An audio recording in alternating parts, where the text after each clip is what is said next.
YouTube Mirasım kanalı. Beki Teytekov, Perwana, povestler, hikayeler, o şirkimde yatlamalar. Türkmenistan Neşriyatı, Aşgabat şehri 1978 yıl. Povestler, Perwana, Yollu.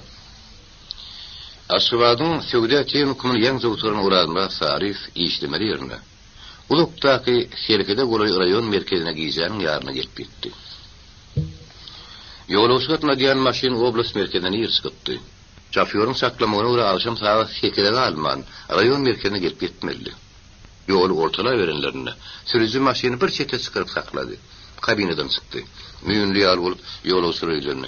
Müdama saklayışın yar olup durmaya. Bir yerde ağırda kendini saklanmalı oluruz. Maşinin düdülmeli yeri var. Maşinin düşün. Teğde huvadan dem alın. Hemen hadir düdüştürüp başlayın. Yolcular 10 adımdan köp değerli. Onun sinne garırlar da yaşlar da vardı. Hemmesinin görünüşleri arkayınne. Öz üylerine var yadılar. Sonun sünne hovulukmayadılar. Hemmesi bir yerden bulunur sün tanıştılar. Gürrünleri de alışyadı. Dine uğradımda sarif yadırgayadı. Yolculardan hiç kim tanımayadı. Bir yerlere birinci gerek gelişidi. Ol son sünne süre son gelip koşulun kuluyalı olup bir çette gep gürrün koşuluşup bilmeyen doğurdu. Her hiri şorta hödler ürün yolculara gülüştürüp geliyen. Gözler sımgıdıl yenge yunga sıkıp durun, geç sakkaladı. Garaları yeplem gökşlü yapasın aşağı akbatıp uğranmadığın yanına geldi. Kıyınlık birinin ona sonra verdi. İnim sen bir yerlerin adamı değerli ödeyen, şeyle mi? Uğranmat başka atları vardı, fikir et durun için sonra o karışmayadı. Son suyun onun tezine çizgin gitti. Havu. Maşinin üstünü kâler. Uğranmat bu adamı halamanını. Onun yaşıl neymiş çünkü gözlerin kızıllayıp sonrası. Son gülenim onun çiğtinin kızdırası etti. Emma niyatanış adama beyle sonra vermeyi tonuptu. İkinizden hem. Hiç on oyunu getirip bilmeyenini. Şu vakıta sonra hemen bulman durmaz deyip fikir yürüp durka yine de gökşlü yapağının sesi kuluğunun ağzının yanlarına. Neyim gen verme. Serfet adamları sonra vermeyi bu veriyorlar. Sen bir yerlere gidirince geliyemin ya da iyi şeyler deyiverdiler mi? Onun ehengini özünü çekiciliğin, dağda yetişiciliğin yetiştiriyedi. Güründöşünün bıtıpatı uğradımlarda yaradı. Son sünene yatansın sonra ona güdük ya da ağır duyulmadı. Ol dev talep cevap verdi. İyi şey verdiler yaşlı. Katu. Ene rayona vararsın. İşe başlarsın, her benim adamları bilen tanışarsın. İyiyle koşulup gidersin. Bizim rayonumuzun adamları öğren kovudur. Siz nerede işleyeniz? Deyip uğranlarlardan kellesine giren sonra verdi. Yaşlı sigaretini yumuşatıp duruşuna şey dedi. Ben rayon merkezindeki en ulu restoranın direktörüyüm. Gözü şonşuyun kadar olaymasın. Mıdamı hiçbir yörenin olaymasın deyip. Ulanmat güya bir tiyadırga sönüyali güründöşünün yüzünü etti. İşini de boğuken. İşim yaman ne alıyorsun ağır. Köpsülün göğünü tapmak ansadı işler. İyilin göğünün turup bilmesen hem işlep yürümün ehmeti yok. Şu atam içimi it yırtıp dur. Diyorsun kaylaşım. Eğitimde neyem olup neyem uyunun haberim yok. Restoranın direktörü olmak, keyin adamlı maşgalan başı olmak gereken. Üstün müdama aladadan doğru. Adamlar sayısız nağarsa dalaymasın deyip müdama için hümle deyip görmeli. Olanlar maşinin üstünü. Bu adam mağarada eden neye doğru fikirinden utanlı. Şliyapalığına sinem bu için yine sonra verdi. Restoranlar da yaşılı. Gelenler nahar olsa yerler, olmasa da kâyinler giderler. Eşitmedik seni olayırlar. Mene şeyle düşünüyen. Sizin şeyle değil mi? Göğüşlü yapalı, kızıl gözlerini, ehli gücünü yığınıp, Uradımradı başının ayağına seni heyimlap çıktı. Uradımrad onun qahardan doğru gözlerini görmedi. Emma sızdı. İnne geçti. Aydırın söz kuş yağılıp ağzından çıkıp, uçup bilipti. İnne onu iyizine kaytarmak mümkün neyerli. Son sürüne Uradımrad, yaşulun uruğusu neyse ağır da oldu, çekmeli oldu. Ol uruğatsı damağı yüreğine döktü. İneyim. Bir sözünü başka yerde aytmağın. Alayetede sana, zahmet dünyasının kapısını yalnız aşağı korup durun adama bulur yal söz gelişmiyor. Eger sen iýişe şu pikir bilen girişmekçi bolsaň, gönüşýärden ýygyňa duranyna tä pikirini diýençä okumy dowam etdir. Ýogam sen ýanky pikirini diýen günleri giýişinde giňertmeli bolarsyň. Şo pikiri dowam etdirmeli bolarsyň. O bolsa seni gaty ýerde saatlaň üstüne elter. Ya şulyň her sözi yumruk ýaly kelip surup, olanlardan garankyda salaja görünýän daýaw eginlik göwresine patylap degýärdi. Her degen onu titredi ýady. Bören gyzykladym bolmagy şemeli diýip uranat pikir etdi. Diň adam. Men mudama munyň restoranyna naharlanaryn. Munyň bilen ýakynyň tanışaryn. Ýönen hem üçin muň gözleri gadalka. Gelip birin ara kordur diýsen, oňa demekden ok. Bu sözler ara korun aýsak sözleri däl. Ara kor däller diýsem, gözleriniň agy ýylgan ýaly gadal. Keň gören keň adam. Men aýdan sözlerimiň gödegirek bolaýmagy mümkin diýip göwüşli ýapaly öňkü badan goşutdy. Gödegin bolsa hakykatdyr. Hakykat diýen zat erekimsizdir. Sen bir azajyk pikir edip gör. Eger men iýişe sen aýdyşyň ýaly şemelişdim, onda men direktor boldum däl. Tawşerlen iýişi ödäp bilmesem, men kommunist boldum däl. Ondan raýşdyýatan kesegemmir. Zanly adam şo kelle ýaly kedekden tapawul bolmaly ahyry. Adam kedekden tapawulsuz bolsa ol adam däldir, ölüdür, meýitdir. Şu zagat hakykaty pikirin satarsa bolupdyr. Sap gelýäke fakka durun atýar bolup şliapaly birden tymdy. Ulanlar şu pursatdan peýdalanyp ýaşuly. Meni bagyşla. Ağzymy ýerine aýdyp goýup durun. Men ýöne aýdym. Ýüregimde hiç ýer garalyk ýok dedi. Ýani ýok. Diýip ýaşuly şliapany ýokary götürdi. Ýani ýok. Menim galyp gidiberdim. Bilen tek sen bilen tanışar. Dostlaşmak da mümkin. Wagt hemmesine gerek ýaly edip ýola salar. Bilip goý. Maňa durdy gönü diýerler. Men düýeşime sapansy tutup Turkada gönümden gelýän adam. Diňe gönlük bilen ýaşap, gönlük bilenem ölmegi özüňimde werip edip goýdum. Hakyky ömür sürmek diýen zadyň manyhy mundan ibaretdir inim. Ulanlar ahyr soň ýüregine daş baglady. Ýaşuly. Siziň özüňizem dünýä garaýyşyňyz da maňa ýarady. Ýat ýerde dost agtarsam sizden gowsyn tapar edemem. Ýöne men bir zat gelip galyr ýa. Sormagy çekinýän, hawa dogruny aýtsam çekinýän. Menden çekinmegin. Men ýerliksiz çekinmegi de ýerliksiz utanjagylygym halayan adam däl. Şuny bilip goýnym. Nem üçin siziň gözleriňiz gazyl diýip uranmat bu soragynyň soň. Durdy gönü üstüni toplaýmasyn diýip gorkun ýar bir adam ýa şekilli. Durdy gönü maşinanda şöyle bäri birinji gerek hidr edip güldü. Yeni men wardym o. Sen men pikir diýäniňi aýdaýynmy? Aýdym durdagy. Yeniden gülüp duran durdy gönü şeýle dedi. Durdy gönü restoranyň direktor bolan üçin mudama içip ýörendir. Gözlerim şoň üçin gazyllar diýip pikir edýärsiň, dogrymy? Ýüregiňi bileýdim gerek. Dogry durdagy. Senin pikirimi dogry kapsaňyz. Ýaşuly gülüksyny emaý bir bassy. Men gözlerimiň iç ýüzünden kirpik sıkýar. Şolam maňa mudama edýet dörýär. Gözlerimi mudama gyzardyp ýaşardyp dur. Doktorlar o kirpiklerin sıkýan ýerine bir zatlar bilen ýakylýar bolan hiç ýürek edip bilemok. Kelimet hiç degirmen şu ýaşymy geçip ýetdi minnem oňşoruna. Sen şeýle pikir edemine hil bildiňiz. Şeýle pikir edýänler başga da bar. Indi maňa şeýle sora berenlerim boldy. Indi meňem saňa bir soragym bar edim. Şekinmen sora berenmi? Soraň ýaşuly. Sen meniň düýbünden çekinmeler. Haýsy idaraň garamagyna gelýäňiz? Raýonlaky uniwermagyň garamagyna. Weýtan emulmuly. Satyjy, taýýar geyimler bölüminiň müdiri. Dip durdy gönü pikir etdi. Soňra, inim kim ýok. Ýöne döwletiň beren doguny halallap işli. Maksada şodur. Maksadyna ýetdi inim. Türüzi remontyny gutardy. 2-2-den 3-3-den sağ tarafa ýaýrap giden ýolagçylary maşyny gowurtmak bilen jemle barandan soň ýola düşdi. Oralmyrat Sarowly. Ýüý ýaşly synaryň damarlary ýaly sağ tarafa ýaýran, deňiz ýaly soňmur. Elim ýaly uç gyrasy, düýpsiz durmuş, 20 ýaşly daýy eginnek buýra taşly, iňçe ýüzü ogudan gara gözler ýalpyrlap turun, buğdaýdan uranba sary ulyny, söwdät ýönekimin torunyny taň öýe guzagyny aldy.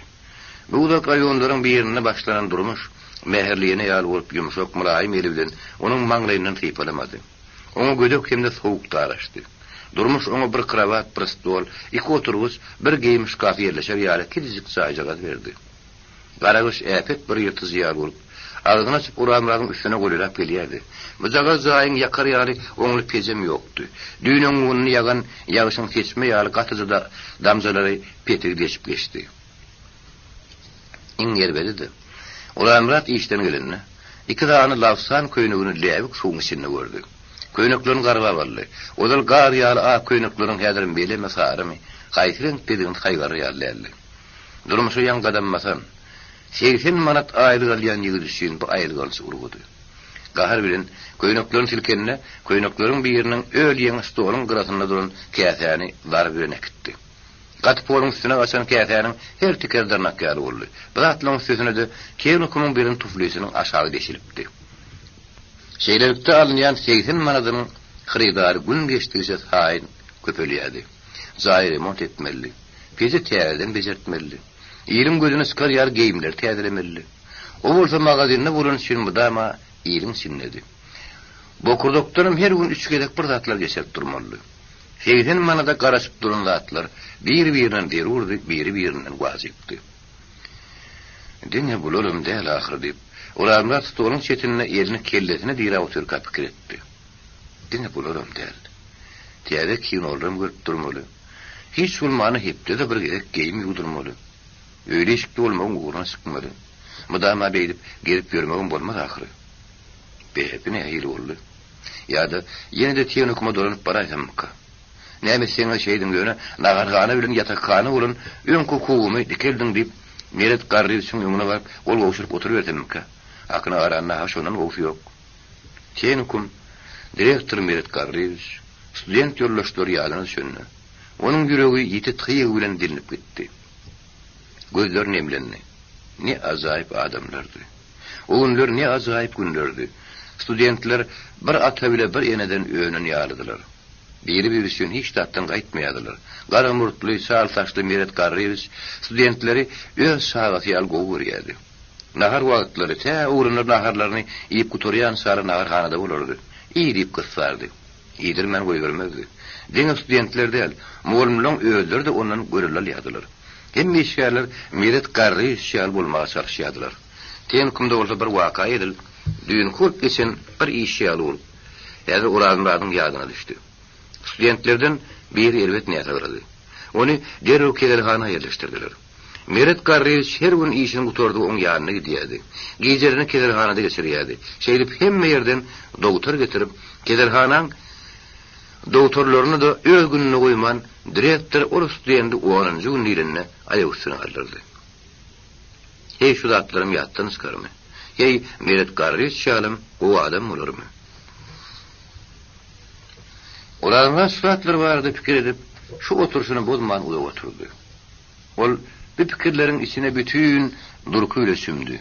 Birden döküp yerden turdu da çimedanına yapıştı. Gitmeli. Diňe tenokuma gitmelilen duyguy, onu öz uğruna koymadı. Onu yansa ağır namusyen bir zat, uluyun ganatlı yapet garavuşun sıfatına girdi de, ikaya bilen tutup durun yalana sıkkılızını, sıranın yağıtını yalradıp bir gene dillenin, namart, nira. Meret garryýysyň ýanyna neýdin güle barzak. O sana ganyp beklep nähili ýaşaman durmuş gözün berip seni ýola salyp goýberdi. Şeýle güýçli bilimli ýigit bolup barşyňa başyň sarap bilmeseň, onu dowup nämetjekdiň. Ulanmat ýene ýön koturun oturuzyna öýdüň goýberdi. Diýmek ýa-da ýol ýokdy. Diňe ýön gitmeli. Nähili edip. Ulanmat ýene de pikir etdi. Inneki pikirler goýdady. Elim dostum ýetip turanda atlar barda pikirlerdi. Paytahtdan üren Loktak rayon merkezi, onun bir-birini meňdeş kömelek ýary jaýlary, darazyk tozanyny köçüleri bardak pikirler onu dolap aldy. Meni bar ömrümi şu ýerde geçirmelimi? Ýetmezçiligiň, horlugyň içinde ýaşamalymy? Men gelim mudama şeýdip, udadan ýerime ýetmän durmalymy? Onu dogurdunmy? Eneden bolmagym gerek ýok ekem. Men düýbünden beýle durmuşa garaşmaýadym. Ten hukumda hakymdan o ýaşarny umydylmady. Bir pikir alyrdy. Onun ýory terki dünýäge tarap uzalyp gidýärdi. Oramrat derre aňdy da başyny tilkip ellerini halgylap ýerinden turdy. Wukudan aslan ýaly bolup esine geldi. Oramrat özünden ýaşardy. Aşgabat diýip seslenende kidizik saýyň içi jan kakran ýaly ýanglanyp gitdi. Şu wagtda da Gurjok ýaly Aşgabatyň giň owadan köçeleri, jennet ýaly baglary, ertekidäki ýaly köşkleri, geçen zamanlary açyp berýän muzeýleri, teatrlary, teatr gurulan ajaýyp saýlary ýerden çykan ýaly bolup ýigidin gödüňünde bütün beýikli göredi keldi. Bütün boluşlarly zanlanyny ýigit saklanyp bilmän ýene de özüň oturujagy berdi. Kelleri ýeginden gaçyp barýan ýaly ikili bilen maňlaryny tutdy. Ýok, mundan günäm bolmaz. Ýaşaýşam bolmaz. Diýip Oramrat gerek. Garip bir ýerden turdy. Näme de bolsa gaýtmak bile bolmaly. Manily ýaşamagy, grupy ýaşamagy çalışmaly. Bu durmuşam maňa diňe ten hukum meret garry üçin bollummy berip birer. Menden mundan başga ýol ýok. Ýoda da ýok. Şu wagt ikaýa bilen ýalaňa çykylys tutan guş topatyna giren arnamys ýene-de zaýyn içinde peýda boldy. Emma Oramrat gerek onu galyp bilen elini salgap goýberdi. Biýagdaýymda sen maňa geregiň ýok. Güm bol. Gözüme görünme. Sen size maňşaryn. Şeýle günlerde şu günlere düşemdi. Men teňoko meret garry söýülen kime döneýin. Ýaş şeýleň häzirki ýagdaýy düşünüp durdy. Öz başda durmuş diýen zat onuň üçin yeni saýpalar açylmady kitap ýaly ýatdy. Teňoko guturup işe berilen wagty ýigit begenipdi. Hiç kime hiç gazawat bermän, hiç zat barada şoňa pikir etmän, gaýtylaryň nähili boljagy hakyny oýlanman. Munun bir any öz eli öz ýakady boljakdygyny, isleýän ýerine isleýän wagty gitjekdigini, isleýän wagtyda dolanyp geljekdigini, muallimiň terbiýeçiň öňünde jogap bermeli boljak däligini begenipdi. Bütün ömrüni sagyr öýüniň terbiýeçileriniň görkezmesi, ten hukumyň muallimläriniň ýol başçylygy bilen ýaşap geçen urazlar üçin erkinlik ören gammat. Magnit ýaly özüne çekizi bir zatdy. Doğru Oramrat soňky 5-6 aýyň içinde bu ajaýyp erkinlik barada arzum edip başlapdy. Ýaby ýüzüp ortalan ýüzüjiniň kenary ýetmäge boluşy ýaly Oramrat bir erkinligi ýetmäge bolup başlapdy. Erkinlik onuň gözüne äli moşor ýaly köperenkli, baý ýaly reňmeren güllü görünýär. Şu wagt köşüň aşagynyň deşilýänligi, getikden ýagyş geçýänligi, kidizik otoň remont edilmeligi, peşleň täzen oturdylmaly barada, on şeýit ýarjakda düşünjesi ýokdy. Ten hukumdy. Sagyr öýünde bir atlan hemmesini oňa Oramrada hyzmat edýän adamlar döýdýärdiler. Şonuň üçin dünýäde beýle aladalaryň barlygyndan ol habarsızdy. Iň berki ol geýimiň ýyrtylýanlygyny, köşüň deşilýänligini bilmeýärdi. Durdugyny dogrydan eken. Hakykat diýen zat aýrylgan zat bolýar ekenini Oramrat agşam aralaşandan soğa vuran otogyň içinde köýnekse oturup bilmejegini göz ýetirip penjegini ýeginden aldy. Walla. Mene sıkkınsa ýagdaýa düşdüm aý diýip, ýigit otogyň içinde gelmelap başlady. Näme etmeli? Kime ýüz tutmaly? Kimden haraý gözlemeli? Belki durdaga maslahat berer. Meniki şoňly maslahatlaşyp görýün. Awa dünýäde hiç şeýle sıkkynly ýagdaýyň bolmagy mümkin nädip muamlama edýärdiler. Belki men kelti aýdýan ýerim madyr, belki men bir zatlary düşünýän näler. Ol ýene de oturdy. Bir pikirlerden diýilmek üçin stolly ýatan goşguly ýygynlygyny göwünli ýerine aldy. Bekitijek kitap 1925-nji ýyllaryň saý depderçesi aljak ýokady. Uzaypsyzdy. Emma şeýle de bolsa güýmenjedi. Bizim gahrymanymyz darazyk otogyň içinde şeýle agyr ýagdaýda oturýarka, raýon merkeziniň beýlik setindäki giň howluly, gaşamly zaýyň içinde baý taşagyň başyna onuň daşyna urmak üçin tor ýörtülip başlapdy. Olamrat mundan düýünden habarsızdy. Goşgular ýumurtany ýaň ýaryp çykan jüýje ýaly bir-birine meňleşdiler. Şonuň üçin Olamrady uluk güýmek bilmediler. Aýyň bir öýlegy. Raýon merkeziniň iň uly köşeleriň biriniň orta gürpünde ýerleşýän urmagyn zaý bütün bir kwartal tutýardy. Zaýyň içi giňdi. Gapydan giren badyň magaziniň bölümleri aýyl saýyl bolup görünýärdi. Kenagat haritleri Şeýle bir söýgü, şeýle bir usatlyk güle belerip goýulypdyr. Olar gözüň düşen badyna göwrüň ötürlýär. Hemme zat yerli ýerine, hemme zat gözüň ýagyna alýar. Magazynyň içiniň zadynyň hetdi asaby ýok. Eger raýonyň beýleki ähli magazinlaryny ýapsaň, bütün ýyla şu vermäň halytlar bilen dol surat doňşokdy. Dünkü agyr akşamy ýarym okudy. Ýarym oýulupdy başdan soňra urazmyrat. Işe öňkelen wagtynyň giýjägi alman geldi. Ol taýýar geyimler bölümini eýemtirik bilen şalsyňlap çykdy. Bir ýerde sagy, aýal erkek geyimleri, kostyumlary, köýnekler atylyp durdy.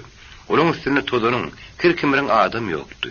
Olar iş guturundan uýun gelişikli sotgozy bilen atarlardaky hemme zady sotgolap gidýärdi. Her gün erteni işe giren badyna da şeýle diýärdi. Bölümiň pollary, aýnalarynyň öňleri her gün iki edek syýrylyp süpürlýärdi. Şulardyň netijesinde bölüme giren adamlar ansat boş gitmejek bolýardylar. Ýa-da zatlar syýrylyp ulyp durýardylar.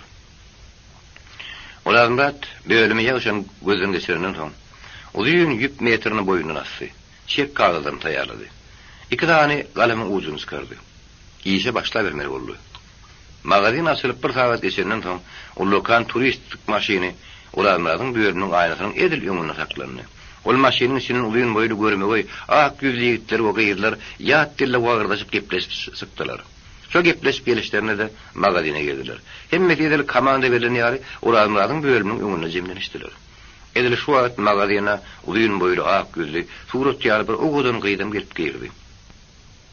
Ol öz ýanyna ýüzüni mama diýşän görüp görmeksiz şeýmez gyýdy ýoňa sürdüdi. Özü o gyýdynyň turistleriň gyýdynyň izlenip satyjyny syňlap başlady.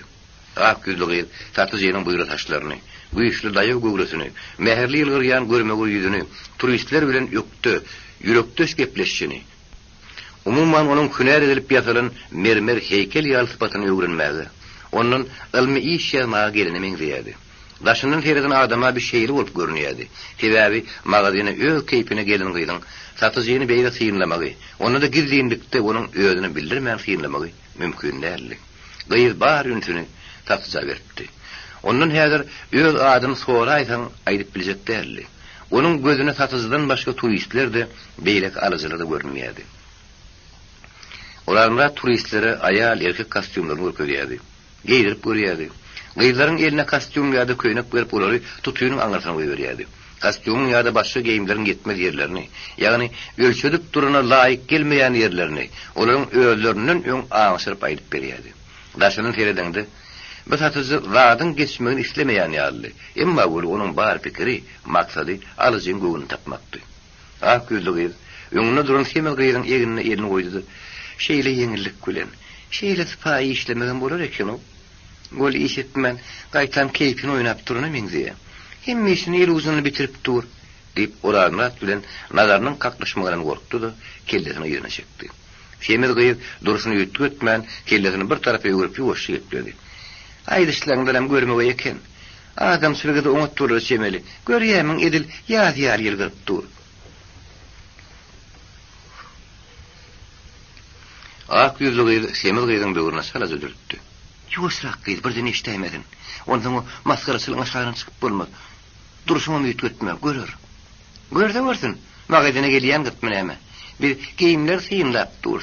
Başga zat bilişimiz ýok. Magazyna gelýän gitdäl, awu gelýän git. Dip ak ýüzli gyýdy, umyt bilen öz sözüne ýylgyrdy. Bitir şemel gyýdym işini güldürdi. Tilpeni ağana meňzeýän näler dädip, ak ýüzli gülüksyny baryp, ýene de şemel ýüzüni mama diýşän gyýdyň gulaguna pişirdi. Ýokla beýle bolmagy mümkinler. Görýäňe, edil terhi ýar ýaljakly, tilpi ağan beýle bolýarmy näme? Bir näme üçin ak ýüzli gyýdy, böwrüne tyýyksyn jüren ýary. Anjatjak boldy. Munyň sözüne ol şeýle sowal bereni öküneni meňzedi. Emma bir ýagda gelişi alam bilnefse geçip gitdi. Ýokozuk bolup syýryldy. Asmanyň ýüzü öňkü ýara sarany. Bu arada turistler bu bölümden aljak zatlaryny alyp oýladaky bölüme çekildiler. Olar o tarafa birden çekildiler. Şoň şeýle satyjy bilen ak ýüzli gyýdyň arasynda diňe semil gyýdyň başga adam galmady. Ak ýüzli gyýdy hopup bilen ýaly boldy.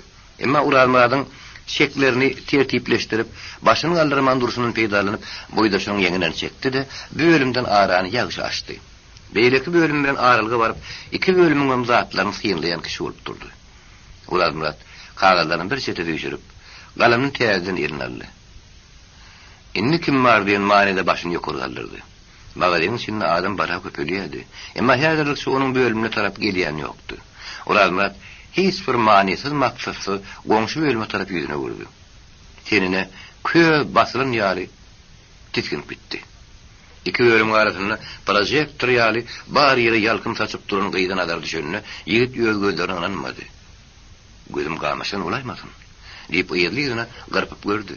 Gıyız olsa göz astırından yigidin düşün yağdayını begin süle kıyınladı da tutuşu uğran oğdu has batlandırıp koyuvermek maksadı bilen Semiz gıyda yugoşudan bırdattılar deyip yılgırıp koyuverdi. De artık maçtı. Onun öz eyyem loğula tutuşuptu. Gıydın sıyratı. Ortadan yukarrak boyu, at yüzü, iyinçe bili, ayal gödüllüğünün en yukarı derecesinin zedelti alamatıdı. Urazmat onu derrev şeyli deyip bakıverdi. Gıydın ullukan kara gözleri düyüpsüz derya yağlı mılayımlık gülün bir enay balkıllayadı. Yün yağlıktan tüken köynüğün aya yağlı gül yakası, oğan barmaktan ululu kisili, gaçlı yüdükler, uyun öksörü, laksandan kara köşülü uğurdayadı. Daşyal döşün üstünde her dem sayın tolkunup öz-özünden hareketlenip durun kara taşlar oynayadı. Gıydın dik tutup durun kelleri diysem gözüllü. Düşövi asman renkli gök, gülleri kara, çaklansı yağılık havadan dokulunu mengdeyadi. Urazmurat, acayip görünüşten gözünü ayırıp bilmeyen özünün bütününü yitiripti. Şu aralıkta bir yaş yigit geldi. Bana ardanrak bir kostüm gerekti deyip satı zayıflığını. Urazmurat uluğuna bir sesin gelenini eşitti. Ama onun maniyasına düğübünden düşünmedi. Şu aralıkta o yigit hayşini yine kaytaladı. Bir gerek Urazmurat kıyızdan gözünü ayırmanı ida şekilledi. 45 numerli ayal köynüğünü yankı yigidin önüne okladı. Akközlü kıyı satıcının düşün yağdayını görüp boyda şöyle ağır şekilli. Komşu bölümü ağır şekline etti. Yigit bir yerden onu görüp bilmeyedi. Gayır bir hil tolgunu da boydaşına öldürün. Ahir, o kostüm soğrağına ayar köynüğünü vereydi. Madama öğünün göğünü geçik semi, gelişik sığıyı gam değil gördü. Senin akıl kuşunu allan, o bütünlüğü kellesini yitirdi. Men gözüm ayırman, on borsan siyinlap durdum. Ak yüzlü gıyı. Bir sözü barda attın beter begenini. Kostüm alacak yigit, gıyı gözünü yitiren son büyüttün düşüp, özünü yitiren uğradımlarda garap güllüdü. Kardeş, bana kostüm gerek. Ayal köynüğünü başıma yapayım mı dedi.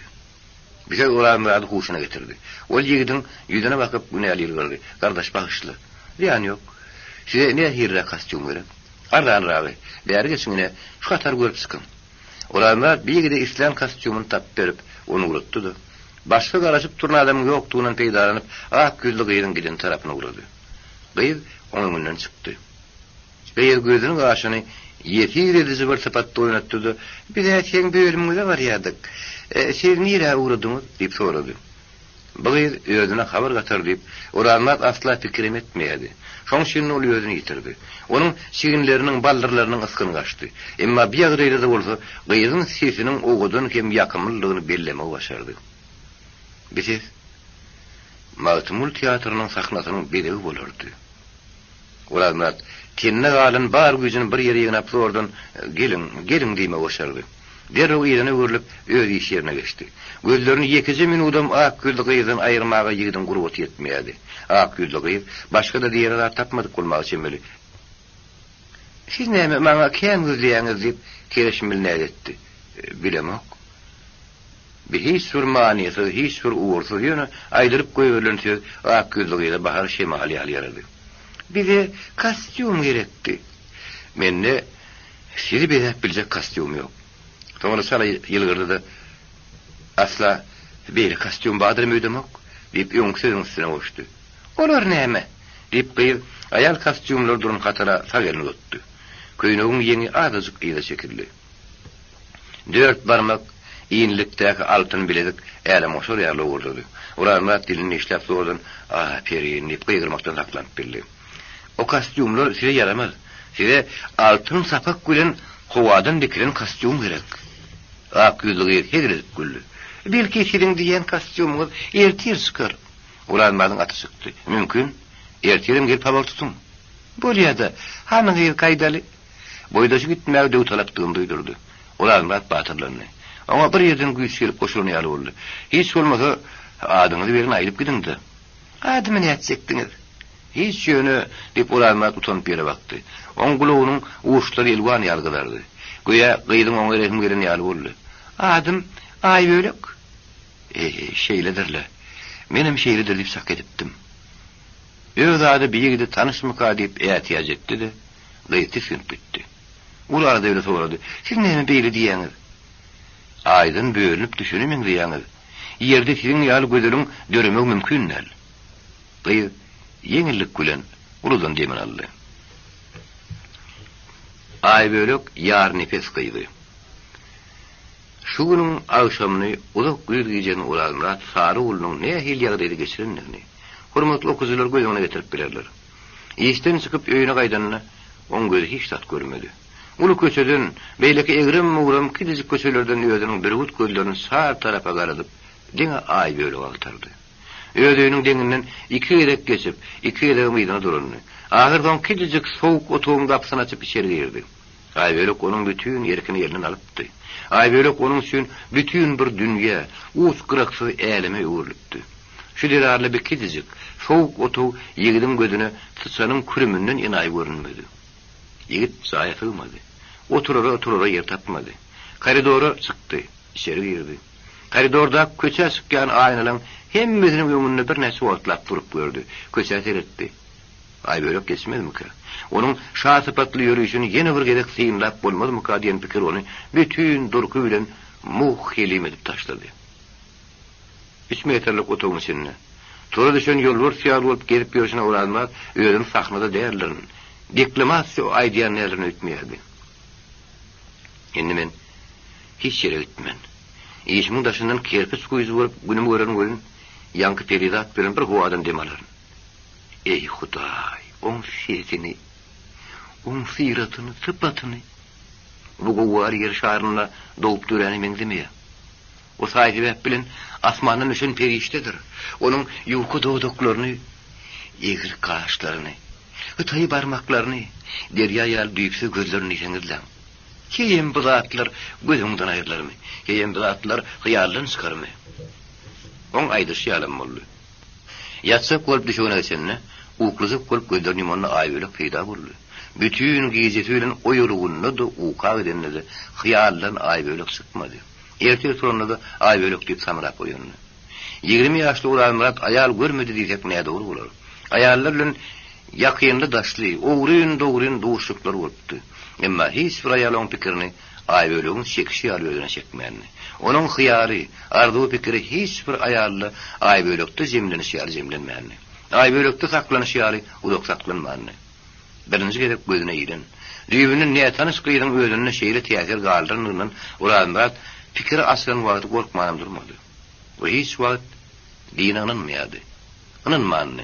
Ama şu yerde görün bir ıkbal mıka. Tiyali mıka deyip özlerden sonra verdi. Fikri yine bir gedek durulanan vakti olsa bana begenini. Şöyü ilkiniz bakıştan duruyor. Şeylepti duran söyüğüm hakiki söyüğü oluyor deyip özlerden akıla verdi. Bir şeyle bağıtlı söyüğüler biliyez ahirin.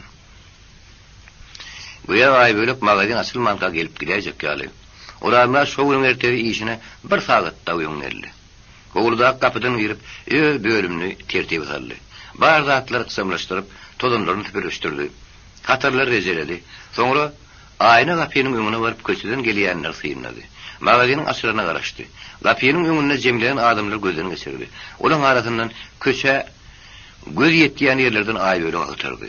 Gayet hiç yerde görünmeyedi. Bir yerde uğranlar sustururdu. Şeyle acayip gıyır bedep bilecek kastiyumum. Ayal köyünün öz bölümünde yoktu da bunun üstüne uğruna vurdu. Uğranlar kıynanırdı. Onun bölümünde ardan gımmat bakalı her hil ayal giyimler kastiyumlar köptü. Ama uğranlar öz yanının bıraklan hiçbirini Aybölük'e münasip görmeyedi. Uğranların düğünün beri baştan geçen ağır sağıtlarının içinde Aybölük beygeli asman gümmödüne başını nirepti. El yetmez yerlere seni barp yetitti. Magazin asıldı. Adamlar bir ekranı yalı olup zayin içini doldurdular. 5-6 adam sobadı. Ulanmadın bölümünün önüne eğildi. Ulanmad onun üstü asır kapaz ele diyeli. Geçin adamlar. Kastümleri ölçep görün. Gerek numarlarını sayla varın deyip satıcı ağrıdak tağıtağını götürüp aracılara yol açtı. Adamlar tayyar giyimler bölümünün içini doldurup öz işlerinin başkay olup uğradılar. Ulanmadyň orada gözleri kapıdadı. Alıcılar bir halımdan onu töwerek taşdan şagyrp taşladylar. Şeýlelikde ol gaýra goýulmasy iş bilen meşgul bolup, öz ýagdaýyny ýeňilleşdirdi. Adamlar kostyumlar giydirýärdi. Täzelçe näsazlyk duýsa, başgasyny almagy maslahat berýärdi. Şeýdip ol tähel wagtyň içinde 10 kostyum satdy. Alıcılar ona minnetdarlyk bildirip, hoşuma sözler aýdyp gitdiler. İş dowam edýärdi. Aýbölek görünmeýärdi. Bölümde adamlar savaşıp başladığı saý Ulanmadyň howsulugy artdy. Indi onuň göwnüne düýünki wakanyň bolup geçenine anam agyldy. Men bu zatlaryň hemmesini düşümde göründim. Bu zatlaryň bar düşdür. Eger goýurupdaky hakykat bolsa ol ýene de gelerdi. Gelerçi wagt boldy. Bunym geljekdigini olgut oýdaky ýaly dip aýtdy. Emma hene seni görünmeýär. Men akmak düşüme girin-dady. Oýum mukadip berip durun. Ol şeýle pikirlerle günörtän sagat bir bolanyna nahara çykdy. Öýden getiren 2 sany ýumurtlasy bilen bir çaýnak çaý içip, galyň 30 minut wagtyny düýüsini agtarýan ýaly sar tarapa teretmek bilen köçüden geçdi. Goňşy bölümleriň birini işleýän bir gyr oňa habar gatdy. Urazmyrat. Sen ýüzüň magazynda bolsaň, hyýalyň başga ýerde. Sen bir näçe günün berkime garaşýan, ýa-da ýygyňdan geljekler barmydy? Bar günüň işe bermeseň, pul işidir. Ul ýalňyşyň üstüne barmak mümkin. Beşe dowrdan Urazmyrady hyýal dünýäden çykaryp, hakyky dünýä. Raýonyň uly magazynlarynyň biriniň içine getirdi. Ýaşygyň iň gorkýan zady da gözden düşmek, ýeli gülk bolmakdy. Pikir gördü. Ol bu aýyrgan iş düýpse usurman grafana gelip eten eken. Ýigit bir tarym pikir durmak bilen, goňşy bölümiň işgärine ýakymly gülüp şeýledi. Natasha Tagol, oňa maslahat berdim. Ýöne men täze gelen üçin berilen adamlaryny öwrenmek, tanamak isleýän. Başga men garaşýanym ýok. Huşgär bolaryn, tiri öwrenişerin. Natasha köp maneli ýylgyrdy. Oň ýaly bolsa ýaşyla, men başgalardan wam kadipdirin. Natashaň ýylgyrşy da soň sözlerdi. Ulanmady gaty degdi. Bular bir rasy ýalar. Meni ýem ýyle gülkoran bolup bermäýin. Men ýödüm raslamaly. Men ýollaşdymyň gözünden düşdüm. Mundan aýrylgan ştat bolmaz. Men bular bilen mudama bir ýerde işlemeli ahyry.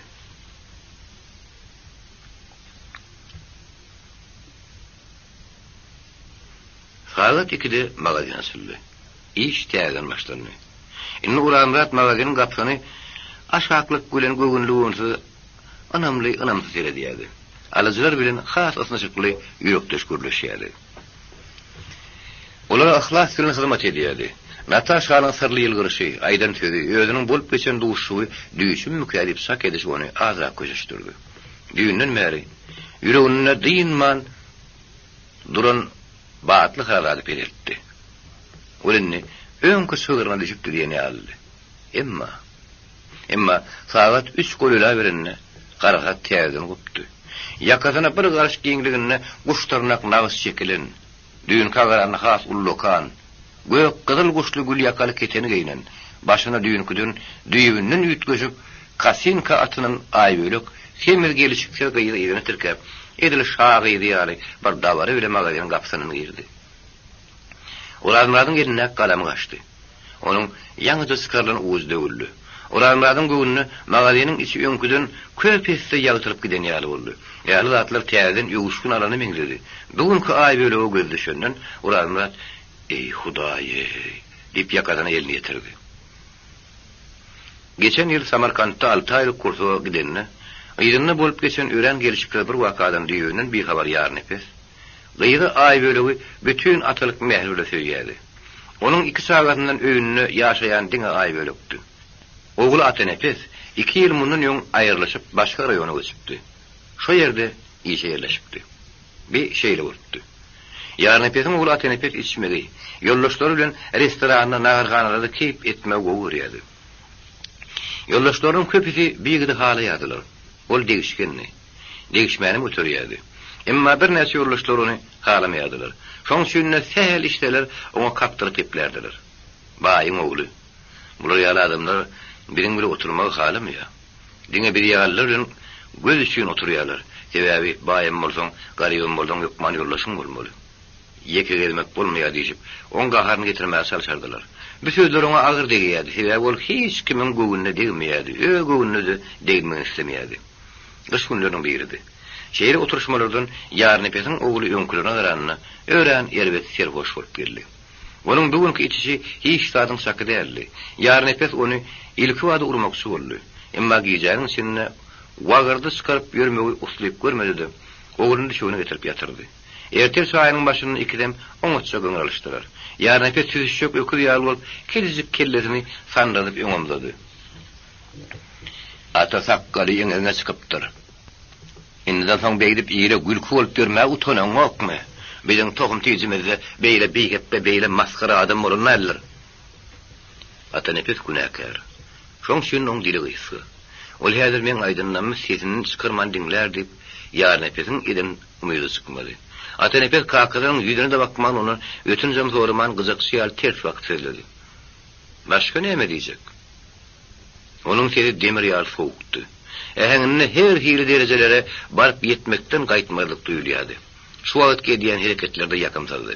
Beýle atlara garaşmaýan Yarnepesiň deputasy ýürüpdi. Sen boluşuň nähili? Diýäniň näme diýenne sesi ogulnyňkydan sowuk geçdirdi. Men boluşum görüp duruşuň ýaly. Meni käbir adamlar ýaly iki hil bolmy başarmaýan. Yarnepes bir wada oturan ýerini böküp turup, Atenepes depmek, ýöllür ýaly urup süýndirmek istedi. Emma ogulunyň bolşunyň aky düýüpli sowukluk onuň badyny aldy. Atenepes ýaly kakasyna gaýtyp bermekden gaýtsak däl ýaly bolup göründi. Şoň süýnem Yarnepes öňkü göwünde duganyny gaýtmaly boldy. Şeýle bolsa, men sen bolşuň düýünden halama ok diýip gaharlyga girdi. Atenepes bu sözüň jogabyny ýerden soňşurdy. Menem sen bolşuň halama ok. Menem adam, menne de arnamy sen zat bar.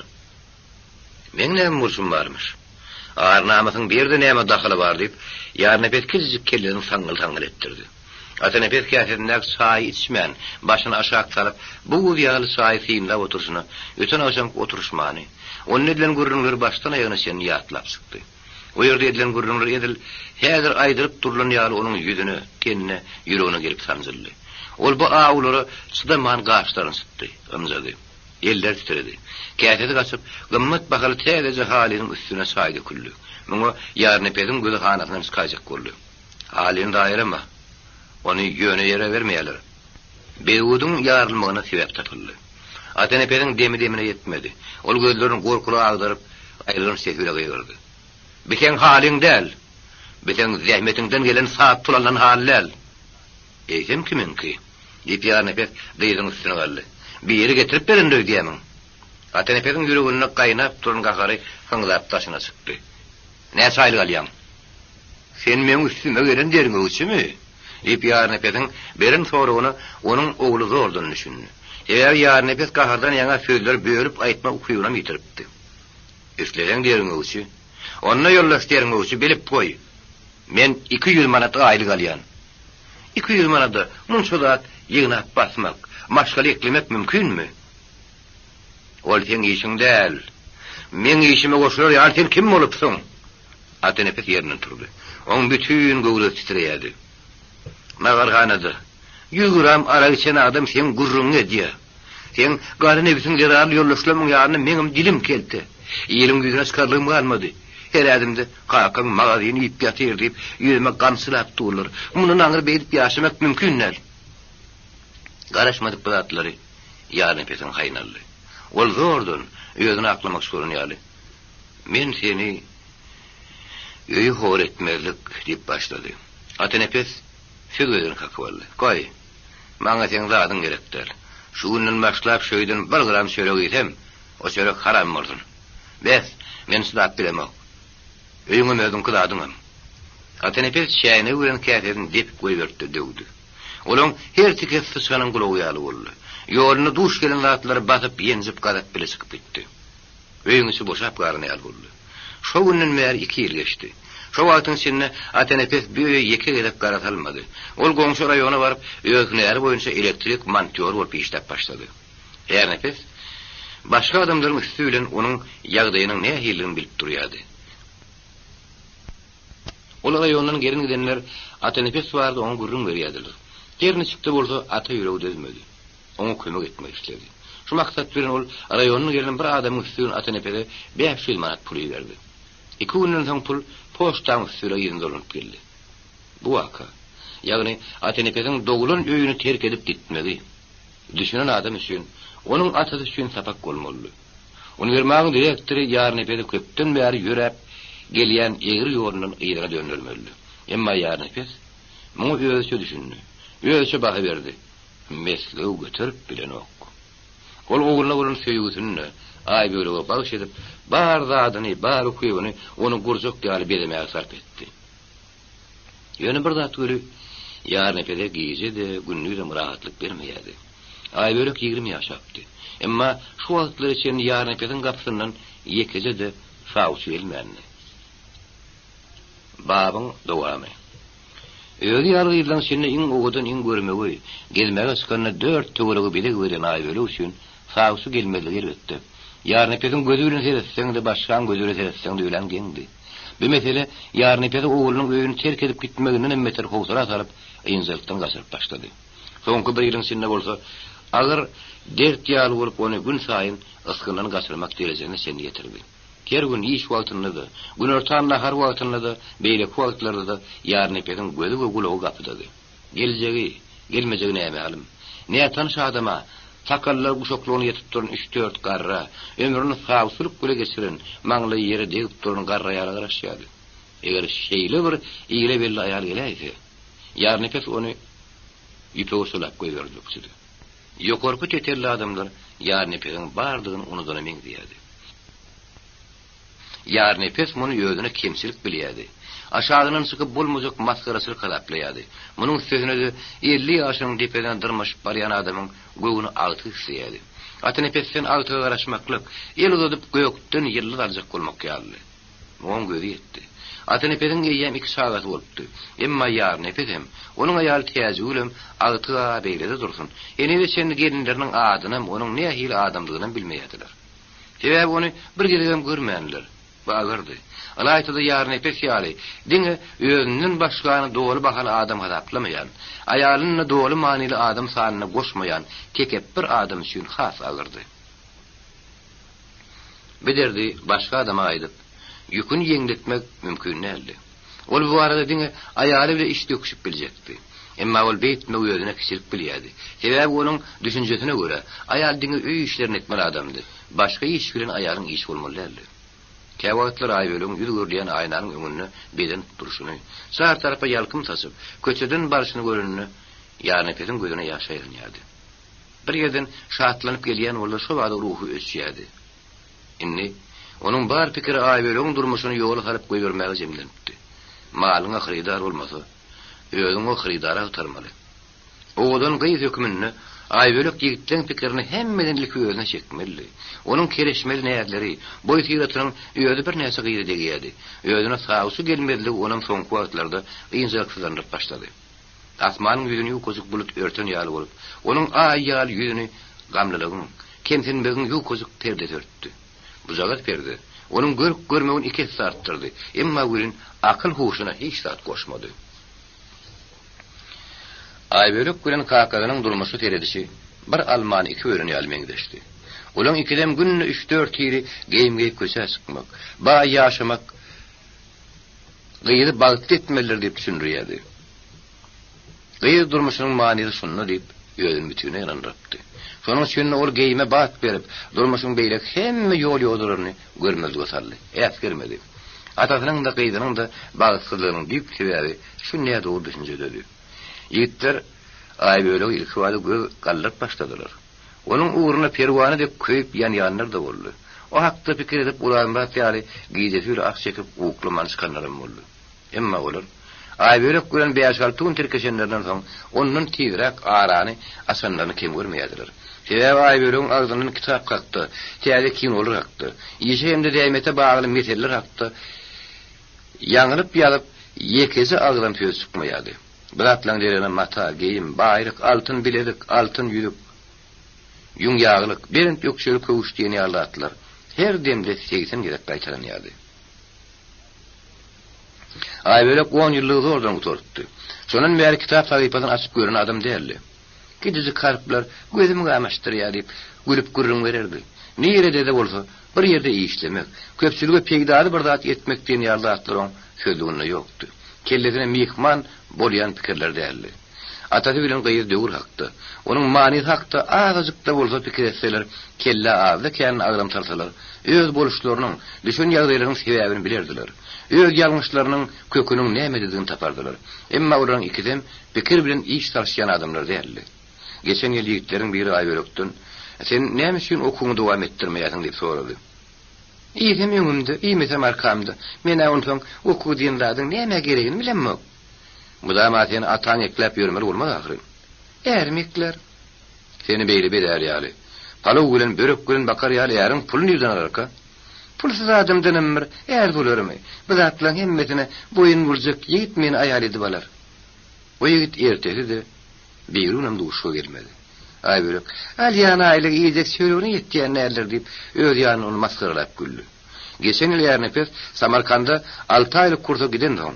Aýbölek öýlerine gelenişden ören geçip başlady. Ejek onun kasap soğlap başlanan ol kakasynyň äheňi bilen "Sen öz işiň bilen boluber" diýip adgyryldy. Aýbölek bir gece gelmedi. Erte daň atyp zahan ýaltyrymdan soň ýüzüne ak tam edip kapydan girdi. Kejribel täzgül gyýdyna gözleşenden, gyýdynyň sygyrdan sykmadygyny, emma kimim bolsa biri bilen uzak gyýjany oýun dalaşda geçirenini derre aňlady. Ol ulyly bilen aglap bol bilen boldy. Sebäbi gije şeýden bolsa ertir gör näme bolar. Ol öňünden gaçdy. Aýbölek gejesine "Begirme. Men bu döşümün köýnegini ýakasyna naş tarışdym. Näme tüýtüň üýtge döwerýän" diýip käýinmi? Emma Aýbölek şundan soň tutuş bir aýlap gyje ünlüğün dowamyna öýlerinden ýekese gedegem çykmady. Täzgül ot bilen ýalyň arasynda ýaşaýdy. Başyny nira urjagyny, derdini kime diýjegini bilmeýärdi. Ine, jellat ýary gadaply ýary girer. Onuň näme durmaly? Oňa näme jogap bermeli? Hey gyýdy oglanam bir gyýjesine öýüne dolanyp gelmezmi? Beýle ýagdaý ýerli güne görülýän zatlar taat men günüme. Gyýdy durup bar, betmişiniň ölen aýylgyny ştatdygyny gözüne ýetirdi. Onuň kakasynyň gelmezin öň ýanyna howsala gaplap başlady. Edilen egerligiň bir ýerden böwüp çykýaly. Aýbölügiň syrdy öň kysyrlygyna galmady. Onuň ol eşitdi, ol başga bir ýerine gurrun berdi. Başga bir ýere ýene bir ýerine aýtdy. Ýarny pesin gyýdy. Gyýjesine öýlerine gelmän. Niýelerdedir ýatyp turup ýörmüş diýen gurrunlar. Kedijik raýon merkezinden köp öýlerine gaýtyranyýady. Bu habardan diňe ýarny pesin öýdi habarsızdy. Oňa bu arada aýtma hiç kim ýüreg edip bilmeýärdi. Gawyny bişen badyna ýolmaly. Bolmasa süýrer. Ondan onu hiç kim iýmez diýip ýarny pes gyýjeri uksyny oýurýardy. Emma näse peltepe sassa da alas ýokdy. Ýarny pes galyň almaga beýle dursun. Aýbölek alan adama asrynyk bilen islam zadyny bermäge de razy bolurlyk derejesine gelip ýetipdi. Ine birden Hudaý berse guluny getirip goýur ýoluna diýenleri boldy. Merkew ýarny peden garamagyna 20 ýaşly, bilimli görmegi ýigit Uranra sary uluny satyjy taýýar eşikler bölüminiň müdiri edip ýerdi. Uranrat gelenden ýarny peden atyskan ýaly boldy. Onuň gulagyna ene saňa taýýar giýýärdiň teýeşdiren ýaly boldy. Emma ýarny ped için näksir saklamagy başarýady. Şoň şeýle uniwermag müdiri täze şeýer ören sowuk garşylady. Ony ýasgyrmezligi, oňa barmyň ýokmuň diýmezligi ýüregine dugdy.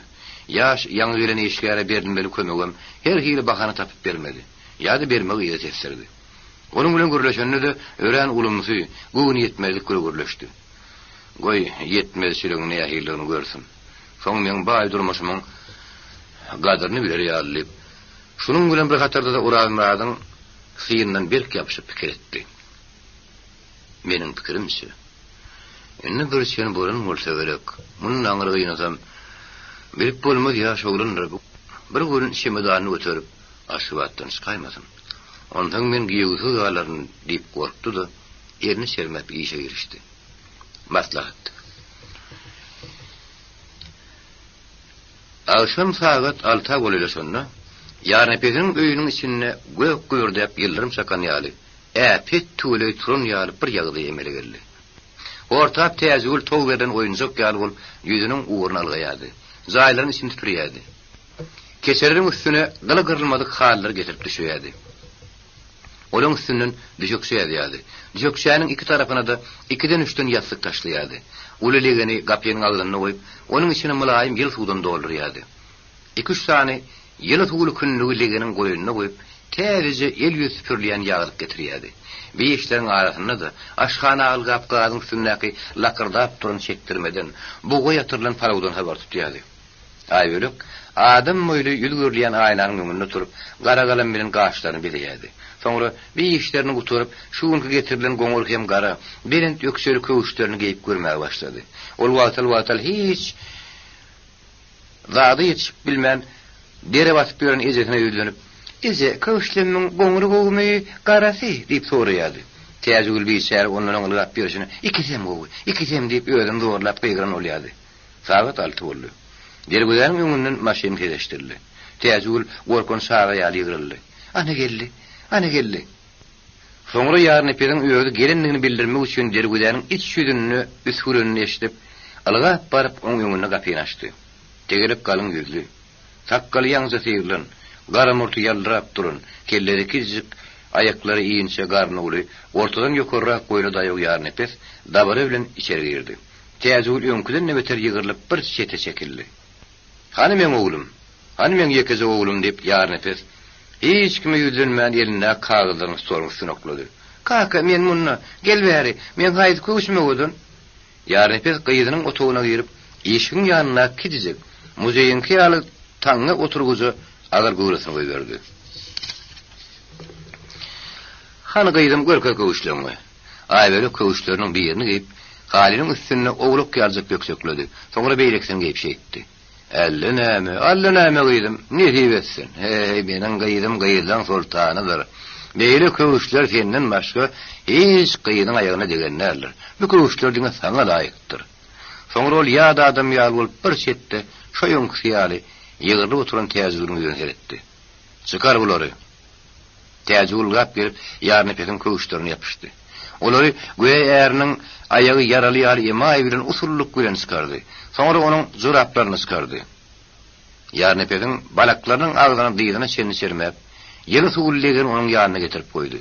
Ýarny ped howlukman, ulumsuluk bilen aýaklaryny ýeli suwullegeni galdy. Täzegül onuň aýaklaryny ýuwup başlady. Şu arada ýene bir legen getirip künnükdäki suwlary oňa goýdy. Soňra ýarnyň eline ýagryk berip, hapa suwlegenler ýeke-ýekeden daşara gitdi. Ýarny ped soňky getirilen suw bilen el ýüzüni ýuwdy. Şeýdip baş uzuna 3 ýassyk, aýak uzuna 2 ýassyk taşlaryny çökçäniň üstüne geçip, ýürüýüşden gelen Züneyt Han ýaly bolup agrasy geçirdi. "Ey meniň aýdyn bölünip gaçanjam. Hani işiň guturyp gel bäri, saý içeli. Gürleşeli. Sen bilen bir öňet gürrüňim bar." Gyýyt soň köz gulagyny degenine, ürkün maral ýaly bolup, göz bilen gulagy döndü de, öz otagynyň gapysyna peýda boldy. "Näme gürrüň kakajan? Aýsyna gowurryňmy?" Aýdyrn oglum, gyssanma. Ýöne teýdirek geldi, men gaşymda otur. Bugun kediljek gürrüň kemi ýokdur. Atalygyň bar pikiri er hakda bolan üçin aýbölük. Kaka düýtgeşirek bir zat diýse, bir ýerim tapaýdym kadip, begensinen ýokman onu şowura sürerdi. Emma ýarny pediň bugunky wada berýän gürrüň dogurdunna er hakynlady. Käsirler saýy boýlandan soň ýarny pes Täzegüle bir gezek maniýetsiz nazar saldy. Bar umydyny arzuwyny repide ýaly ýüzüne jemläp aýbölük etdi. "Gyýdym, artist bolup oýnamaly wagtyň geldi." Aýbölügüm, Täzegülüm umyt bilen agzyny seretdiler. Ýarny pes ýylgyryp dowam etdi. "Bir de 20 ýaşly görmegi, ölümli bir ýigit işe geldi. Aşgabatdaky sewda tehnikany oturundan soň onu satyjy hemde taýýar geyimler bölüminiň müdiri edip biri beripdirler. Ýigidin garyplykdan başga kim ýeri ýok. Barjy gärin ýahir adam bolmaly bardaky ýöňkü pikirinden bir ýem el götüren aýbölük. "Kakajan, sen başyň sag bolsa garyplyk işleri" pikiri ýöretdi. Täzegülüň seni öňkü owadanlygyny bütünle ýitirmedik nurany ýüzi atalygyň bu sözleriniň dowamyna her minutda ýütkep durýardy. Ol hem begen ýady, hem ýylgyrýady, hem de iş gazza gelinde aýbölüň utanyşly syraçylar mukadip gorkýardy. Ýarny pes öňkü ähengüle dowam etdi. "Hawa, o ýigidin garyplykdan başga aýby ýok. Dogry aýdýasyň gyýdym, biziň ýanymyzda garyplyk aýyp hem dödüp bolmaz ýar zat däl. Biz onu derrew ýemýog ederiz." Aýbölük ýere bakyp galardy. "Bir kaka, bir tilpe gyşyryna däldir-de" diýip sorady. Aşaklyk gülejetiniň ýüzüne bakdy. Täzegülüň gaşlary sıtyrly. Yani pes bu arada şeýlediydi. Men ondan gelin madyna maşgalan göçüp getirmäge sen gitmek bolýan diýip soramak bilen zanym marladym. O müýünli ýal güllüdi, ýaşuly. Menne maşgala nämiş dedin dedi. Demek hemme zat yerli yerinde. İsteseňem şu zatlary şular ýaly dogry getirip bolmazdy. Ennedin o guşy tutup kapazat almak galýa. Gyzym biýişem özüňe bagly. Oturulan hemme pikir etdi. Demişmany ýarny pek boldy.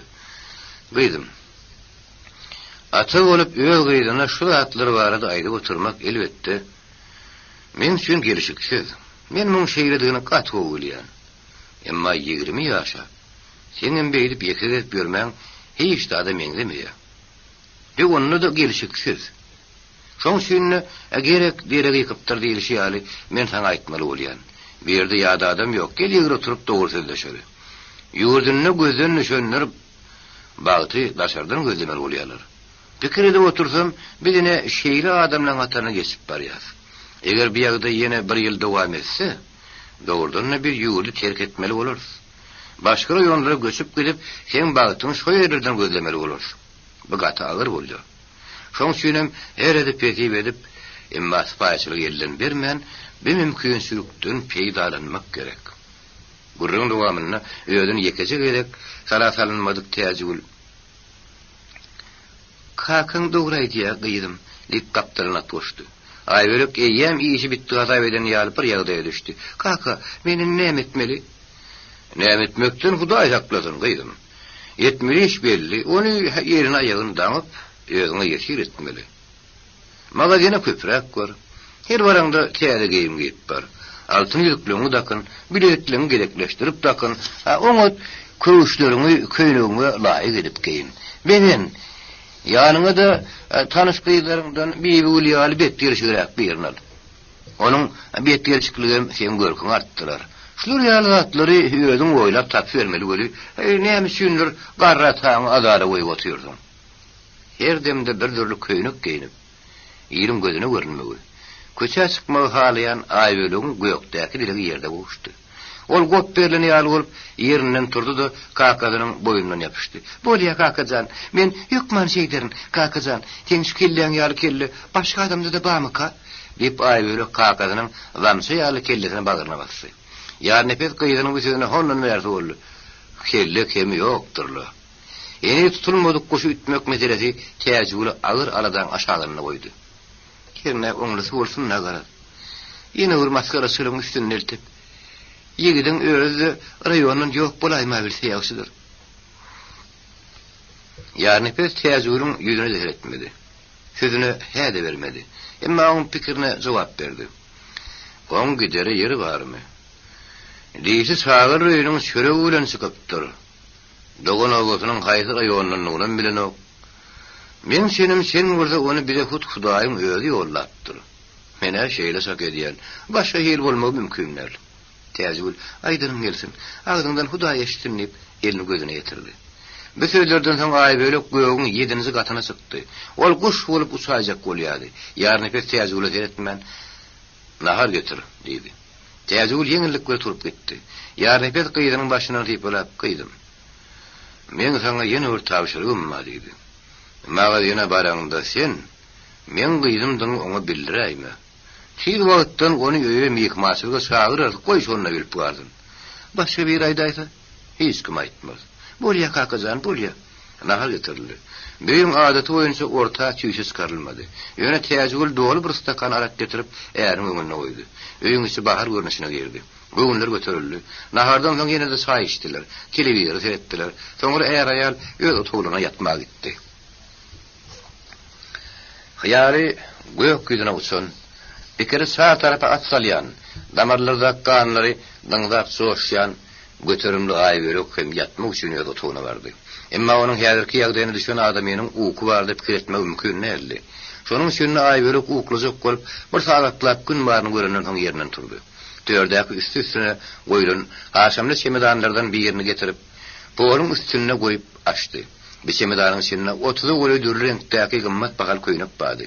Aýbölek bular ýeke-ýekeden geýip çykyp başlady. Soňra ýene bir çemedany getirip başlady. Her reňdäki, her fasonla köýüşleň hemmesini ortaga dökdi. Indi her köýüne geýenne şoňa kwapdaş köwüş taýlady. Ýene bir şemedany ortaga getirdi. Onuň içinde ýüpek ýaglyklary, kasynkalar çykardy. Soňra içki geýimler sarılan şemedany çykardy. Jaýyň içi dolu manisyna tüýs ungerma uğurlu. Aýberek bidatlar geýip çykaryp bir iş bilen gize taýyp döwürdi, seni meşgul boldy. Soňra altyn ýüzükleri, halkajyklary, bilekleri, sagatçyklary nowat ýetdi. Bular saýlamak, haýsyny gaçan dakynmalygyny belli edip goýmagyn iki sagata goýup wagt aldy. Ol daňdan sagat 6-da bir işlerden öler ýaly ýadap düşüne geçdi. İki sagata goýup oňa uklady. Şondan soňra turup bir sagatlap ýuwundy. İki käse çaý bilen ýagy salan bir döwüm söregi. Bir gyllan bedenip çykyp gitdi. Boýdaşynyň öýüne baryp ona myýdyna tirkep, uny ýurmaga tarap ýadım urdy. Munyň ýöňünçe boýdaşynyň ýöňüne ýödüniň geýnişini görkep ýene bir sagat durupdy. Onuň ýurmaga gelip giýişi eýen biziň okuzulamaga mälimdir. Ol bir ýerde ýöz ýetmeli işlerini giýjeti bilen ýatman, geýim geýip çykaryp ýörüşine dogry bilen pikirini aýlap çykypdy. Her adamyň nähir bassagyny, her sözüne nähir aýtsagyny, zat görkezýän kişi bolup, haýsyrla nähir bolsagyny, ýüz görýän aýnaň öňünde durup, repetisiýa edip çykypdy. Onun giýjeti bilen çeken däýmedi, putu sıkmady. Ilki duşukda uğramady bütününe ýetir etdi. Onun günlüğünü giýjetini elini alyp öz ýanyna geçirdi. Ýüregini döşünden soğurup alyp, özüniň ýaly moşur ýaly döre renkli, haşamly gün koduny salyp gitdi. Aýberum şowunyň ertesi magazyna giýjek alyp gelmeginiň öz manysy bardy. Aýberek boýdaşyna uğramady bildirmän, magazynyň daşyndan synlap gaýtmagy tapşyrdy. Boýdaşy bir işi ören ustatlyk bilen ýerine ýetirdi. Her gerek magazyna baryp gelenine o ýerdäki ýagdaý edil öz bolşy ýaly suratlanyrdy.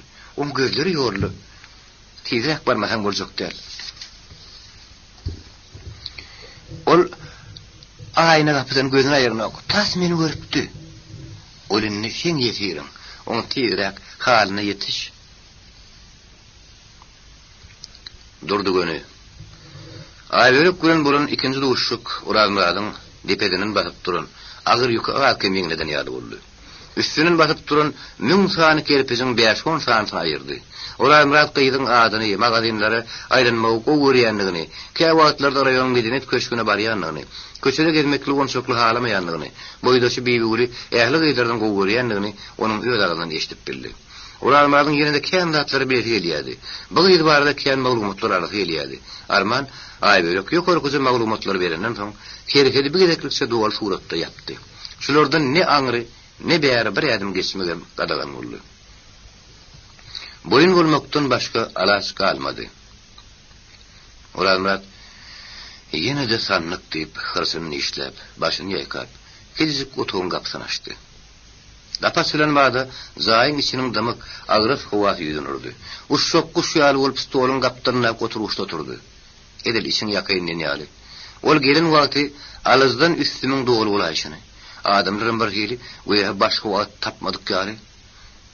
Bir neme filaşprak bolaýmaly öňe eden oklardy. Eger şeýle bolmadyk bolsa, meniň familiýasyny, öýleriniň nerede sorap bilerdim. Içi var, hiç tada wagt bolmady. Men ýene de elimdäki şoňkar uşumy sürdüm. Dawa, aýdymlarda aýdylyşy ýaly. Ağalar men şoňkar uşumy sürdüm. Sağ elimden sol elime alýansa, inme hasan duranyp gelerkä. Bir tarafdan şeýle ajaýyp lirikanyň ýerini gödök ykdysady meseleler ýeledi.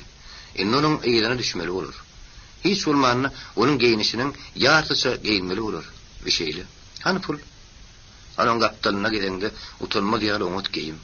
Dogrusyny aýtsaň, men alýansy pulum bilen oň ýaly gödel baý gyýdyň golyna da baryp bolmady. O meniň bu garyplygyma güler.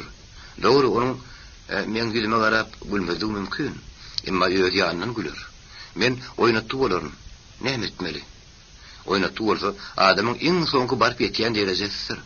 Men ýaly ýerden ýekeskan ýok. Men paýyrdan ne dogonma ne gardaş. Şeýle wagtlarda onuň gerekdigini diýsen. Ene sana sıkkınsa ýagdaý. Hany urazmat kan sıkylgan bolsa tapdy. Urazmat kynlyk bilen bir çaýna çaý gaýnatdy. Çaýny demläp basyrynyň soň stolun diýwaryň arasyndaky kitap tekserini synlady. Kitap tekserisi urazmatyň öýüňi ýaly garypdy. Maksim Gorkynyň iki tomlugy, Mapasanyň, Remarkyň Leonowyň, Fedinin Emil Zolia'nın Hert'in bir kitabı vardı. Bulardan başka 4-5 tane goşgura yığınması. Vesselam.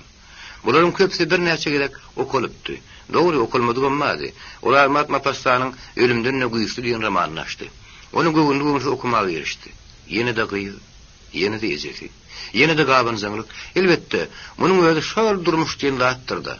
Birin aramızda da gabanzanlık başlanır mı ka? Ben zat. Birin aramızda gabanzanlık neye hil olur ka? Neye hil akım bile akar ka? Meselem alıp görülü, eğer ay börek menin yanında dur ka, birden başka bir yerin güdüne gülüp baksa, o neye hil olur ka? Benim o neye hil yarar ka? Zanlı adam gülürüm, değişirim, bir şeyle gülü, yönü bir yağdaya zıdap bilmerim. Ol dine, men yüzüme gülüp bakmalı olur. Men bıdatlan hemmeden öngünden on boynuna koyuyorum. Men neyre var pettim o, ay börek neyre, men neyre, gavanzanlık neyre, vah, o derecelere or yetip bolsa dedi. Say içiyadi, okuyadı. Benim iğredirici fikirleri baştan kovmaya sarışyadı. Kapkakıllı. Beyler da karışmadı, kulağıma döküp ayak üstüne kaldı. Ol şeyle var, nevelli aladanın aşağılığına kaldı olun. Kapı atarıp uğranına gözleri kanasından çıkayın niyedi. Yüreği döke ağzına koyuyla çıktı. Ol bunu yüreğinin sungur yerlerine ay börüktür deyip sak etti. Ama mümkün nehil kapıyı açtı. Kapıyın ağzına ilki öyle durdu gönlünün öňe çıkıp durun eňe görünü. Sonra oranlardan gözü restoran direktörünün qıraları eplem gökşli yapadan düştü. Durdu gönlü, "Gurgun oturun mu soň inim?" deyip içeri girdi. Oranlar salamlaşıp durka sıranın yatsınına durdu gönlünün gözlerini seyretti. Onun gözleri öňküsi algıladı. Oranlar sara tanışının gelinine begenini. Inni gurrumu kılıçıp, ağız valıklığın burada ağır fikirlerden değinmek mümkün. Durduğunu işte yapadan çıkarman, stolun kaptanına oturuşta caylaştı. "Yaşul, hoş geldiniz. Yatlap geliniz için sağ olun" deyip uğranlar, yoldaş tapınanına yürekten beğenmek etti. Çay koymak için çayına yapıştı. Durduğunu çay kaynatılyan çayının zürnüğünden tuttu. "Men çay yemiştim, çörüğümeydim. Men için olsa asla gara kalmay. Yine şunla çay bari Allah. Şundan bir keyfe verden oluyor. O soğuktur ya şöyle. Soğuk çayının öz keyfi vardır nem. Hani otur." Oranlar oturundan soň durdu gönlünün yakımlı, özünü çekici, kilizlik çayın için yanlandır vurdu. "İnim geledin ver havarım tutup bilmedik. Elbette goğunu getirmersin de, iş arada köp bolýar, yeke bolýar. Doğrusuna etsem restoran direktörüne ağzından 5 tane orunmasar, 7 tane kömekçi gerek. Emma bir guruşda atların birine vermeýärler. Ondan hemmesini özüň etmeli bolýar. Mene bar şeylekenim. Asen özüň garatalaýan nämeýän? Men aser restorandan naharlanırım kan deyip umid ediyordum. Olum bulmadı. İşe yana baştan olunur. Restorandan naharlanmağa grup satyan nelerdik sonra fikir ettim. Derdinin gozgurunu için. Ulanrat durdu gününün son köyünün özünden ıtıyarsız doğru deyip tasdikladı. Emma öyle şeyliden otonunu sımgıdalı oldu. Onun sıyınla oturun durdu gün derre onun dağdan yetişti. Özümüze mi şeyledik sen yalkak. Hiç vaat kıssanmagan inim. Türkmen koşu bara düzülür diýlenler. Ýöňküler bir zat bilmän aýtmanyrlar. Hädi mäkan ýoly dışarı gidersin. İyi işlerin hem düzülür. Durmuşum ýagşylanar. Asla gaýgy etme. Bäy. Bir aşlyň giň öwrümlügini. Şu wagt men ýagdaýymda bolsaňa başga ýyl görlerdiň diýip, ulamat içinden pikir etdi daşyndan. Hawala hemmesiniň bir alazy bolar diýdi. Ýöne bir sözlerini oň özüň anmady. Durdy göni. Ene bir sözüň göz şigidiň diýejek sözi. Şeyde her adamın anam bilen atlegin. Anam diyen zat köp sade diýenler diýip, ulamadın öz sözlerini bolan anamny berkitmek maksadyra aýtdy. Soňra hani öz ýagdaýlaryndan görüňler, işler näçe? Öwrenişýärmi? Bir wada agyrrak diýen bolmagy mümkin. Ulamat aşak bakyp, Mapastanyň kitabynyň sahabyny sypalap oturuşyna. "Muňa näme jogap berdim kim? Hemme da bolşy alaýdyp bolmaz. Beşsen bir aşylmaňa ýeňil kelleken bir diýer diýip, bir saram zamandan soň ýaman näl iş bilen öwrenişýän. Tapanza aýmamşy soňuny görüberýär diýdi. Onuň sözünden söýdiňlän durdugyny şeýle diýdi. "Sen bir wagt kiçijik sarlansaga da töýýärdiň. Enne gör, öz başyna jaýyňmy? Bir näçe wagt geçer. Oglukma, uly maşgaradan bolarsyň. Diňe ak ýürek bile işlemek gerek. Maksada şeýledir agam. Maksadyňa ýetdiň inim. Olarmat işinden ağzından Huda eşitinleydi. Ennini men havarım alıp durduğunu silim otluğunu. Ayda oturun yaşlı. Men sizin eğer hizmetinize tayyar, size kömöğüm yetsek orada meni şahat, başım bir yürev ederim. Durdu günü, yağ soğrayan yali, silimin tüsüyesini bırıkıyarak lezzet öyle yuttudu.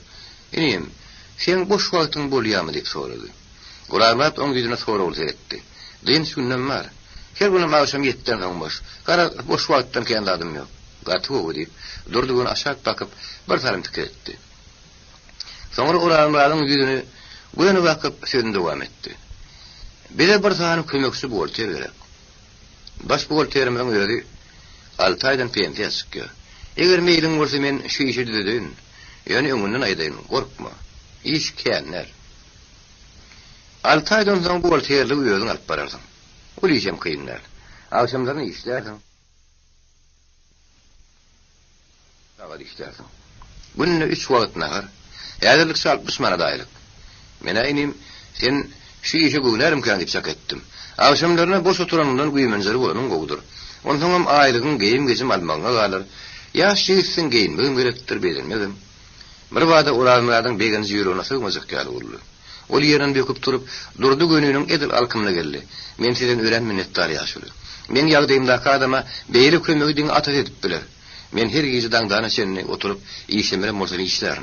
Sizin işini tüyüz göğünü yer arayalip yerine getiririm.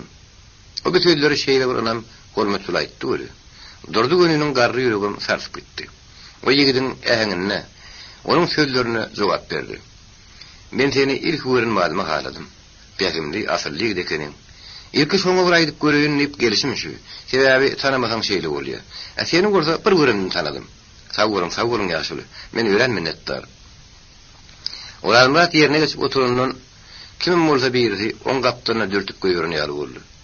Wah, men näde aýdym? Aýbölek gün ara saatlaşdy. Oňun akşamlaryna gelmeleme bolar. Han onsoň on wagt galýamy. O bir ýere gelýär. Men o wagty işte bolmaly bolaryn. Barıp bilmeren ol öýkelep gider. Beýişmede bolan nerler? Urarmatyň birden pikire gidip bolup oturşuna gören durdu göni ýylgyrdy. Men senin häzir birden ruhdan nisip pikire gideniň sebäbini aýdaýynmy? Urarmatyň öz geregine ýylgyrdy. Aýdyň ýaşuly. Gelmäge wagt tapdyrmaz diýip gorkdum. Urarmat geň galyp gözüni giňden açdy. Gaty dogry. Muny niýe hili bildiňiz? Muny bilmek kym näme? Men bir wagtlar sen ýaşyň başyndan geçiripdim. Ondan hem gorkma. Oňam bir alazy bolar. Sag bolun ýaşuly. Durdu göni ilki sagadyna seretdi. Soňra indi men turaýyn diýip gorjany. Ýöne senden başga da bir haýşym bar. Aýdyň ýaşuly. Erteri işiňden çykyp öýe gel. Bir azyk iýlen gedişi ýaly bilem oturaly bolýarmy? Urarmat kıyınık bir cevap verdi. Sag bolun ýaşuly ýöne men şekinýänne. Ondan gürrüm bolmadynym. Sen näme utanır ýaly ulugydymy? Durdu göni gapa etibirenne. Urarmat onu sakladı. Ýaşuly. Gününe 3 wagt nahar diýäňi görmen beýrip bilmedim hem diýen. Sebäbi günleri işlemen men niçik edip nahar ýemege barayım. Kiň işgärlengeniň ýanyna utanç bolar. Ýöne akşam naharyny berseňiz bolar. Men günlüklerine kalbasa atdyla müdahale ederim. Ýigidin bu sözlerine durdu göni kefetli cevap berdi. Sağa ýar bolmazlar. Sen adyňa awreňe şikayet getirjek işi durdu göni etmez. Bizim kerhanamyň kanuny şeýle. Kanuny işden hiç wagt utanmalylar. Durdu gönüni uğradyp gelenden soň Urarmatyň gözüne kiçik saýyň ähmiýeti de manysam artan ýalyp görünýär. Dogrudan durdu gönüniň teklibi, tawsyrsa bolýan işi alaýda şu wagtlar Urarmatyň howa bilen suw ýardyr boldy. Öňkü 80 manat birden 140 manat ýetdi duruverdi. Nahar üçin bolsa inneden beýle bir köpüm harçlamalylar. 140 manat akylly sogsam, tehel wagtyň sinne men köp işlerimi görür. Men geýmemedim bilerim. Aýböre kurutunman geleren jetmek derejesine ýetip bilerim. Ol şu zatlara şeýle ol beýlerini böyle. Geýjetirin gözlerine uýk gelmedi. Uýklazak bolup aňry urly bäri urly bolmady. Toňra sürany ýakyp mapastany okap başlady. Şu okap ýatyşyna 2 saat 4-de erkildi. İşiň başlanmagyna ýarym saat galanly ýönüne. Dordan ýugunmagy ýetişdi. İşi tarap bulgady.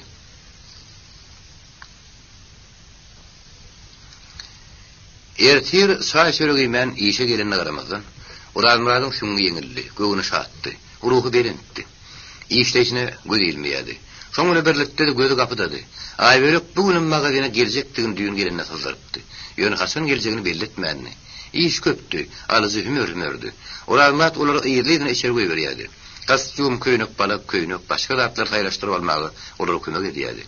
Alıcılar şehri köp gelmek gülen, her geyimi erzel saylamak gülen olanların ödünü de vaqt geçirmeye kömek ediydiler. Aybölük yanına hemer gelişikliği bilen günörtüanıkı nahardan tam magazin açılmadığına geldi. Kapıyanın yalnız açılan sebepli bu vaqt magazinin içi koştu.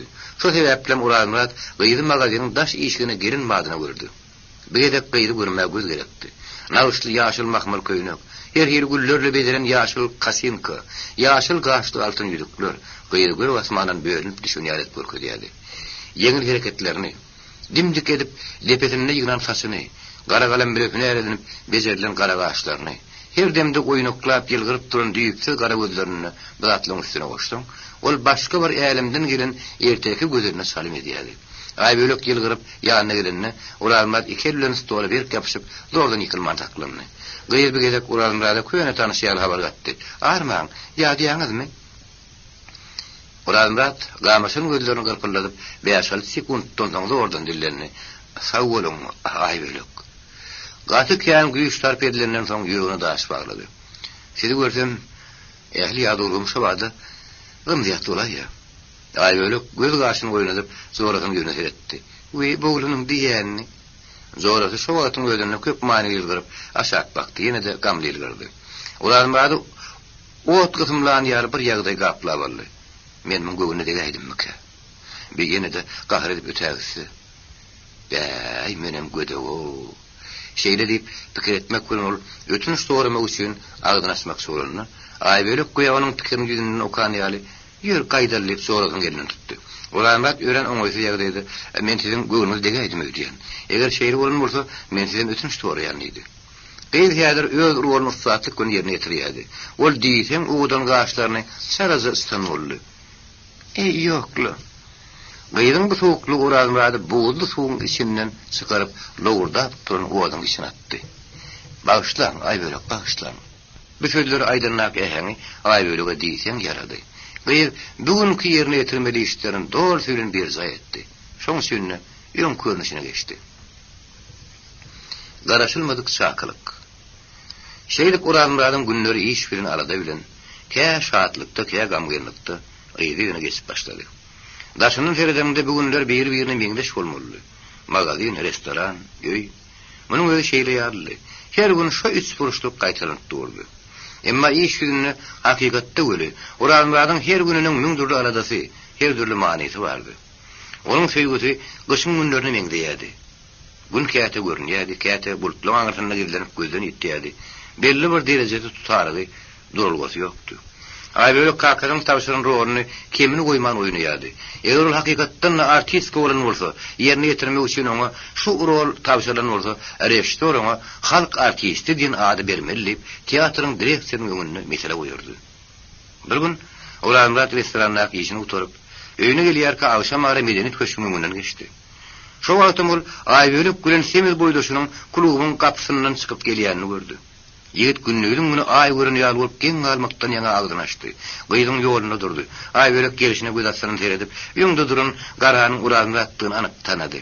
Emma tanamadyk sıran bolup, oň deňine gelenine zorasyny ıssady. Çaltyrap gör. Giýjagarlyk, ejim bile kakym meni ýer sokorlar. Uramat gyýlaryň ılgap birden aran açaymaklaryny gorkdy. Aybölük bir sizmi? Diýip selim tandalyp sorady. Heýgi işim gaýtdy. Sizem bir demediňiz. Bir gyssan ýaz. Kino gatulurken öýdeki ýerler giýjagarlyk. Uranma dilegisi alyp gyýdyň öňüne boýuny gurdy. Köseli garanky ýollar monsokly tekizel. Men sizi öňe gelip baýdy bereyim. Aybölük örgökden gelen kişi boldy. Ýok, goýa görýän. Ýem izin bile kakam garşymyzdan gelýändirler. Olar görerler. Ýok, sag bolun. Uranma iki eliniň barmaklaryny bir-birine içine geçirip garyny söyledi. Ertir beri magazine gelermisiniz? Aybölük ýürep başyna kellerini salaja taga vurup, geler sizi. Güýdüň garanky ýeje Aybölügi. Bir bölejik ak kagyz ýaly demine dartdy. Uranmat uýup wagtlap gyýdyň birin tarapyna seredip sadylla bolup durdy. Soňra o tarapa garap gyýlaryň ýerinden ýürä gurdy. Emma gyýlaryň hümürdesini eşitmedi, garadan görmedi. Olar ýer ýuwdan ýarly gyýdyna gaýtdy. Ayaklar diyen etmeyedi. Olanlar şeyle şoğuza kuturan doğuşuğa neyme de orada begenini. Tebebi gıydı görmek ona yine buraya müyesser etti. O şu ağıtlara çenedine ay bölü her hili geyimdi. Mağadenini görmek gören kanatlanmalı oluyordu. Her görenini 3-4 ağız tür alışmak gören olmalı oluyordu. Ama hedir, öğüne gelenden son, yigidi ağır pikirler dolavarlı. Beyli de burada attı olur mu? Men kasana seninle şey edip, şu zagar doğuşluklar, 2 ağız sözünün kanatlanıp gelmeli. Hiç bir doğuşlukta arkayın gürleşip, içini döküş bulunuk. Ya yanında adam öyle ya da öyle ustan çıkıp gidiyor. Belki onun oların söyüşüp gelen oğlanı vardır. Belki onun gülen her gün doğuşup keyif çekkenler. Onun yanına gidiyakaydı, yolla mağazine gelip beni oynayanlar. Doğurdun mu? Onu men gülen neyem bağlanıştırıyor? O bana hiç yıl sözden verin ok. Hiç yıl umudum döreden ok. Ondan ben neyem esaslanıp beylip yanıp koyup görün. Yok, beyle demek ne doğru olur. Men onun özüme bakışanına köp mani görüyen. Doğurdun mu? Onun menine göğünü var. Yoksa her gün unurmağa gelmezdi. Her gün teri giyimleri giyip, dörlü şayda kanıp, elim oşor yarı müngdürlü yoksup mağazine bana görünmeye gelmezdi. Her gün deyip su deriya yağlı gözlerini, suğulup diyarı ağaçlarını oynadıp, bana seyretmezdi. Bu zatlan yönü yerden bolmağı mümkün değil.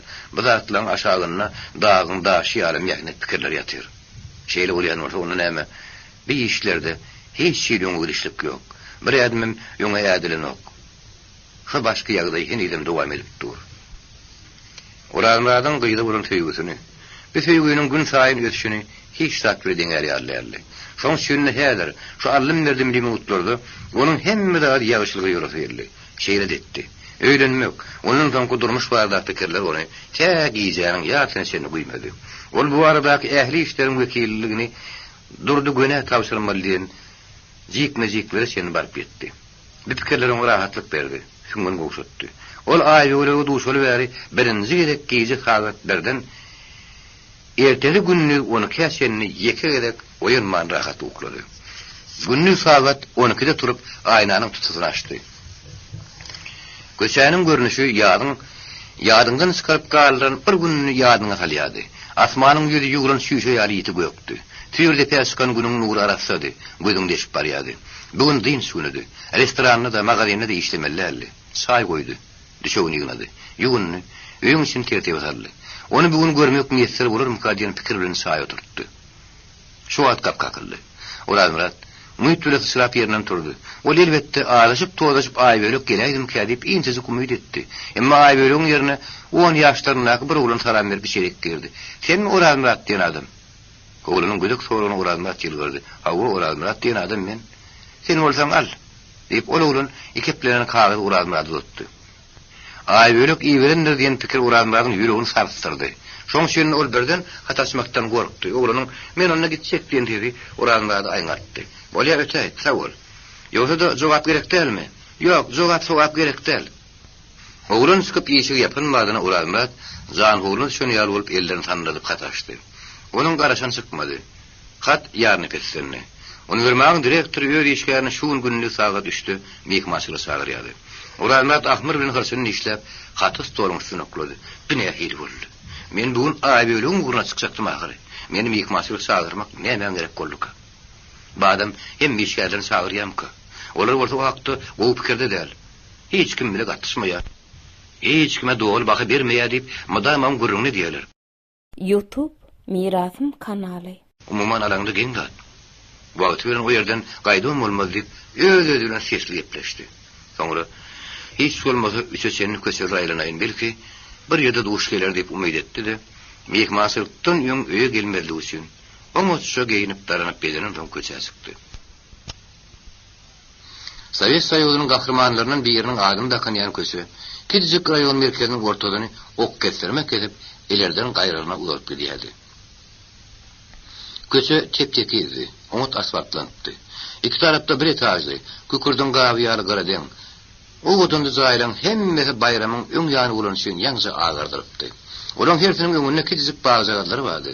O baglardaky agaçlar ogla sığmaýan ýaly köçe tarapdaky belen aýak diwarlaryň üstüne köçede ýadylar. Tarap basan yapraklar diwarlaryň üstüne, trotuarlara girişip görýärdi. Passy olaň beýleki ähli köçeleri şu ulu köçäniň iki ýanynyň aýrylyp gidýärdiler. Bu ulu köçe Uranmada tanıştı. Ol şu köçäniň orta gürpünde yerleşýän, özüniň sklatlary, garajlary, beýlek kömekçi binalar bilen bütün bir kwartal tutup oturan uniwermag her gün şu köçe bilen gatnaýardy.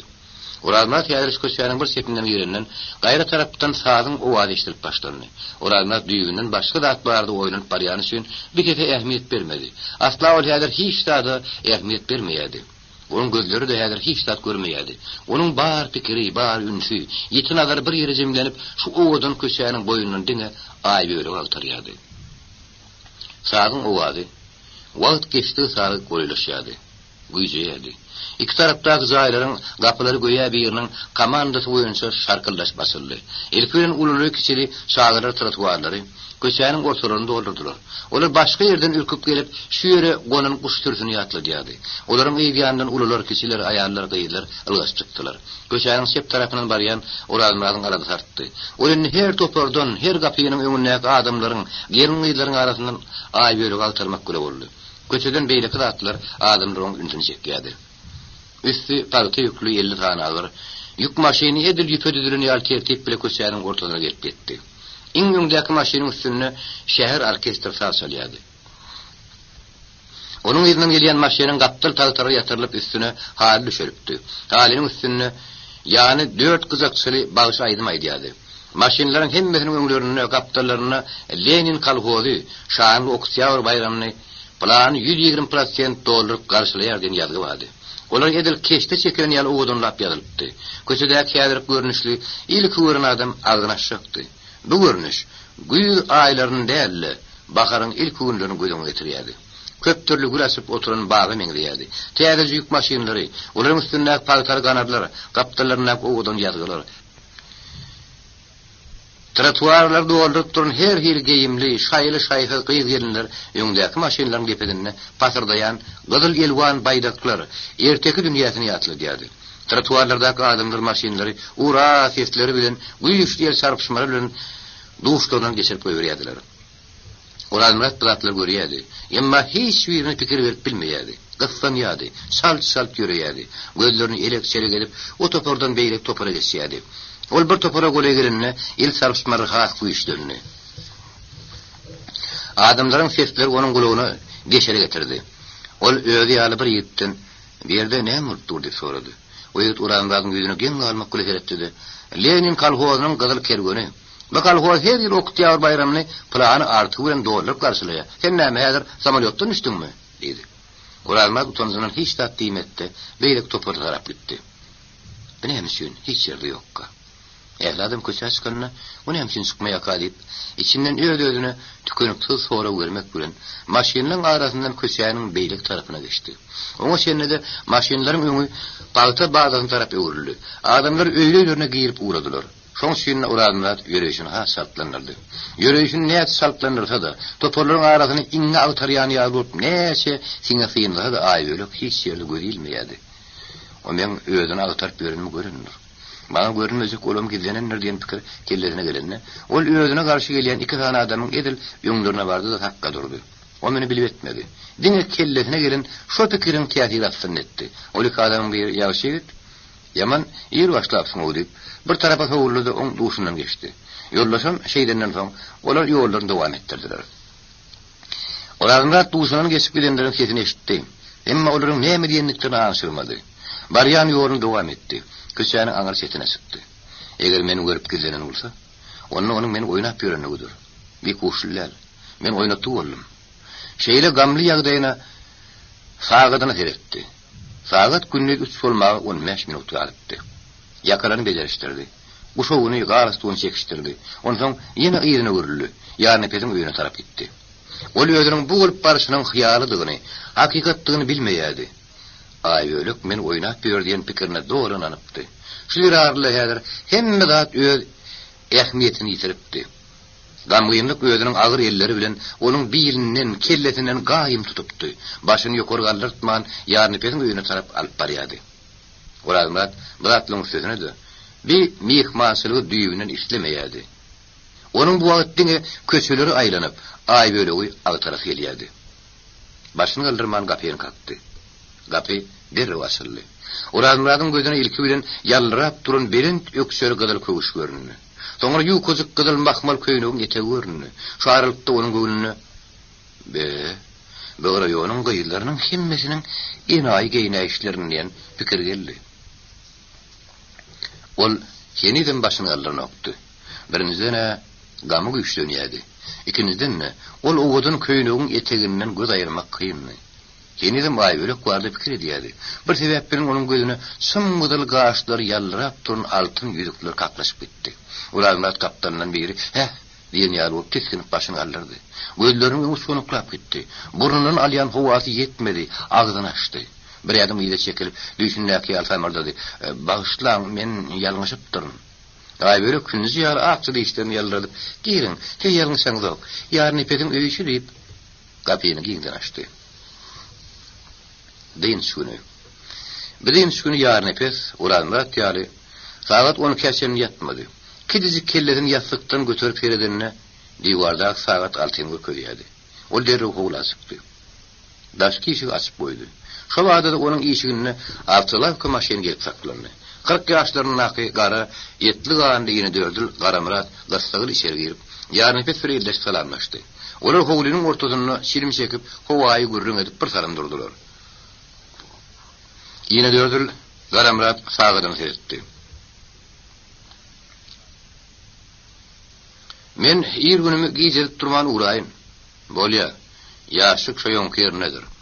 Garamrat hovulunun töörünündeki koyun yatağı taraf yürüdü. O yere varıp adım boyu duran bedeyanın aşağıdan saklanıcı yaşık alıp çıktı. Yaşık yerde koyup yatağın ağzına yonksiyal yattı.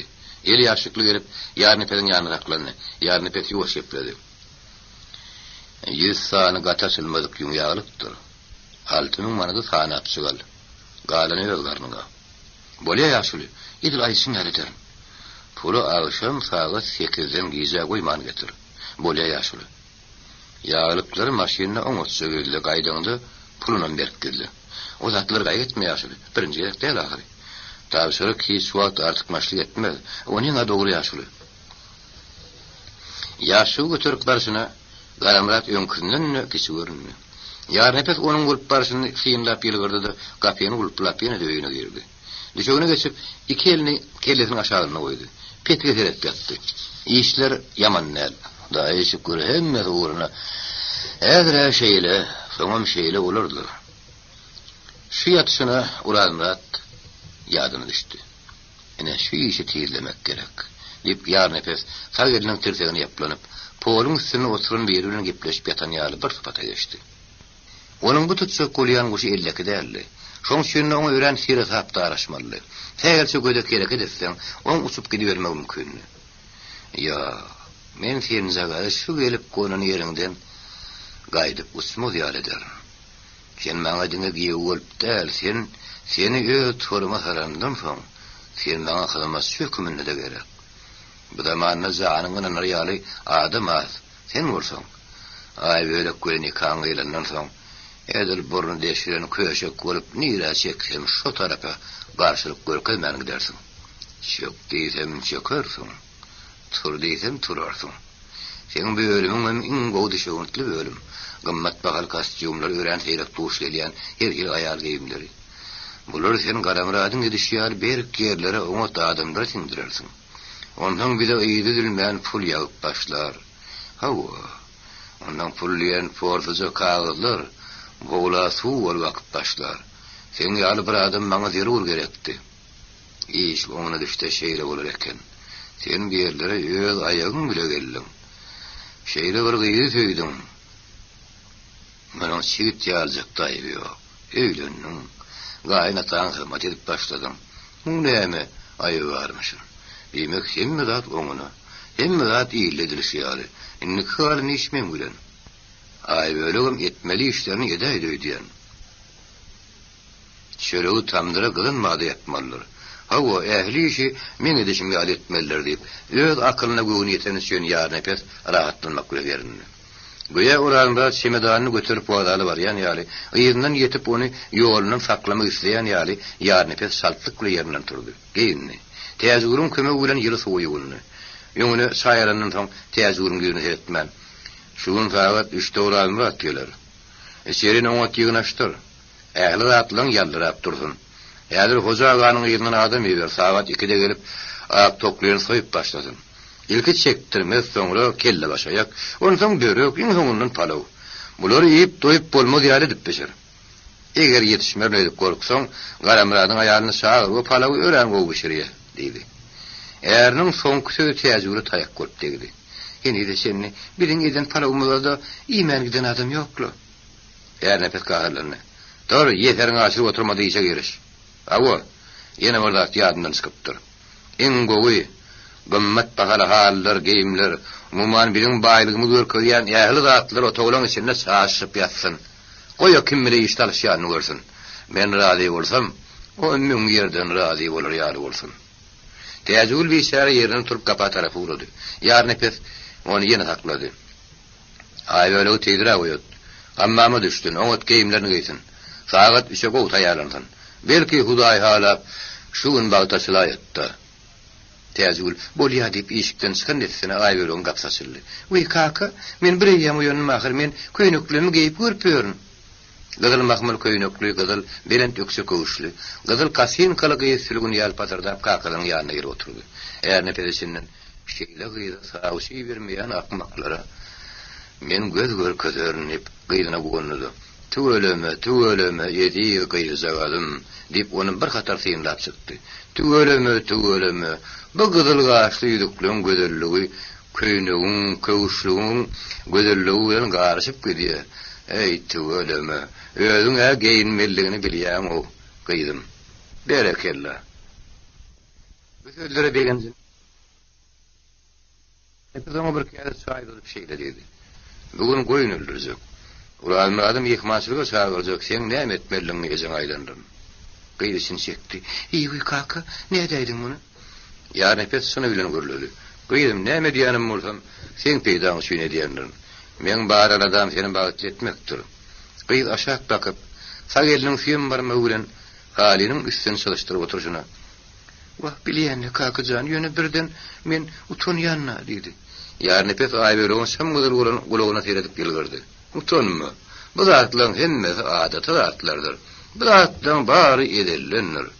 Önkülünü qaranına tir iyilip kutorlun ertiyelik nahardan tam yarın pes ayarına deyleştir. Hemme zat öz aydılın vaktına tayyar olsun deyip çıkıp gitti. Täzül özüne qarashıp durun müň aradanın yüzdürlü işin bir çetinden elini sermep girişti. Aybölük göz otuğuna girdi. Üstüne mahmul çekilen krestada oturup ikini manglayına koydu. Onu şagga der bastı. Yüreği dilinip giden ýaly boldy. Hakikat özüniň bir güýji bilen üstüne awant gelýärdi. Bu hakikatyň, bir ekimsiz hakikatyň öňünde nähil durmaly. Bir beýik synagdan hiç tat bildirmän nähil edip abry bile geçmeli. O ýeri şün iň gymmat sadyny abryny ýitiripdi. Şo ýatdan çykmajak giýje edilen bir minutluk ýezirlik imanyň bütün ömrüne gorky bolup durmaly. Şo giýje şu dehri mağara ağzım almadık olsam beylik at bolmazdı. Men saklanmalı ekenim. Saklansa kolum sütlaştım. Ama bolmadı. Yine de ecirli ettim. Gayet çok yiyeceğin ehli tarihin gözüne geçirdi. İki gayet iki oğlun. Kanyak içtiler, oynadılar, gülüştüler. Ayvelon yanına oturun yigit gayet yuvup başladı. İlki geyimlerini, yüzüklerini uydu. Sonra yüzünü, gözünü yuvup arsa çıkardı. Sonra parmaklarını, ayaklarını yuvup yerde araçta koymadı. Kelleri salacakdan gaýdyň bir uğulardan yana baş aylandy. Soňra ýigit onuň ellerini tutdy. Aýbölek ilki garşyp görkezi soňra elini çekip aldy. Soňra wagtyň geçmegi bilen garşyp görkezmek ýadyndan çykdy. Ören agyr serhoş bolan ýigit son ýerlik bilen ýygyýarly hereket etdi. Şu arada kimdir bir sırana sürdi. Ol serhoş ýigit mundan peýdalanyp aýbölek golegde duran diýwar etdi. Gyýdymyň sylady oýnady. Başga eliniň gelen zat bolmady. Emma yarın epeyden gayri bir yigitlerin yatıptır diyen görürüm çıktı. Uraz Murat razı olsa. Onun razı olmaz yok kumanı yok. Töytüs sonra nikah etseler. Ondan şu vaat bir ağzı boş tapılıp serhoşlu sarın kişi olup bu hakta on aydaysa. Ondan ben ne ederim deyip Aybölek soğuzap ağırap başladı. Ağabey'in arasında şeylep gitti. Şu haberi eşitlenme adına koşunu götürüp sık öteyse. Ben ondan asıl öyle emir bulurum. Men özüm bilmesem de kakam bir urun eşitse meni özeri bilen öldürür. Hudaýy men nähsemkem, nirele issemkem. Hudaýy men guraýym meni beýle maskara çek bolsaň, odur näme üçin yaratdym? yaratmasan bolsa eken. Hakikat dağdan tüyüşüp kaydan garada aşağı olup, bizi köp günahı olmadık erkin geden gıydın üstüne avanıp geliyedi. Onun önünden soğulmağa ay bölüğü vaqtam kalmanını, onun kurban satsak değerli. Neymiş yönlü ay bölük? Olar Murat birin kuruyan oyunlarına şu atları sennesini bile karamanını. Ol bir işe oyun yağlı, geçip gitsek bir daha da karayan yağlı karattı. Onun gözünü görünmekten, onun ödünün geyimlerini, şaylarını gücenlemekten kıyıp bir hilliğe talyadı. Biledet barha gücüyedi. Son kuatlarda olsa biledet almaklık yer ol bardağda uğurlu. Bu duygu gittiği itileşti. Emma kıyır hemme dağıt birden şeyle tiyü söylülür deyip kellesine getirmeyedi. Kakati Yarnipet'in yağdığını ay bölüm yürüğa koyadı. Yarnipet iştahttan habarsızdı. Oluyor kıydını aksa kuşa daplayadı. Tebev kıydını ananyadı. Kıydı yüzünü yere salar deyip asla kellesine getirmeyedi. Hakikat olsa onun bu anancanlığının tersinedi. Sonra turşuna kıyı yığırla yumuşak krestlan içine sümp gitti. Onun ikegini henizde öğrenin sadece hareketini devam ediyordu. Belki onun başka söyleyen kıydı badırlayan fikir. Neymiş yönür bir vadı onun ağır yükünü yeniden yar etti. Emma güylas bir masalımda edilişi fikirin özü onu ağır kamlanmaya mecbur etti. Onun ne hili olur? Kakam pahirin gözdeki oturan dine şol ahiri. Eğer şeyli olsa kakam burgası da bilmez. Beyli olmaktan Huday takladım.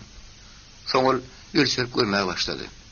Düğünün gözünü ay böyle poştudu işleyen boydaşı. Beygullun Uranbağ'ın başka şehre kıydın adına hat iyi vermeyenini bağırlık tanıkladı. Demek onun başka sevgilisi yok. Bunun son ay böyle her gerek magazine varınına Uranbağ'ın üyedinin karşılayışını yekeden yatılap koyduğunu getirdi. Kıydı Uranbağ'ın borçunu tutuşu Uran oğut birden açtırdı. Yani Uranbağ'ın yüreğini tutuşan bu oğudu hiçbir oğut hündürücü maşininin de gösterip bilmeyeceğini kıydı ödeyanın tasdikladı. Bu tasdiklama hakiki, yerlikli tasdiklamadı. Ay böyle krestadan turdu. Yüz görleyen adam boyu aynanın önüne vardı. Onun diğiten oğudun gözleri kızarıptı, qabakları yerlenipti. Havu, sağadan 10 kulp var ya, men borçum ne hillip aradıranını. Emma yine de bu zatlar sana uğurludu, men ne ederin deyip, soğal on elini, ayağını bütün tümünü koşattı. Yanadanın ödünü krestan üstüne koyuverdi.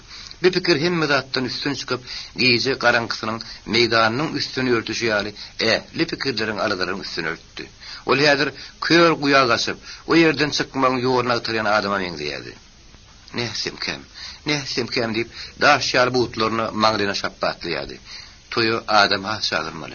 Korkulu adamlar düğünden çağırmalı derleyip, kellerine girin fikir onun yükünü hazırlıksa ağızlıkta orta yengletti. Şeyde o yengillik kuran krestadan turdu. Yüzgörleyen aynan yumunu vardı. Daşko toğudan iyiyem gelen kakadan hireştirdi.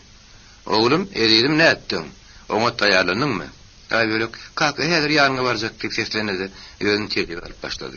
Kaka da döküp yanına gelen kıydın sıyımda ağladın mı?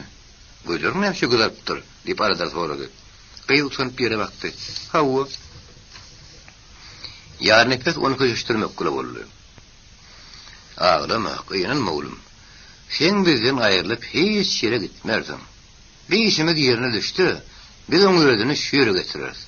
O da şükür zayımız 5 maşkıladı yetişecek. Şunu şüyrem ödün horlama oğlum. Sonra yarın pek divardak sağlık veretti. Eğer sağlık bir oluptur, sen hayal etmede geyin. Tayyarlan. Ben birazcık divarın üstüne kıyışarayım neydi. Öyün içi de, hoğulun içi de kızan bağları dönüptü. Komşulardan çağırılıp getiren ayarlar, Karamradın üzümün suyu yağlı yaşacık gelin ellerini sevmek, çörek dışarıyadılar. Kelle başaya karasıla yağdılar, gazına tarıyadılar, et doğruyadılar. Saat 3 olmağa 10 minut galanına, ay bölük bedenip kakadan yanına geldi. Tüöleme kıydım, ay kıydım göz degmesin. Daş görünüşün özü 100 sani güzel kıydı degiye deyip, yarın epet divanın üstüne dikeldi. Sen onu kaka umutmuyor ne mi? Kimi yok. Edil asmannak ayal olpsun. Şimdi men oturuvereyim mi? Yok bala men sen işin önünde ol. Mihman yerine kapıyı ödün açarsın. Gelişikli olmaz mı kaka kızan? Gelişikli olur kıydım deyip yarın epet yıl verdi. Durmuş. Uranmurat yarın epet'in giden giyiş kayıttı. İyiydi işti. Her türlü temadan gurrun ettirir. İngisası ay bölük onun kolu önüne oldu. Demek ki Uranmurat'ın keyif köp ruhu belin tulmalı. Ödem 7. kat göğün güdünden kanat kalk gelmeli. Ama hakikatte beyle bulmadı. O öğünü yağda edilen ören fısfır yağdıyla dolanıp geldi. Özünün 20 ýaşyna klasy, köpçüligiň içinde umumy ýatakhanada geçiren ýigit. Bularyň daşyndaky durmuşydy, aldy kendini bilýärdi. Bayram günlerini, din zalış günlerini, kanikul wagtlaryny ol meretgarry üçin, mugallimlaryň terbiýeçileriň öýlerini bolup görüpdi. Misal üçin, meretgarry üçin ajaýyp durmuşy bardy. Onuň maşgalasy 4 adamdan ibaratdy. 2 çağalar aýaly öýdi. 4 san otuglary bardy. Her otuga birden, 2den hally şölgüdi. Telewizor, priýomlyk, ýüzgörleýän aýna, başga da ýer urdatlar öz ýerlerini durdy. Maşgala urun ýaşaýardy. Uranmadyň barp görün öýleniň hemmesi şeýledi. Beýlerde hiç kim hiç tatdan diýilmeýärdi. Adamyň ýaşaýyş üçin zerur bolan hemme şertler döredilen bu kommunal jaýlarda şat kim agry bir ýaşalýardy. Gerek bolanna bire kömek ýetişekliklerini adamlaryň ähli boluşlary şaýat berýärdi. Biratlar onuň pikirine hemme adam şeýle ýaşaýanlar. Hiç kim artykmas paýly gowlaşýanlar. Gowlaşmalym däler diýen nam döretdi. Onuň durmuşy bolanlamy, durmuşy bolan garaýşy, durmuş hakyndaky düşünjeli şeýledi. Durdy gününiň öýünde de ulanmat artykmas tat görmänni. Onda da diňe zerur bolanda atlar bardy. Onuň öýüniň içiniň uly baýlyklaryny biride arasyrykdy. Durmuş kitaby şu gün. Ulanmatyň öňünde ýözüniň geňen aýy, onuň henüz görmedik gatlarynyň birini açdy. Ulanmaty geň galyrdy. Ene onuň häzirki düşen ýagdaýynyň sebäbi de şundan baratdy. Kedijik kelleri, ýogyn garndy, daýaw ýaryny pes ulanmady hormat bilen garşylady. Ol häzir edarada zordan salam alýan ýaryny pes düýgünen meňdemeýärdi. Şaýdymlenýänçe, özüniň mülküne aýlandy. Zaýyň howlunyň bahasy 20.000 manat diýip ol ilki bilen maglumat berdi. Howlunyň töwerine barıp ýetdiler. Bir yerde goýun ýatagyna goýrugyny göterip bilmän duran 10 sany goýuny görkezip, birden gelip golaýda el asyna dursun diýip getirtdim diýip düşünürdi. Demir gözüniň içinde gyýykda bak bolup duran toguklaryň sany ulanmagyň şenine görä 200-den geçýärdi. Howlu batylgy duran ýorunja bedetiniň goýur sağlygyň şenini bilir ýaly. Soňra ýaryny pes ulanmady ýaşalýan jaýyna aýlap çykdy. Bir däk ululuk içil otoglaryň sany 10-na geçýärdi. Ulanmadyň ilki bilen ünsüni çeken zat telewizor bir otogam ýokdy. Her otogyň gapsyndan töwerine şenine gymmat bahaly halalar üst-üstüne düşüripdi. Buradan başga da her otogda düýürlenip goýulan diwara söýelip dikligine goýulan ýöne orta atyryň haladan hetdi hataby ýokdy.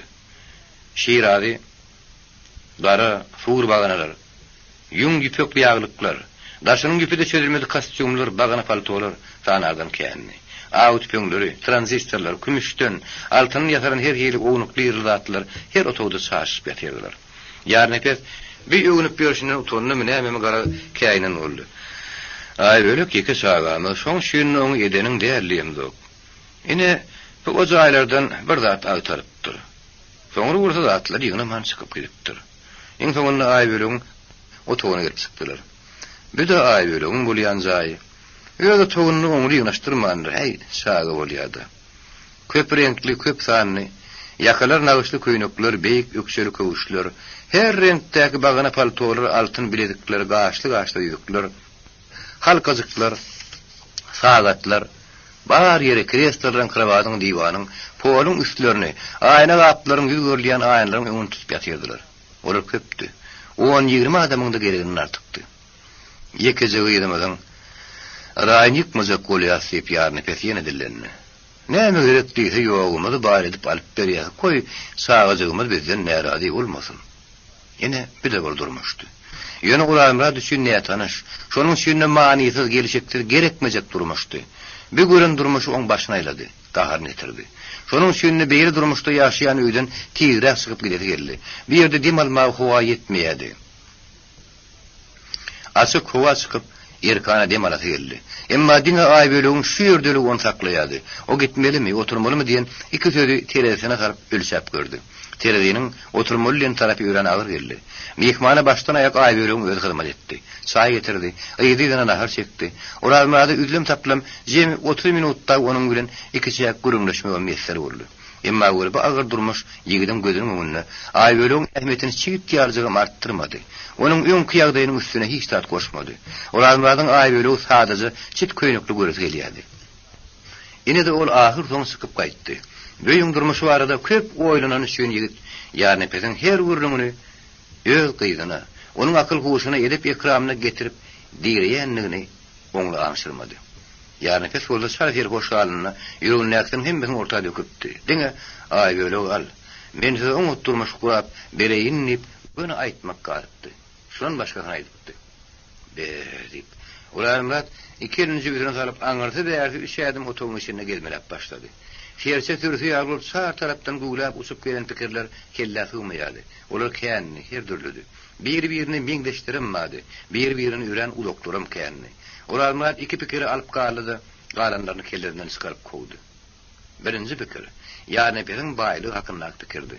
Bu baýlyk özüne düşünüksiz bolan üçin, düýbüniň gerekli lat bolan üçin, alaýtary 200 manat aýlyk bilen munça zat ýygnap bolmajak üçin. Şu derarlydy.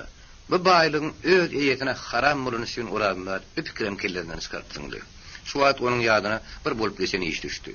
Soňky kursokap ýörkäler direksiýa bir ýazyjyň okuzylar bilen duşşu sagyrdy. Bu ýazyjyň studentler akylly ýeterler üçin ören fiýli ýazylar. Ýazyjylyk öýdürüjlik planlary barady gurrun berdi. Soňra özüniň soňky ýazan kiçik hikaýalaryny birini okap berdi. Dinleýijiler heder edinler. Duşşuň turmugynyň ýoň ýanyna ýazyjy studentler öýlendi. Eger öýdüňizi gyzyklandyrýan sowallaryňyz bolsa beriň. Men jogap berjek bolup synaşaýyn dedi. Tegi wagtda işe urajak bolup duran studentler ýazyjynyň bildirilmesini minnetdarlyk bilen garşyladylar. Oňa köp soraw berdiler. Ýazyjy ýürekde ýylgyryp ihlas bilen jogap berýärdi. Şu sorawlardan biri ýazyjynyň oňa beren jogaby oranlaryň beýnine ömürlük ýazylypdy. Ýonda turan studentlerden biri ýazyjydan: "Hormatly ýazyjy, men bu sorajak bolýan zadym edebiýata degişli däl. Şeýle-de bolsa, şu sorawa hut siziň ýaly awryly adama jogap bermek isleýän. Ine men sorawym.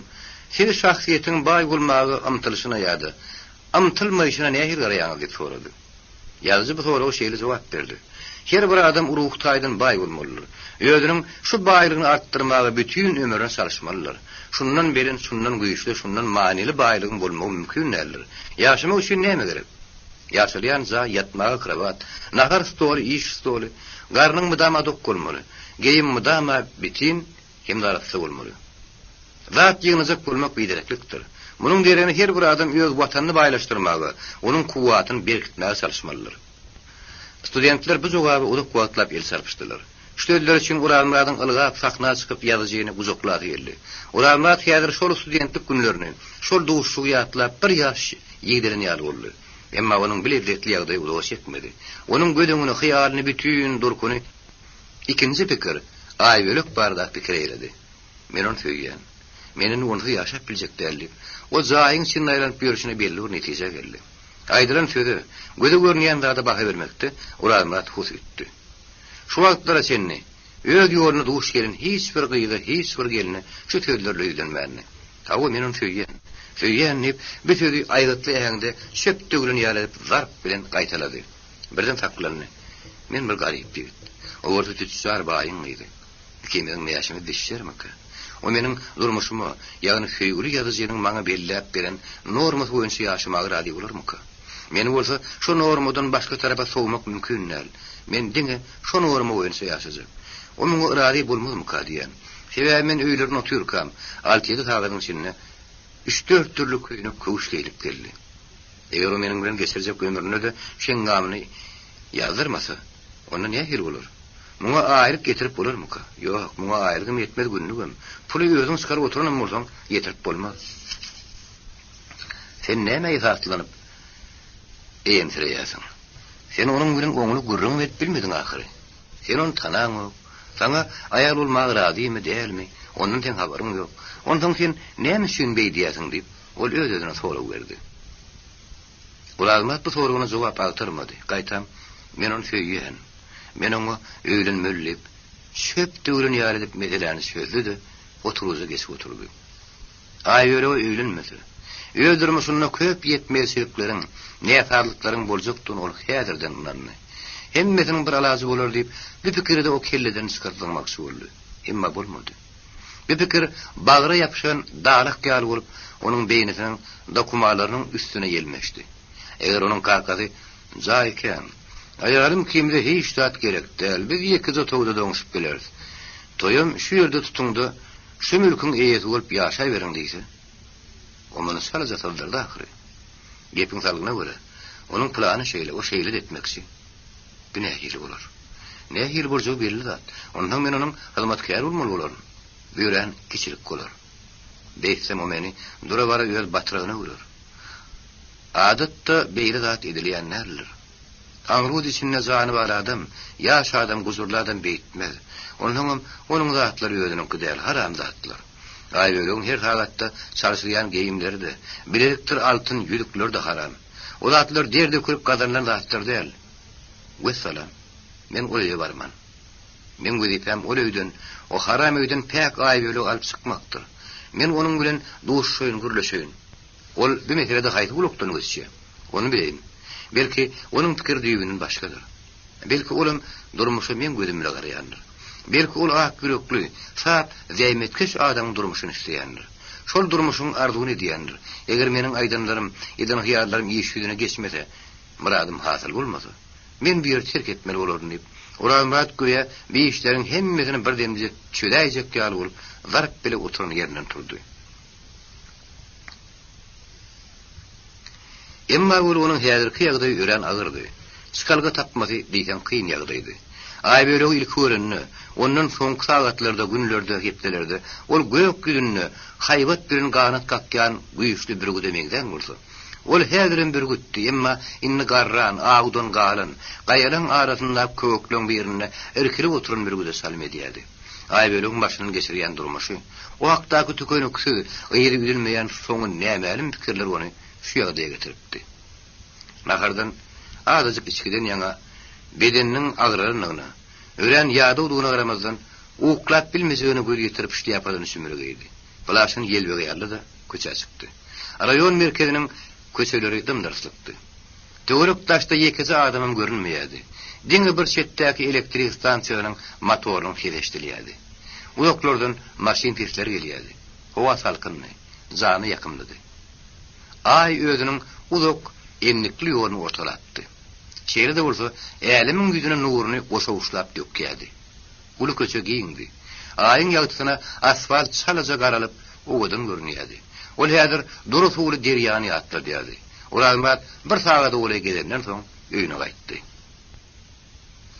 Hepdäniň birinji güni. Hepdäniň birinji güni Ulanmat üçin iň gyzgyranyly iş güni boldy. Magazin açyryň badyna taýýar geyimler bölüminiň öňü adamdan hyrynly kyndy boldy. Ýigitler, gyzlar, garra adamlar agyr biriktirin ýar birden dökülürler.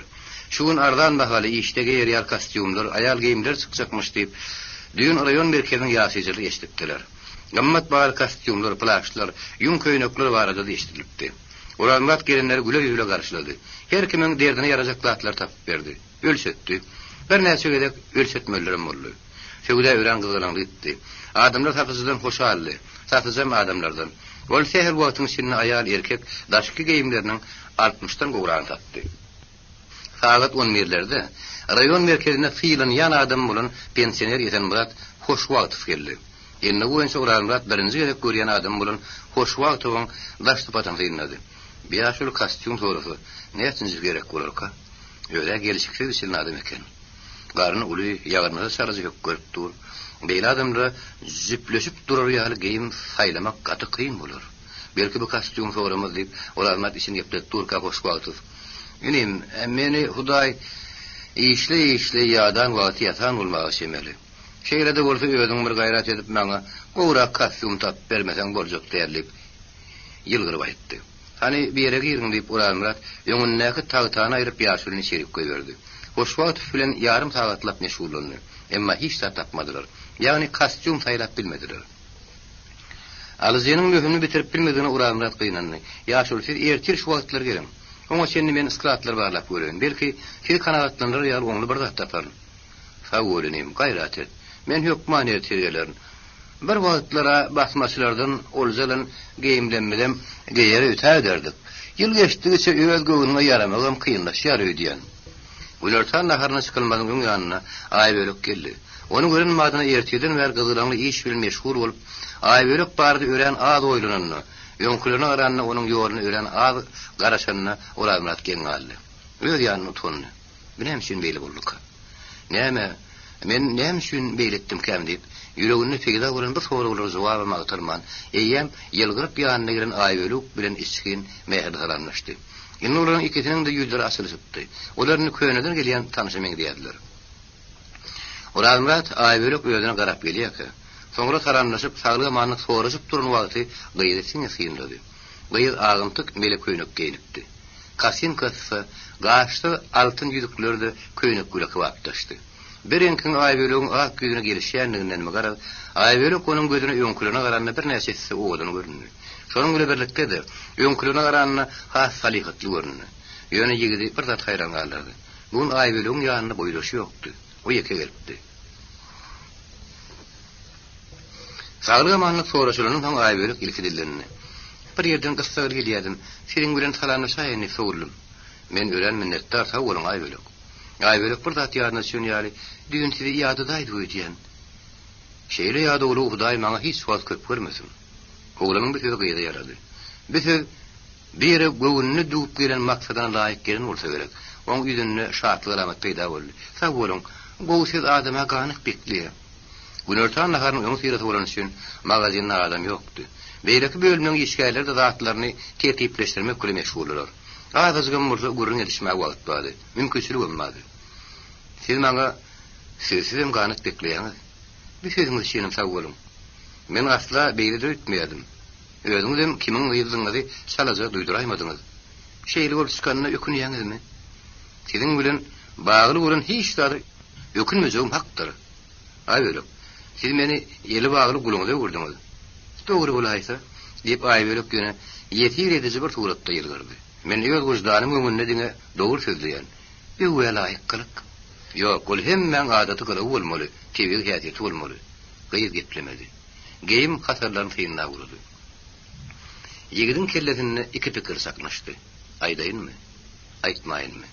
Ahir soň ol ýüregine daş baglady. Aýbelek. Gyýyz şu wagtda owadan başyny ýigide tarapy öwürdi. Aýdyberim, men diňleýän. Aýtmasam boljak däl. Bugun akşam men boş däl. Ertir akşam kemir bir ýerde duşşaly. Men size diýjek sözüm bar. Ýöne men bu haýşym gonuny getirme. Men bu haýşymy ýerine ýetirmeňi ören soraýan. Bir sagat, yarım sagat wagtyňyzy benim aýamam. Bir kişek duşup men üçin ören derur. Bu duşup aýbelek de derurdy. Ol bir ýere ýekelikde şu teklibe garaşyp gelipdi. Ýigidin bu arada teklibi onu gowşatdy. Olarmaz şeýle bir daryn, şeýle bir arzu. Şonuň bilen birlikde de şeýle bir umyt bilen bir teklip etdi bolup, bulaň arasyndaky ýakynlyk bolmasady gyýdyň ýüregi erejekdi. Şeýle de bolsa ol ýene de öňkü artistkalyny öwrüldi. Men ejem bilen kakamdan gorkýan. Ondan muňa bir hir gelişikde bolaýmasa, bir teklip etdi. İlkinji böwedi ýykmak ýigide aňsat düşmänli. O bir teklip etdi, böwedi ýykyldy. Hiç şeýle aptypan turmady. Demek, ikinji böwedi ýykmaga ýol açyldy. Bir uly ýeňişdi. Şoň üçin Uramrat has batyrlandy. Hasanat sen ejem kakam diýip görmeli. Ondan ýigit bilen gyýyň duşy adaty zat. Olar isleň wagtlar duşum gürleşýän bilerler. Bir ýerde gorkarýarlar diýip. Mene bir ýerde näme gelişikdigine düşünmeýän. Gelişiksiz zady men size hiç wagt teklip etmän. Eger şeýle etsem, onda meniň size hormat goýmadygym bolardy. Aýbelek sagelyň lowurdap turan altyn ýüzükli film marmagyny aşağı dodugyny ýetirip, berent ýokşy saram türküşiniň ujuny seredip, bir saram durandan soň, "Bolýa men pikir edip görýän, ýöne öze kyndyr" diýdi. Ýigit soňşun diýipdi. Digen kynçylygy batyrgy batyp geçýändir hakyky adamdyr, aýbelek. Ýigidin stonyýaly sözleri aýbelek degenlerdi. Men ýakamdan ýerinden has çekçek däl ýaly, Hudaýa şükür diýip pikirlerini onuň ruhy götürdü. Hemme zat oňundan belleşýär dowam edýärdi. Ejem bilen kakama näýrek çekdiýdim kem?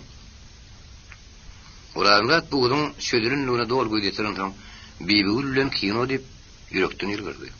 Bolýada, göreyim. Uramratyň durrunyň şundan soňky sagatlary tä agşam restoranyň buhalteriýasyna baryp işe başlaýansa ýeňillik ruhyentik bilen geçdi. Günüň ikinji ýarymynda işem ýeňil gitdi. Hoş wagty we kostyum tapyldy. Alajardan ýene 10-20 saat zakadym alındy. Uramrat olaň muguruna çykdy. Akşam restorany işlemäge girenne, Uramratyň keýpi kökdi, şuňy ýeňildi. İş stolunyň başyna geçdi. Baş buhalteriň öz adyna ýazyp giden hatyny okap, onuň tapşyrıklaryny berza etmäge girişdi. Gidilmeli işin kändini görenden soň, ýaşuly bugüne gadabyny tutduryp diýip işini güldürdi. Durdy güni akşamlaryna buhalteriýa girmeýärdi. Restoranyň uluglarynyň bir burçynda oturup, bir näçe çelime ýediňe çekýärdi de, tertip duýuryň gowdugyna gözetenden soň öýüne gaýdýardy. Emma urin aşper Ataş Urazmrat iyişigerin madına. On yanına gelerdi. Onun bunun gurrun tapı otururdu. İş az wagtlary onun gelmek erbeden bolmaýardy. Emma iş kän gurunny bol işleme afiýat gelberýärdi. İkinci tarapdan Urazmrat o gelenini özüne gaty oňoýsuz duýýardy. Sebäbi Ataş her gelenini bir zat aýtmak isleýän ýaly onu da aýtmagy ýüreg edip bilmeýän ýaly görünýärdi. Köse boynu uzun, gyzyl ýüzüne mama diýşän orta boyly hortam, giň maňlyly Ataş daşynyň teredinde hemme zatdan näre adama şalm edýärdi. Garaz her adam bolsa, Urazmrat bugün onuň gelmegini islemeýärdi. Näme? Hemme zat aýdan ýalyp durmy? Ene bir tarymdan gurgulmyň ýaşy ýitip ak ýektaýly, ak sop başly Ataş içeri girdi. Ulukluğun ayak üstünde durmak halis ýada diýär. Sen ýanyňa bir azajyk lakyllaşmaga geläýdim. O şeýle diýip agyr ýadymlar bilen diýwana bardy da oň üstüne arkan ýetdi. Onuň bolup ýatyşyny görüp Urazmrat güldü. Ataş dur. Näme üçin? Men seniň beýip ýatyşyňy halamam. Diýip Ataş tirdegine galdy. Näme üçin? Halam ýaryň bilýän ýöne aýt. Bagaryň gelmezmi? Ýok. Sen bir ýatyşyňa häzir zinadaty okuljuk meýde meňde ýatyň. İkirem gülüşdirer. Bir salam diýinsiň alyp sykyp giderdi diýip Urazmrat çotun kakıştırıp urady. Doğrudan Ataş bir salam fiýetini çykarman ýetdi. Ol şuň Urazmratyň ýanyna uly bir iş bile gelipdi. Şeýle bolsa birden öz pikirini aýdaýmakdan çekindi. Soňra ýene eger aýdaýmaly bolsa, şuňdan gogun bolmadymy ka diýen, özüniň keýpem kök degişýärem. Hey öýde bir kadam bolar semeli. Mundan durdy gönüniň ýesi gelip durýar. Wah beýaş.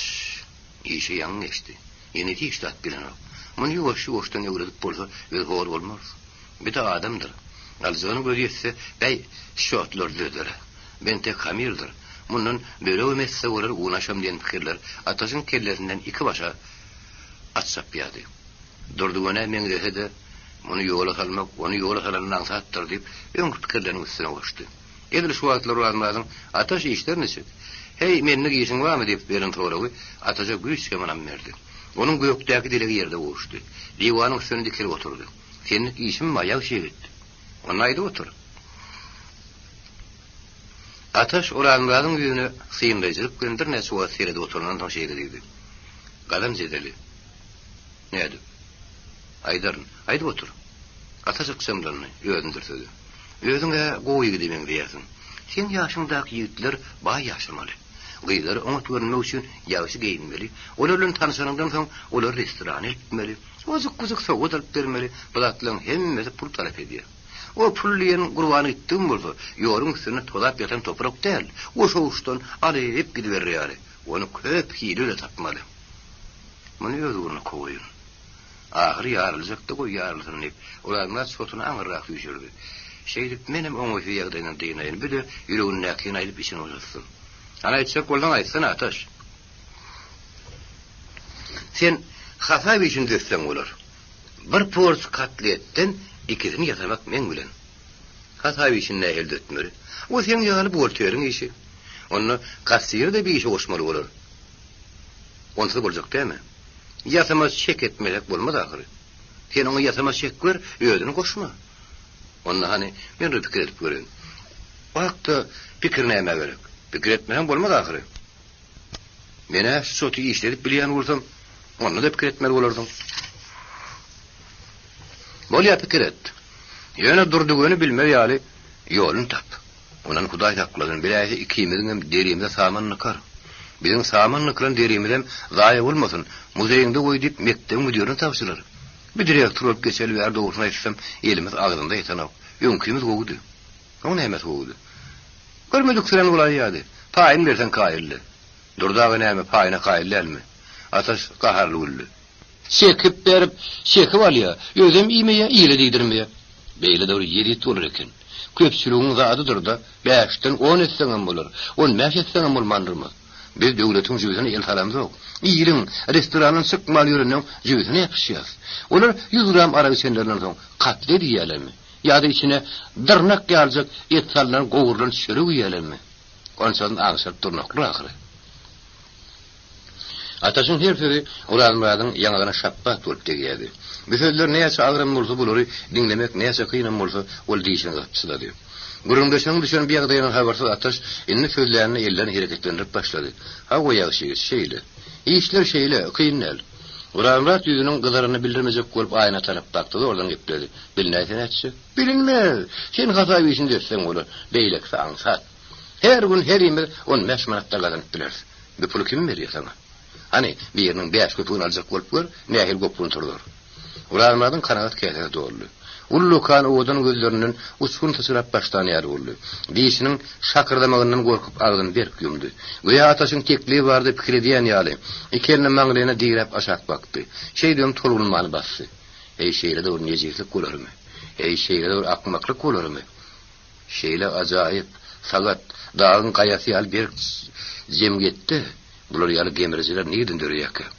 Biz kaçan bir necikliğin sonuna çıkarkak. Onun oturun yerinin bat bile turup ullokan sotu. Ataşın diperinden rehmezlik gören iğnere geldi. Eğer güç tarp edip dişini katıp bir peyerinin el çekti. Titremesini bastı. Buralar soğuk su içip öndürdü. Deydi. Sonra ataşın gözüne heretti. Sağağın var mı? Deyip soradı. İki oğlum var. Yavşiyet deydi de. Ataş göğe poğulun üstünde yılan görünüyor olup tiskinip gitti. Oranın rat bu soru birinde ehen onu öğren tavuğu geçtirdi. O ne hemsi soradın? Ularına dikelli. Şeyle kazanılan çöreği sağalana ne hil gidirecek? Uğurluk çöreği yetişen sağadan ne hil adam sıkar? Uğra, kaydıp şöyle karan görünmesin. Ataş barbadı yerine turup bilmedi. Heptenin ikinci günü. Aybölük öz otoğunu univermağınına işle yadap arızık deyincelmek maksadıyla kresla geçip oturdu. Heptenin ikinci gün akşam bolcuk tuğuşluğa günlük saat 12'de tayarlık görüp uğradı. Kresla geçip oturulmadığına yeni yönkü soğuğu peyda oldu. Benim söyleyen mi? Yadırık bursu temmizadın başlangıcıdı. Şoň üçin bu soğuğu hawa ya da yok deyip sürt gelip cevap bereymek kıyındı. Gıyır yine de göğün teresini eline aldı. Kakaların ona şeyle bir yigit geldi. Ertir görüp kayıt deyiliveri. Bir topar vaqt geçti. Şundan soň gıyır mağazine vardı, yigidi görüp kayıttı. Emma şundan soň ol görüp kayıtman gıydan kesmedi. Günne vardı. Barmadık vaqtlar boydusunu verip, men yoluma garaşyam ya garaşan okmay. Şonu ogrinça görüp kayıt deyip o yerden haber getirtti. Ödem her gedek. Her türlü bedenip barmak isteyedi. Şeyle dediydi. Ödem sınar yarı boyunu, ertekideki yara sıyratını has koğ edip görkölmek maksadı bilen şeymedi. Gelişiksiz boydusunu mıdama yanırıp baryadı. Aybölük soňa vaka magazine barmadık gününü, Uramrada hiç olmadı aşından bir gerek görmedik günü masaf etmedi. Bulardan başka zanının sağdığını qaramazdan bir zafaqat düş görmän, rahat yatıp bilmedi çıkardı.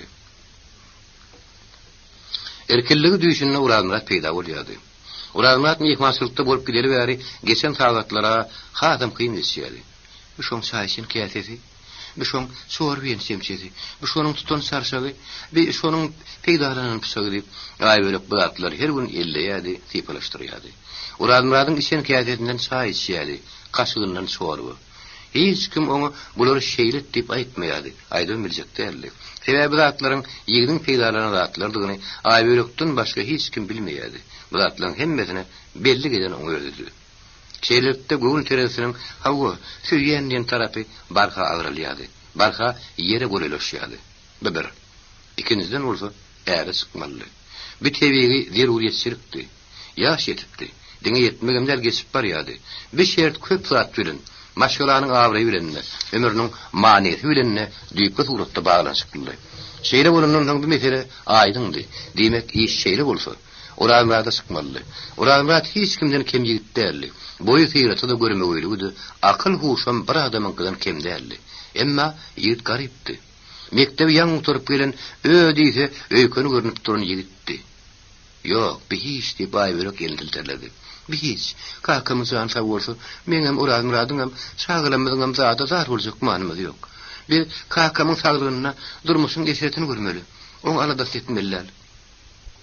Kakam bizden hiç dadını gerek bolsa anlamayamaz. Men öyle kakamı öğren utanýan ahiri. Şeyle bolandan soň garaşyp görmek näme gerek? Bir günüm hoş günüm diýipdirler. Geçenlerem şunu bilmän aýdan nälerler. O meni söýýärmi kädiýän towal kelledine gelenne? Aýbölük anam bilen tekepberlik bilen ýylgyrdy. Bir hoşlylar. Meniň özüm bolan söýgüsini, onuň her bir demhalşyndan, her bir garaýşyndan bilýän. Bu hakda kelle şişirip oturmak gerek değil. Biz razı. Maksadımız yeteli. Oy kakamın maksadına yetsin. Bir neyse altığı olsun. Son kuvatlarda oturdu altık deyip kulu getirmemeydi. Girdez kakamdan kızıma dezemden. Durmuşun lezzetini almak, gülün tiyirmek, altık yasamagan bizden.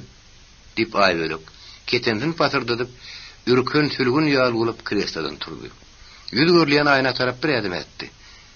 İkincisini edip bilmedi. Men baktıkları, şu gece neyim sün eceli ettim kem. Neyim sün sıkıp kaytmadım kam. Bir gece uyurdu ol, yöda avrayımı tükönüksü şikayet getirdim. Mağrayımı tağımı bassım deyip, krestlan tirdek koyorunu yapışıp dursuna, doğduğunu dişlep başına saksaldı. Yöne bu gam güyenlik kudavası etmedi. Himmetin biralazı olur deyip, gıvrını giyin tuttu. Duşşungun yanına şahatlık dine bidel. Şu vakit duş gelse, başka yer beğutlarım yıkıp geçecekti. Daşkot oğulurdu, teyazugulun hareketi güçlerini. Aybölük sağa diretmen, kakadın işleri yeri vaktinin golülüşünü onu bildi. O biçarenin bar aladası mennip, Aybölük tüyüs yürüğünün tızırıp, öz yumuna boyun aldı. Doğurdun mu? Alayta da şuun, iş kuturmağa 2 saat qalalı ver yarın epedin bar aladası Aybölük barda oldu. Onun iş gününün birinci yarım kızgaranlı geçti. Aşkıvat bilen, oblast merkezi ön 2 sükedek telefonla yepleşmek oldu. Sonra rayonun demetkeşlerinin isteyen latları barada kız ayavkalar cemlep, oblast'taki merkeze hat yazıldı. Halk kontrolü komisiyet tarafının yan yakınına sklatların yağdayları bağırlandı. Şu bağırların aktı geldi. Onu okumak, sklatlarıyla işlep sıkmak, görkelerin kemsilikleri dötmek için ayıklı şehirleri belirlemek, iş gününün köp saatlarını aldı. Günlü saat 4'ten başlap, yarın epek zerur işlerini kusuran için hiç kim kabul etmedi. Kabinetin içinden gulplap, işikten töre çenni, nefis hallarla bedilen giyin zayin içinde yerini cüzünü sokup gezmelep başladı. Ola Murat bizde geçirin 5-6 sağadının himmetinin başka fikir, başka alada öyle geçireydi diyen. Menin bolşunu asla düşünüp bilmedim. Şeyle garip yigide men öýümüň baýlygy güýçli täsir etmeli.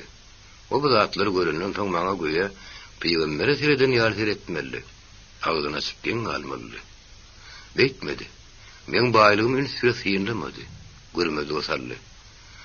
Ben hemedenke göripsizlikmike. Mümkin göripsizlikdir. Emma şu gün men onuň aýböle söýýänine göz getirdim. Aýbölüň gapyna sen wagtyna oň eden täsiri gaty güýçli boldy. Ondan men göz astyndan onuň her bir garaýşyny, aýbölüge diýen her bir sözüni dinläpem syýynda oturdum. Bu oluşlar ýöne köý däldi. Bular düýplüdi. Ene men elimdäki bar tutarly kişi. Men o gün öz baýlygym bilen oňa çigit ýaly täsir edip bilmedim. Emma aýböle kon ýetir edipdir. Ene biz hakykata hyzmat etmeli. Fikirler suwa ýenýän sürýäli. Beýni kädedine hüjüm edýärdiler. Näme de bolsa bir işi tiýirlemeli, uly toý tutup ýylysynda awry gazanmaly. Awatlyklaryň kellerinden sypalat çaý içmeli. Bulardan başga men öýme haýsy bermän, meni ýaskermegi halyan duşmanlarymyň gözlerine ot ýakmaly. Goýolar görüplükden ýaňa siginlerini diýişdirsinler. Bulatlar işiň bir tarapy. İşiň ikinji tarapy mundan mehmetli. Oral Murat öz ýanyma geçer. Ol akmaksyry gelip giden atenepediň ýerini tutup öýde ulumlar. Bir ýerinden gynamla giremeden soň onuň bölümünden hem beň öýümde tarap pulak başlar. Men pikirde otursam Mekke'nin altın halkasyna ýerim ýetirip barýan. O halka ýerim ýetenden soň işler düýünden başgasy bolar. Hemme zadyň aňarsyna gözüm ýetip dur, ol ajaýyp günler tüýrak ýetip gelsedi. Ýetirine telefon çekýänlerine. Emma ýaryn epes olara pikir bermedi. Ýerine geçip oturdu da eline ýogyny galamla alyp oýnap başlady. Birden men gyýdyma ýar gözläp bolup ýörüşim nähili. Bir ýere goýup ýandatmy diýende, ennam jümşillap gitdi. Ýüdügizdi. Ulagyň uzy model boldy. Eline galamynyň giýin iş stolunyň üstüne oklap goýberdi. Ýerinden turup ýoňa gelmelep başlady. Özüni aklady. Men näme diýemmişim? Işdadym edemem. Bu hakda men hiç kime işdadaydym. Diňe goýdyma uralmady salyp berdim. Bu atanyň borjary. Muny menden aýbölükden, ejenden başga bilýän adam ýok. Bu näme zaýypmyş? Ya walla. Garryl başlanmaka. Şeýle derler. Bir bulaşık pikirler doğurdan şu garlığın alamatıdır. Başka zadyň bolmagy mümkin näl. Ol şu pikirler bilen saat 6-da öýüne urady. Öýüne gelip täzegülüň kömegüle ähli proseduralaryny ýerine ýetirenden soň aýböle öýlendi. Hany men geriýe gyýjagadym. Işler neçe gürrüm berip otur. Aýböle kek ýaly öküp kakanyň ýanyna gelip oturdy. Gatu kakajan işler gowy. Gowurda bolýa, anany çaý içeli söýleg geli. Bolýa kakajan. Çaý içip başladylar. Bir tarapdan naharym gelip başlady. Bugün magazyna bardym oğlum. Bardım kakajan. Aýböle duýny. Diyecek zaten aytma utanyan ýaly Mon dünýär nepet aýböle oğlum aýdy berdi. Bu men duşçu çağırdy. Ýar nepet taşynan bu habara ünüsü garan ýaly bolsa işinden öğrendigenini. Bu derät başlap durup. Gowudat. Erne soň hayır bolsun. Pegdarys bolsun. Sen näme diýdin? Aýböle utanyp ýere bakdy. Men sen garşy bolmarsyň diýip bolýa diýdim. Biz ogam ýar nepet ýarady. Ha sen duşma etdiň. Şu gün 7:30'da kakajan. Yarın epes, yavuşu bir halim, käsenden saýyn syýynda ýany aşaklak oturdy. Ýön teklip edip, ertir adam ýetirse ne gowy bolardy. Hyňam murdy men gyýdama aýdylmaz zatlar aýdaýyn. Oğlum, 7:30'da bolsa öräniň ot geyinip bar. Indi akşamlaryna aýaz bolýar. Ýoka paltonam gey.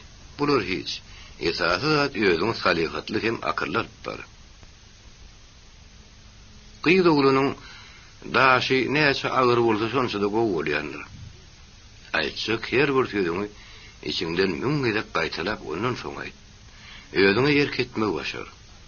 Bizim gülümüzi ýere salaýmy eger şu zatlary aýdylyş ýar etmeseň, diňe ýöz geljeňe ziýan ýetirersiň oğlum. Men sen kakaň şoň üçin bu maslahatlar bermäge borçly. Yere bakıp zordan demler oturan täzegülüň damagy doldy. Maşgal durmuşyny ýüze çykan şeýle uly işledi, oňa ady tutulmaýady. Oňa sarada salynmaýady. Maslahatym. Oňa sen barmyň ýokmuň diýenim ýokdy. Bu oňa her zatdan agyr degdi. Ýürekdäki dertleri gözünden damja ýaş bolup dökülip başlady. Bulan sözüne de gyýdynyň nämelim geljegi inäniň gözüniň öňüne gelenini ýüregi para boldy. Birden onuň aýyrgan şytyry açyldy. Hudaý sakladyň. Ondan munyň günde hel bolar. Belki müňe de men kiýalyk balar ýanlar. Belki bir näçe wagt geçenden soň bir de men ýaly iş malyny görler. Hudaý. O bir ýerde munyň artyk oturmagy aslap bilmedi-de. Bir bahana bilen daş çykdy. Ulukdak otoglaryň birine baryp meňürip aglady da içinde otdy. Täzegül duranyp birini aýböle kepleýärdi. Kakajan men arkaýyn bol, ýüzüň ýere salman. Berekella oğlum, senin tamada şeýledir. Bu sözlerini täzegülüň gaharyna getirdi. Bir yarın sözlüyädi beýlek soňuran ýady. Emma ne etjek? Bir işte täzegülüň özüniň günäsi bardy. Sebebi ýar nepes Samarkanddan okudan gelen soň o bolan iş bardy, oňa aýdyp bilmedi. Ilke bugün erte diýip berdi. Soňra aýtmak oňarmady. Ondan bir iş ýar nepede bildirmedi üçin ähli şäherler görenemýärdi. Kaka, meniň arkaýyn bolýanyny ýüz garanyň ýüzem uzaryna okdyp täzegül rudan demnaldy. Epdäniň ikinji güni ýar nepediň göýünni işini durmuş şu ýokurda beýan edilýär ýaryp geçdi. Ulanlar üçin bugün iş bilen alada bilen ataşy şu tetelli adamlar ýigrenmek güreşdi. Bu zatlaryň hemmesiniň aşagyna aýbölek bilen boljak duşuň şartly ýatyrdy. Bu duşçuk oňa güýç berýärdi, ganyp bekleýärdi. Ulanlar ýygydan fagadan seredýärdi. Wagt bolsa agyr ýa-da o kergun ýar bolup haýal geçýärdi.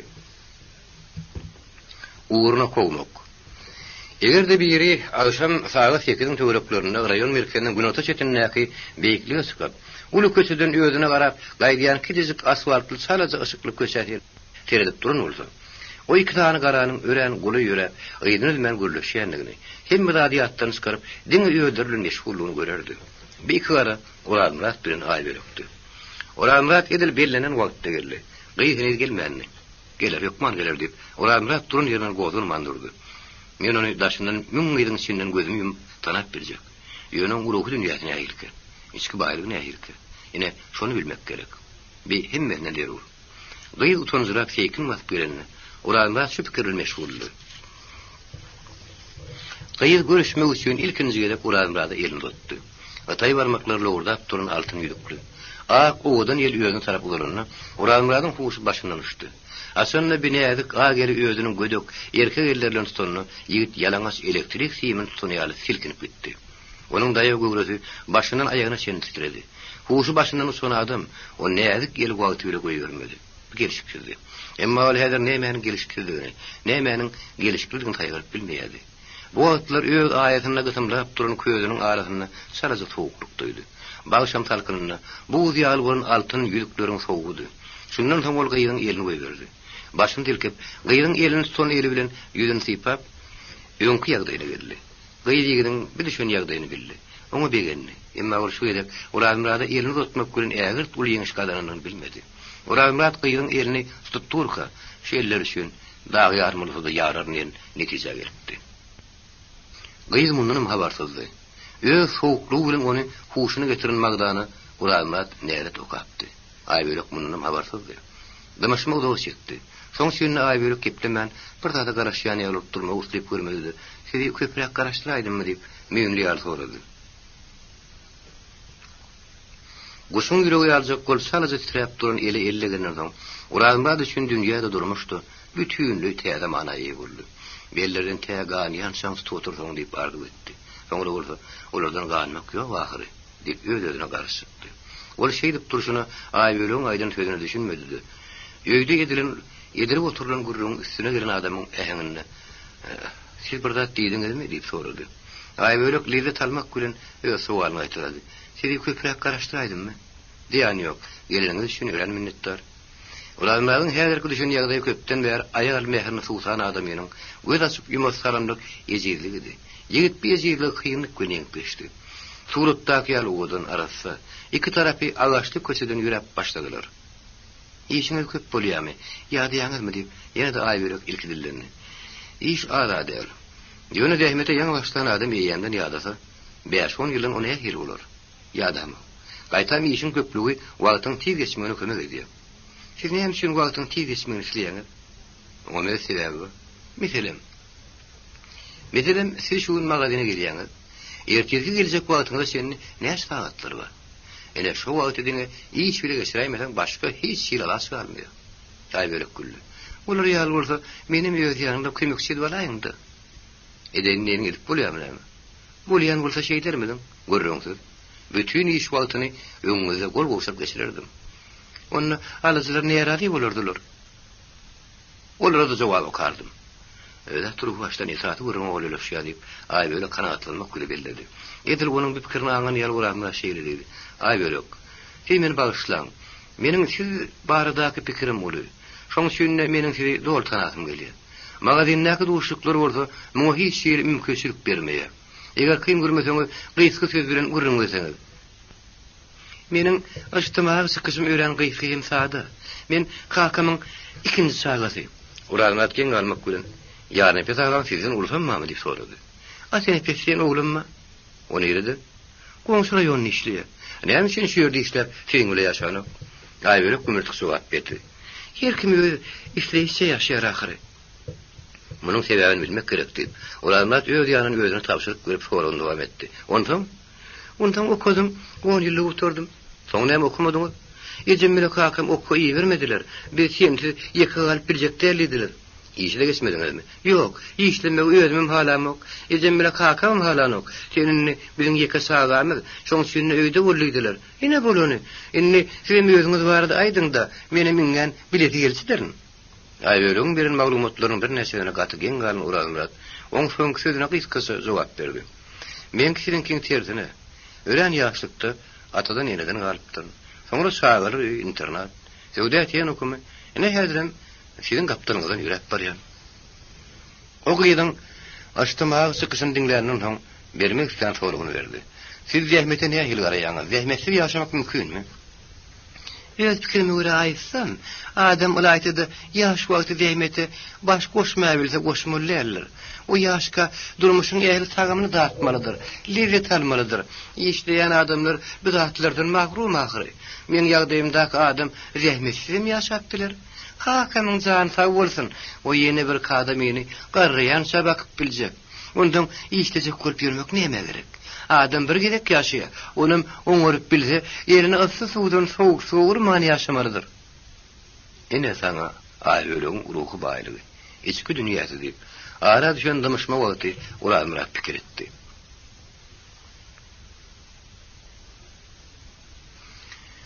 Aýbölük sözüne dowam edýärdi. Ýagşy iyi, ýagşy geýin, ýaşamakdan dadyň manysyny men şeýle düşünýän. İşlemenmi? Elbetde. Tek sagatlap, gardyra batyp işden soň geýimiňem, tagamyň manysy başar. Onu bir gece günlüğü dıyın manlehme çöküp bir adamlara siz ne hir garayanız? Olan menki yali mümkünçülükleri yok. Olarım yaşamalı, yaşamak için olsa iyi işlemeli. Olan başka alaşları yok. Uranladın yolunu adım bu divar peyda olun yer oldu. Yol devam ettirmek için bir divar yıkmalı. Bir iş köp vakit hem köp zahmet talep ediyordu. Uranlat yüzüme geçti. Ben sizin bir fikrinizle alaşmayan, kişinin zahmetine yaşamak, ona bakma olmak demektir. Siz şunu fikrini ettiniz mi? Yarın nefes men kakam, o men üçün yat kişi der. Yetişenden soň el atadına kömek görmek, olar din söylemek sağan borcu dermi? Men kakama kömek gerek der, onu öz isleýänine kömek berip biljek adam. Binäme? Gerekmejek zatlardan başladyk. Zähmet çekmek näme, söýgü näme? Bu zähmet näme gerek kurluk adyp. Aýbölük garaşany sıkmadyk ýaly anjady. Onun owadan gyýma gara gaçdyranystyly. Emma az ışıkly köşäniň ýagtyny ulanlar onu görmedi. Doğrudan nofi ören bay yaşayan ekeni mene ağzıma sayandım. Indi bir başka vurun deyip Aýbölük gaçlaryny yazdı. Bu da şükür, kim dadymy da yok. Bir näse atlapdım bitdiler. Aýbölük baýryny buýsunyp, gurupy durmuşlar barda hyýalyna surat çekip barýady.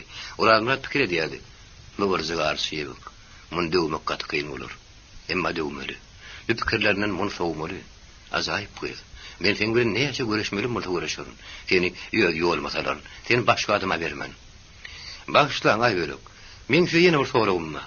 Ýene de zähmet bar adamy, diýip Aýbölük azamdyk geldi. Onuň äheňinde de ýylgyşyny da ýaňsylagan alamaty bardy. Biteýärdi. Şoň şunu ulanlar mun dereldi. Ýok. Dogry men bu soragy bermäýin. Bir hili gelişik ýar görýän. Dilegelli bilegelli diýipdirler. Soraň men haýş edýän. Soragym gaharly gelmezdi. Gıyır şunu da yan vermeli. O soruğu bağlı. Gahar getiriyor soruğu adayalır da. Ondan sonra siz durumuşa çıkmak vardı. Fikir edip görmediniz mi? Doğrusuna edeyim mi? Deyip Aýbölük birine yıl gördü. Ulanlar karanlıkta bir yıl görüşü görmedi. Emma duydu. Dine doğrusuna edin. Zähmeti bağlanıştırıp tankit etmesiniz gerek? Yok. Deyip ulanlar adam yok gereğine yıl gördü. Ben yine bu arada sana meni fikir edip görmem. Ondan sonra öz yüreğimde besleyen adamym ýaly adama duşmasam durmuşa çıkarnamydymy? Siz nähili adamy yüreğiňizde besleýäňiz? Elbetde kıyın soraw. Ýöne men jogap berjek bolup göreýin. Men isleýän adamym ilki öyle görmegi bolmaly. Ondan edil şunun ýaly oň eli uzyn bolmaly. Ondan ol adam men kakama ören ul hormat goýan adam bolmaly. Men kakam bilen jany-jan dost bolmaly. Aha. Diýip Ural gaýy oturan walan geçlerini. Şertine gatalır. Ondan siz şeýle adam tapdyňyzmy? Göz astyna alýanyňyz barmy? Men uğruna çıkamak, ýoksa da men şertim näme üçin agyr?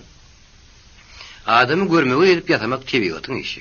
Eliniň uýun bolmagy adamy diňe özüne baglandy.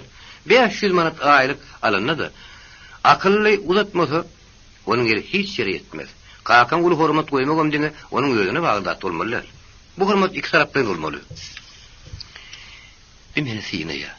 Men marada nähili pikir gelenlerini bilmek. Kıyındat. Ýöne menim synaýan, ören tutun ýerli. Sözlü adam bolmaly. Bir adamlar hiç wagt hor bolmazlar. Kişiden söz çekmezler. Bu galagy her zada diýär diýip Aýbölük netije çykardy. Ol bir öwrümde salaja fägirnidi. 6 aýlyk syýasat kursy geçip oturaydy diýen. Diýip soňra fosforly sagadan etdi. We Priyem qaytmaly wagtym bolan ekenidi. Ýigit utandy, gyzardy. Özünde söýänçe ipesli wagt geçdi. Dogrudan bu urunda näme gerekdi diýip ahmar çekdi. Soňra gyýdylyny. Agyzy kyssan maňa berip. Men ýagdaýyma düşünüm. Siz häzir men taşlap gitseňiz, men halim kynlaşar.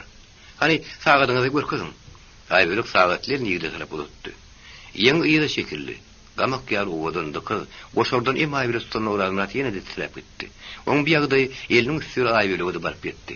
Ýene ýerle Aýbölük diýeni oranlardy şeýle tanyrdy. Aýbölük usulluk bilen elini ýere çekdi. Emma oranlar muny duýmady. Ajaýyp goşordan elini ýere çekip almagy ýigdiň güýji ýetmedi.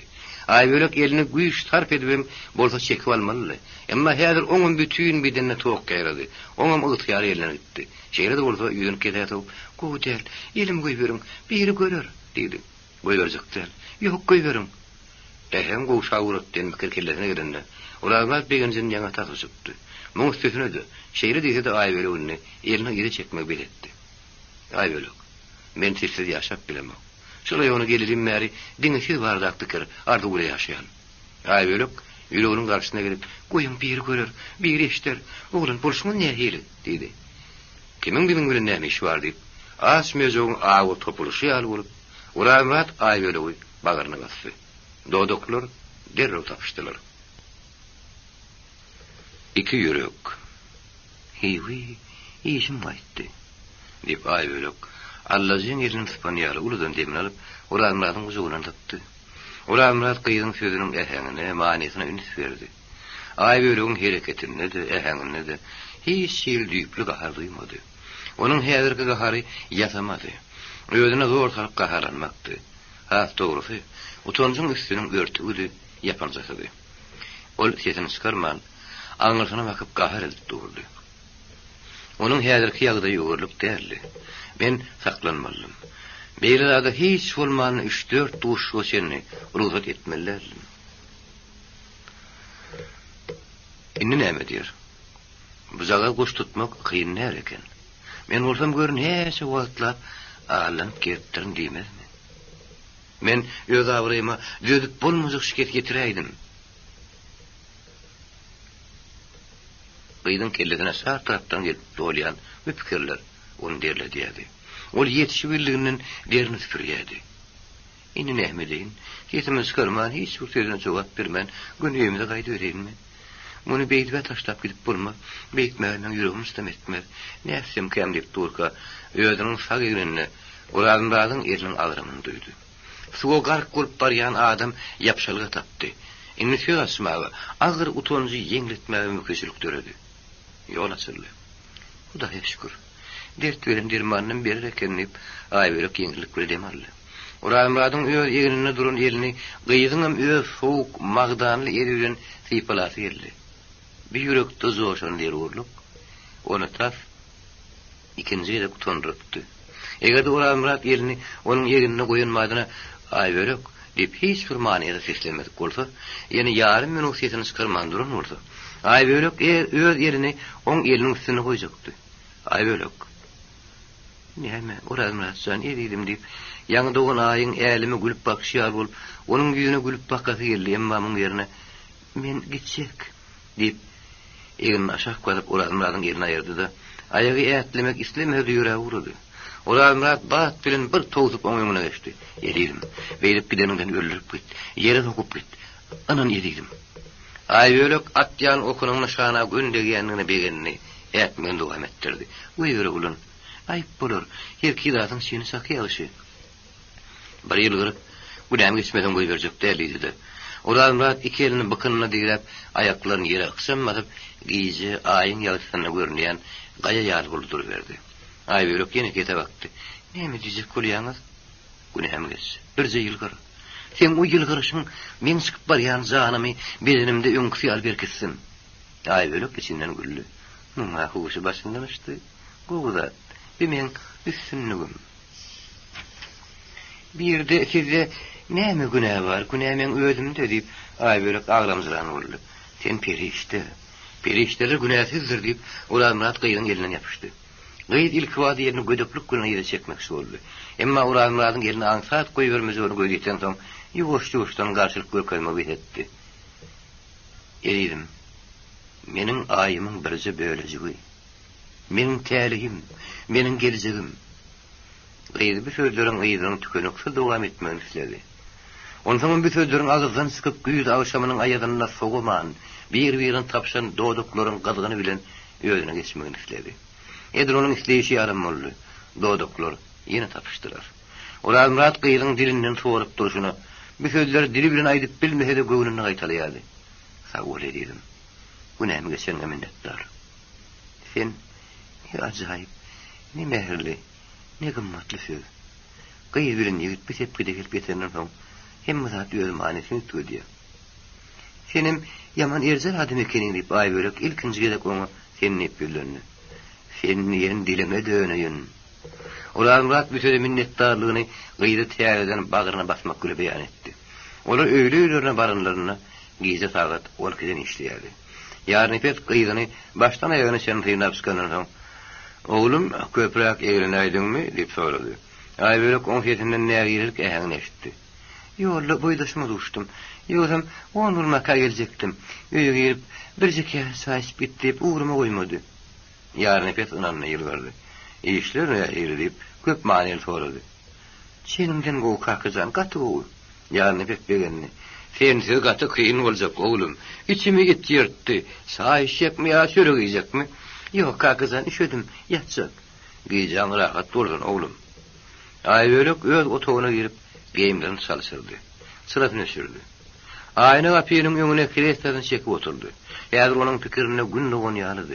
Rayon merkezinin depetine atlaşıp turun yumruk yağlı yıllardır onun gözüne dar yarcak kurt görünüyordular. Garankı güyüz giycede gün yüzü uğurlutti. Ne acayip fağatlar baştan geçirdim. Men hiç vakit durmuştun şeyli lezzet almanım. Ayı yağlı da araya. Yerin parmaklarını dövüştürüp var ya. Erkek alim yerin şeyli de olmalı. Kavu, onun hakiki erkekliği her bir hareketinden görünüp dur. Şu vakit beylekor erkek adamın yadına düştü. O giyici o adamdan hiç şeyliğe tarp bulmadığını, onu gödöktü, yakımsızdı. Tas başına ile attı.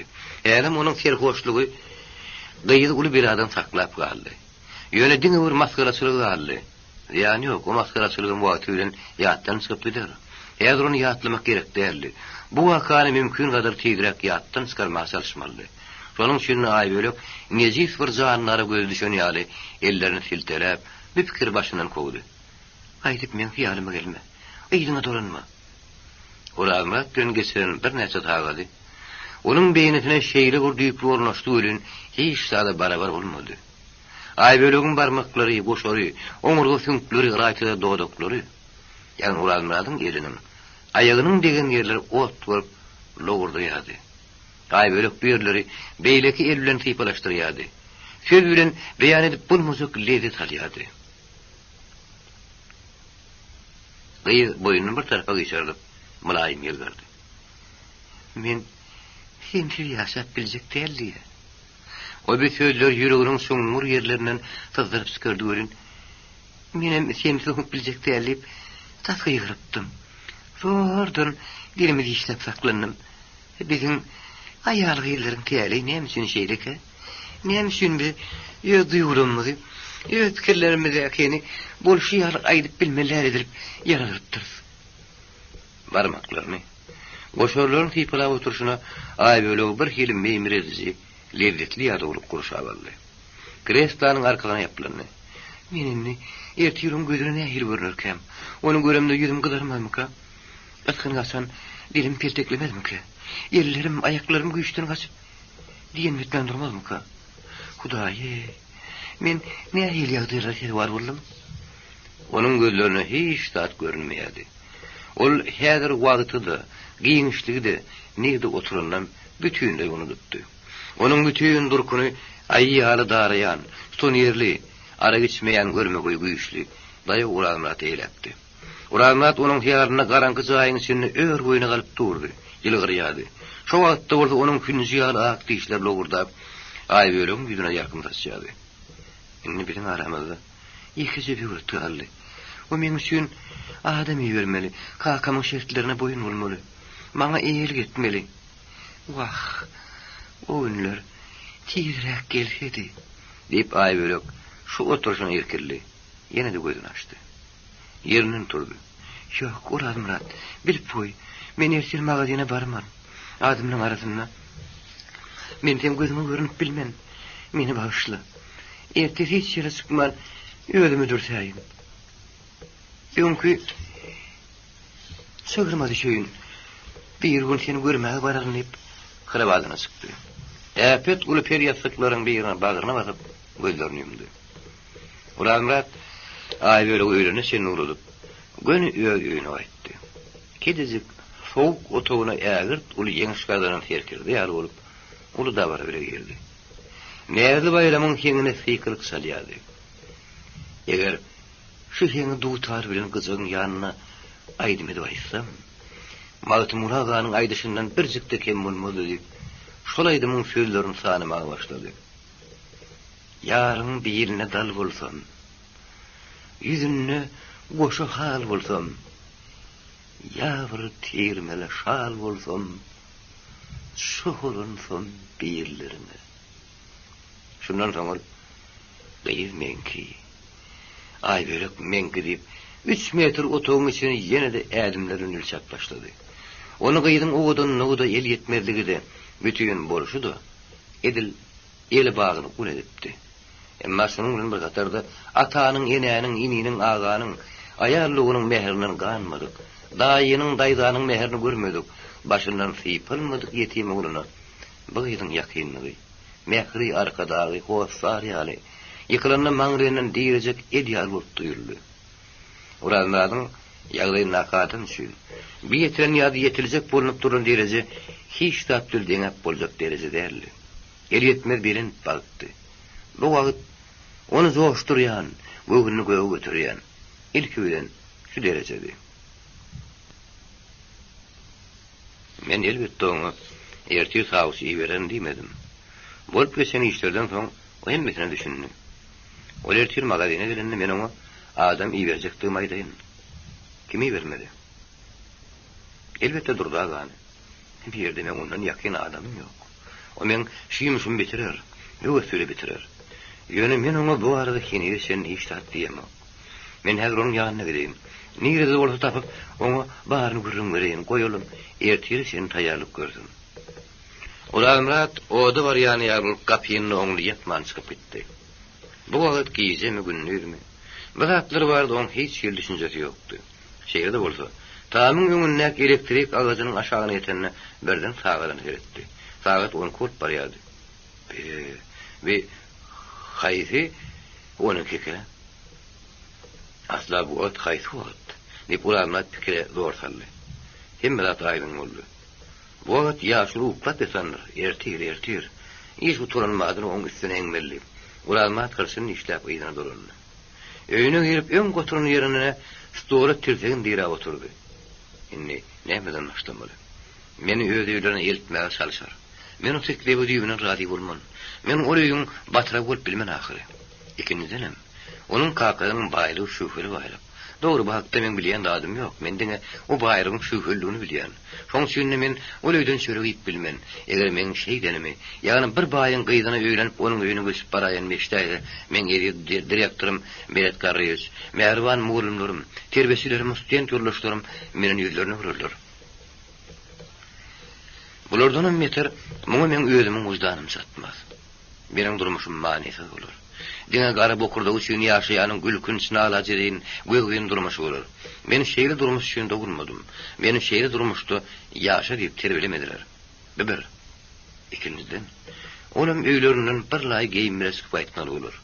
Men onun şüpheli altın yüzüklerini, yüzlerli köyneklerini, kövüşlerine çift yalcığım kuğramak. Laytamı atları men qaharım getiriyor. Bir teyze durmuşu bütününü teyzen başlar. İlkinci çayını kâsemede bile gidip satın alırız. İlkinci naharımızın doğuzunu borusunu bile gidip getiririz. Durmuş şuna taganlı olur. Öğlenimizden bir ay geçenden sonra men onu iyice yerleştiririm. Koy 100 manat aldın. Men kim? 2 yerden bolanı için 140 manat oluyor. Yine de her ayda sıyırık deyip 50-60 manat alırım. İkimizin alanımız sonuna 300 manat etti. 300 manat böyle iki adam hani ali yaşar. Eğer onun menfi yansın olsa, eğer hakiki adam olup yaşamak istese, o men bu tekliflerime razı olmalıdır. Eğer bu zatlara razı olmasa, onu ne etmeli? Ural Murat neyse fikir etse de, son soruna cevap tatmadı. Şu soru öyle birlikte ay böyle bütün gözüllüğüyle onun gözünün önüne dikildi. Hey biri de perişte dönem elçek bulur mu? Doğrudan mı? Men onsuz yekeci sağladım yaşap bilecekler. O beni bütününe yetir etti. Yigit sala ışıklı köşede geçiren saadatlarını minut hıyalını geçirdi. İnni olsa gözünün geyimlerinden, ellerinden, doğduklarından Aýbölüň ýygynyň gelip durundygyny duýdy. Aýbölüň ýokdurýan gyzyk sesi ýaly mylaýym, ýakymly sesi oň gulaklaryny şaňlatdy. Ýylgyryşy ýellerini oýnadyşy, gaşlaryny kakıp, ýüzüni minut saýyn üýtgedip duruşy. Zatlaň barysy. Urazmladyň gözüniň öňüne janlandy. Gyýsy, gyýdyň ýygy da, äli hereketleri de, kereşmeli näleri de urazmladyň beýnine tiňipdi. Eger men şertlem araby bolmasa, diýen soraw ýene de peýda boldy. Näme üçin bu soraw ikinji gezek peýda bolanyna onuň iýin tikenekläp gitdi. Ol Aýbölegi özüniň başdan geçirýän köne, çüýrük, adam ýoldan çykyrýan durmuşyndan anyk çykmaga ne hili güýç, ne hili pägem tap boljagyny görýär bilmedi. Belki durdugynaga bir zat tapar. Belki ol Aýbölegi güle görülýär. Ony men şertlenme boyun eder. Umumyň bir ýaşyl men ýeketäk arkada ýanyzym. O maňa kömek eder. Ertir men onu görmeli. O maňa elbetde kömek eder. Ulan adam Aýbölegi güle dilleşen ýaly bir ýasly uzaklap kravada geçirdi. İki ýerde. İki ýürek garp bile urýady. İki ýürek bir-birine terwat edýärdi. Durdy gönüň küzü. Olanlar şu gijanyň ertesi işe barýaka köçe sygmady. Aşgabatyň Soboda prospekti bilen bät edişmäge golylan bir köçede gözüne kiçijik koridor ýalyp göründi. Menem hoşsar tapyndım. İşeýlemde "Sag geldiler. İşden ýerine hoş geldin" diýer. Men ýylgyryp garşylar. Hey ýakyn adam bolmakdan beren platbamyka. Erne meniň bagtymyň asyllygy bolgoýdy. Şol tergoşlukda geçen sagatlarda ýer gelermiň diýip soramak ýatdan myskypdyr. Gelermika? Gelmezmika? Eger men söýýäni şunu bolsa geler. Ýok, gelip bilmez. Utanır. Senin gözüň ne hil bolmagy isleýärdiň diýip, olanlar her ýerden bir böküp barşyna özüne soraw berdi. Men özüm gije gündüziň 24 sagatyny onuň gaşyna oturup geçirmäge taýyn. Indi men onu ýaşap biljek däl, bu hakykat. Hakykat bolsa ölen ýerjel dat. Onuň iş ýurluşlary satyjylar, bölüm müdürleri ýeteke bardy.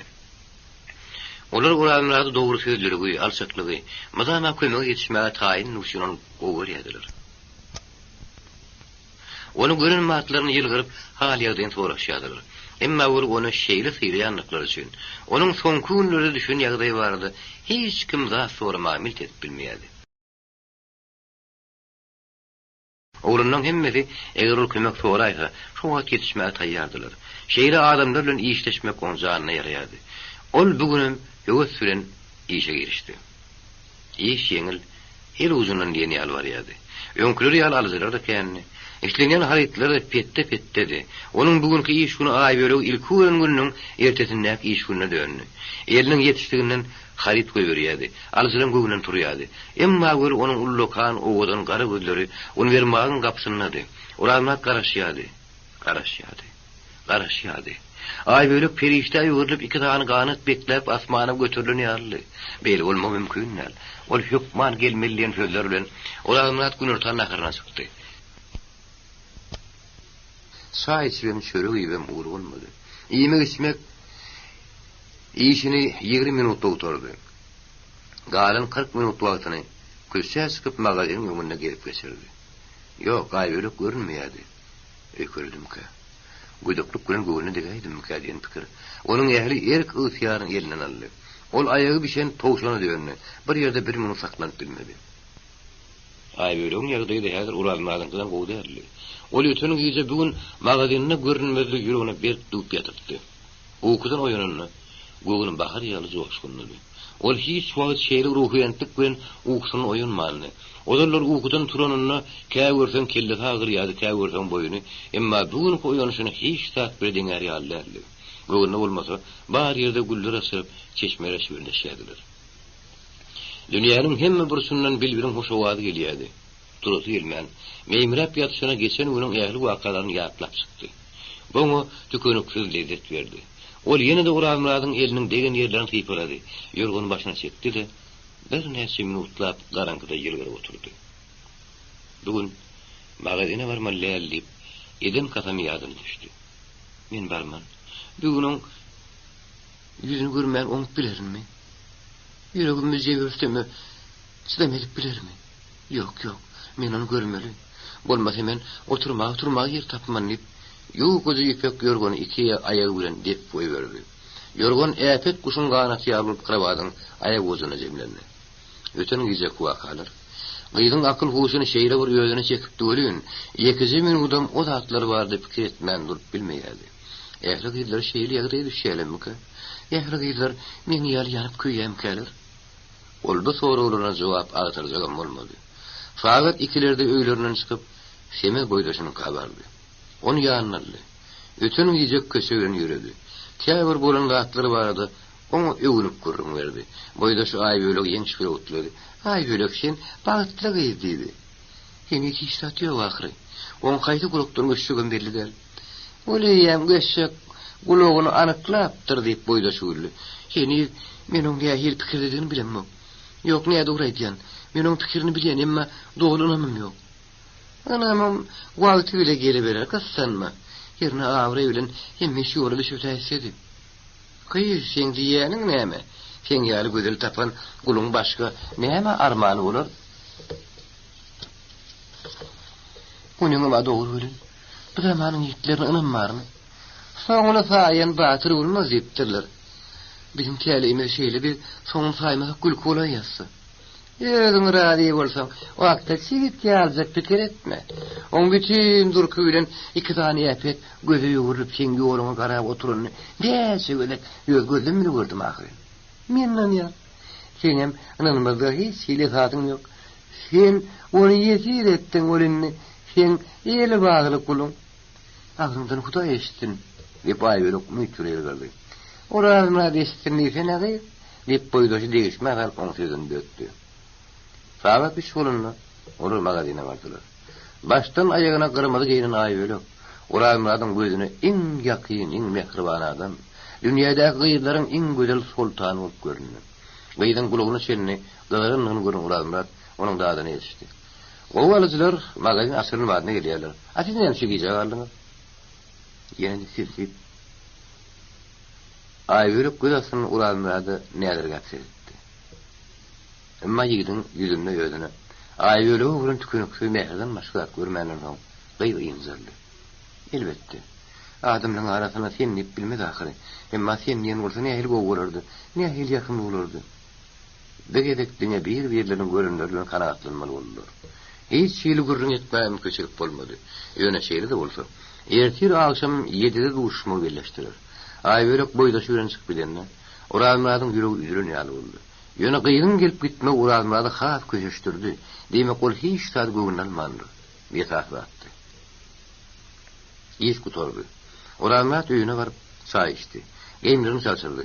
Durdy gönüle etjek gürrüňlerini hyýalyny tertibe sarışdyrdy da köşe çykdy. Gün batyp garangy düşüpdi.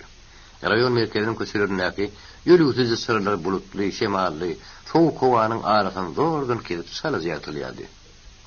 Howadan garyň isýelýärdi. Uramradyň ýüregine ala bakardy. Açyk kapydan ýel ýar bolup içeri giren Uramrady göz düşenden durdy göni. Muna ha bir zan urup durup diýip içinden ýylgyrdy. Uramrad girin madan içeri göz aýlady. Öýde durdy gönüniň özünden başga hiç kim ýokdy. Bir ýagdy ýigidi begenlerdi. Garalary eplem goýok şlyapa diýwanyna ýatyrdy. Durdy gönüniň başynda täze takyat bardy. Hani gelnejim dagy diýip Uramrad saglyk manyň soraşandan soň zanyny barlady. Durdy gönü ýöňe çykyp duran eňegindäki täze takyny hypalap gelnejeňe gelmäli ütdi. Olar bir ýere ýykkar edenlerini taklap bolýarmy näme? Otur çay içeli. Ertesi gün ötane senni öýüň ýähli alada ýöl başyma galdy. Han arkaýyna otur. Gurrun wer, bugün seni ýön Kuranmat der. Ya seni aýrandyryp goýberipdir ýa-da başyňa ışık el salypdyr. Sen bu boluşyň ýöne ýerden näl? Emma gönüňden gel. Durdy gönüniň bu sözleri öýde başga adam ýoklugy Uramrady begenlerdi. Ol ýerine bir käde çay aldy da onu içmegem ýadyndan çykaryp sahnada diplomatiýadan artist ýaly bolup söze başlady. Ol barha joşkuny gürleýärdi. Iki gözde durdy gönüniň öňe çykyp duran eňegine gyzaryp duran gözlerini dikipdi.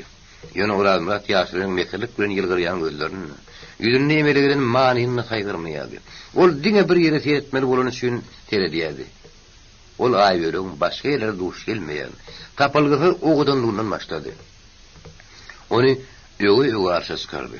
Soňra özüň ýakyn adamyň meherini görmeýänligi, şu wagtlar içinde hiç kimin öz kellerinden sypylamanlygyny, aýberum bolsa özüň ýeketek ýakyn adam boljakdygyny görýärdi. Şöyle gelenne, ol durdy gönüniň ýüzüne, galaryp duran gözlerine özüne ýagny uramrady bolan ýürek awadyzy, gamly bakşyny görmeýänmi? Sebäbi ol hiç tat görmeýärdi. Aýdyp duran öwgüsünden başga hiç tat bilmeýärdi, ol kän ýepledi. Ýüzüni üzmeýän barha galawar ýepledi. Durdy gönü ýerini skyrman, teýrejik sakkan sypalap ün söýdinledi. Uramrat ahir soňy 12 aýlygdan gelen at ýaly bolup haşlap sözüne oturdy. Elindäki buğday öwürlüp giden saýyny ogurtdy.